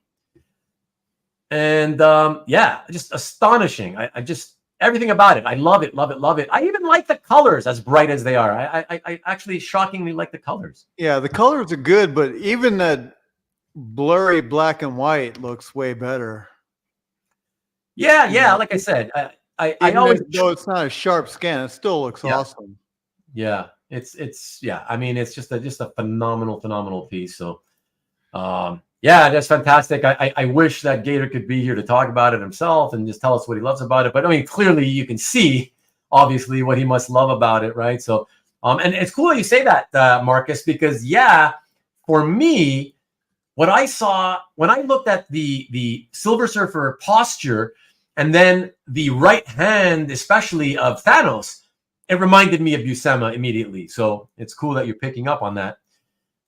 Yeah, it's astonishing. So thought it would be Grummett to close the show. Nah, man. Nikki, I showed mine was #2. Mike went first and then I went second just to get ourselves out of the way.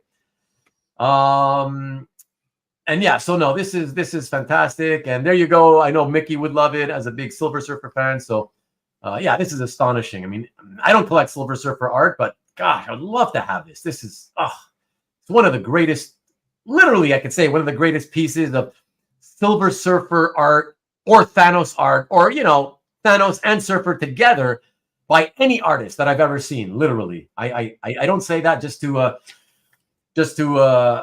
blow smoke up Gator's ass. I'm literally, to me, all artists included, one of my favorite pieces of art ever, featuring these two characters. It's really astonishingly gorgeous. Castellini is masterful. Yeah, certainly, for sure. Here, that's for sure. Silver Surfer Shine reminds me of Steel. This doesn't remind me of Steel at all, Marcus. So yeah, so really fantastic piece. So I'm glad I could show this for Gator. Yeah, that's a great piece. Yeah, it's a great way. I guess it is a great way to, pretty cool way to close out the show. Even though many of tonight's pieces could have closed out the show. So did you see his signature underneath? Yes, you saw how he worked it in there. Yeah, but you don't notice it here. Right. You see, so I don't know if it's just because it's a really bad scan, but it's not. I think it's I can see it, but it's faint. It's just faint because it's a bad scan. That's all. Yeah, it's still I like when they do that where but you can see it there clearly. The background. Yeah, exactly. So fantastic stuff. Really love it. Great piece. Yeah, really awesome. So let me get this one off the screen. And awesome. Mike, you survived the show for 4 hours and 11 minutes. Right. I'm a 4-hour veteran now. You were one, not the, but one of the all-time, part of one of the all-time longest episodes. So congratulations, I guess, whatever that's worth. But I appreciate it, man. Yeah, thank you, Carl.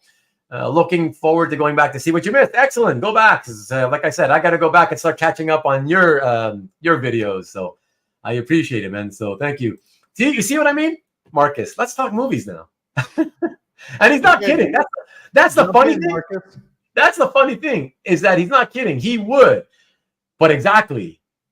The only way I would consider doing that is if Marcus decided to jump in. Yeah, I'll tag you out. Here, tag me out. And since he's not willing to jump in, we're not going to be talking movies. So that's amazing. So I hope everybody who came in late takes the time. No, I don't expect you to go back and watch 3 or 4 hours, but I would hope you would take the time if you came in late to go back and just fast forward through it. Once I get off here from the live stream, I'm going to begin the work of splitting up this. I'm going to be up for at least 2 more hours just to split this video up into chapters, and the chapters will be, just so you can see. I'll name them by the piece, the name of the piece, the name of the piece with the artist for everybody who wants to skip through everything. Or like I said, you could just start right away by dragging the progress bar yourselves and see everything quickly. So do that. There's a lot of great pieces tonight, so I know you'll appreciate it. Neon Dragon tagging in for my. No. We don't got another 5 or 9 hours. Thanks again, Ruben. Hey, you're welcome, Lee. Thank you again for doing this. Really appreciate it. Thank you, everybody. Lee's piece and Mickey's piece, probably my 2 top picks.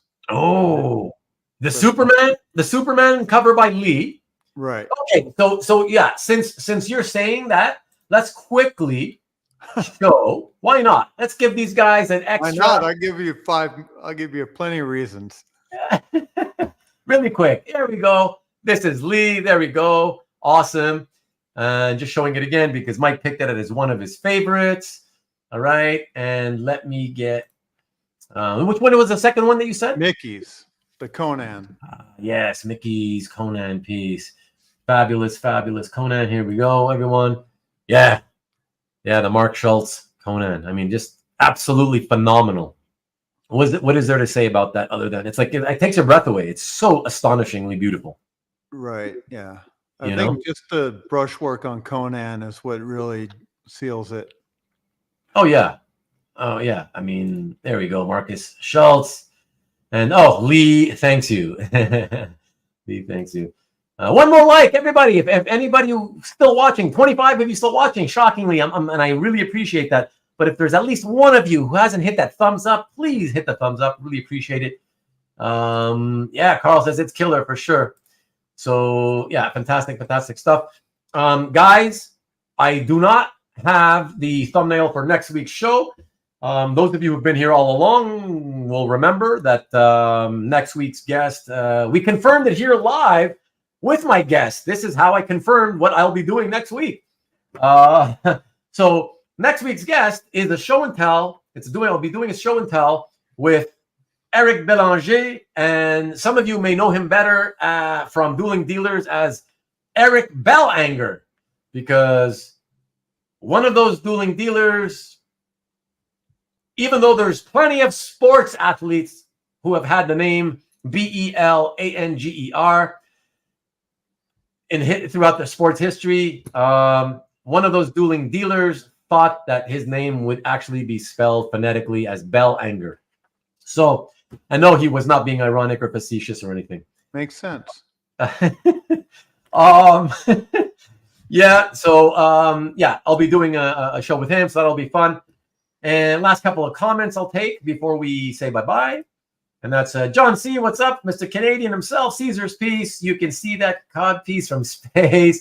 Well, listen, I showed the 2 pieces we showed again only because Mike was gracious enough to be my co-host tonight.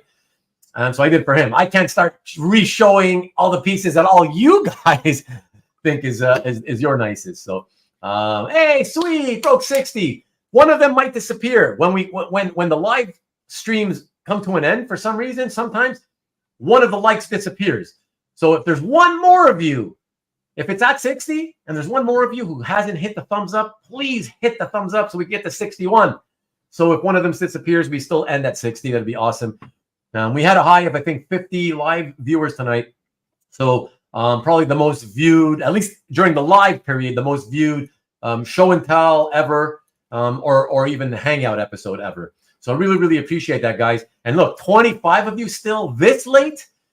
Usually at this hour, we're down to like 14, 15 people. So I really appreciate that, everybody. All of you, again, I will say it one last time. I can't say it anymore. I hope you... I remember the time it was. Because now it's the 8th, probably. Yes, now it's the 8th, exactly. Well, on the East Coast, so I won't say it. But thank you again, everybody. Awesome 2023 acquisitions. Great show. Thank you, Rick, for everything. I really, really appreciate you. I really wish you would do a show and tell with me. I wish you wouldn't be so shy, but I understand. It's okay. You too, Marcus. Wow, JC, you're still around. Awesome show. Awesome. Hey, you're awesome. I appreciate you, man. Thank you. Really, really appreciate you. Yeah, it's all U.S. coasts. I know, but still, we usually have East and West and in between. And even with the West Coasters, it's not usually that many at this late in the game when we go. Go Blue. Yeah, everybody, thank you. Michigan going for the national championship tomorrow against Washington. Thank you, Marcus. I appreciate it. Go Blue. Thank you, John C. Thanks for carrying it, Mike. Yeah, if you cut out all my parts, the show would only be 10 minutes long. Yeah. It's actually the opposite. If we cut out all your parts, it would be 4 hours and 14 minutes. Yeah. Thanks, Jeff. I appreciate you, man. All right. We got the 61 likes. Awesome. Thank you, everybody. Again, thank you. That's all we have to say. I will have a great week, everybody. And I guess, yeah, we'll see you at the usual time next week for the show and tell with Eric Belanger. Thanks, everybody. Stick with me for a sec, Mike, will you? Thanks, bud. All right, guys. Thank you so much again. And good night to you, Nick. Good night, everybody. I appreciate you. And we'll see you at Nick's show on Friday. And after that on my show again here, right here next week, 8 o'clock Eastern, 5 o'clock Pacific. Thanks again, everyone. And like Marcus says,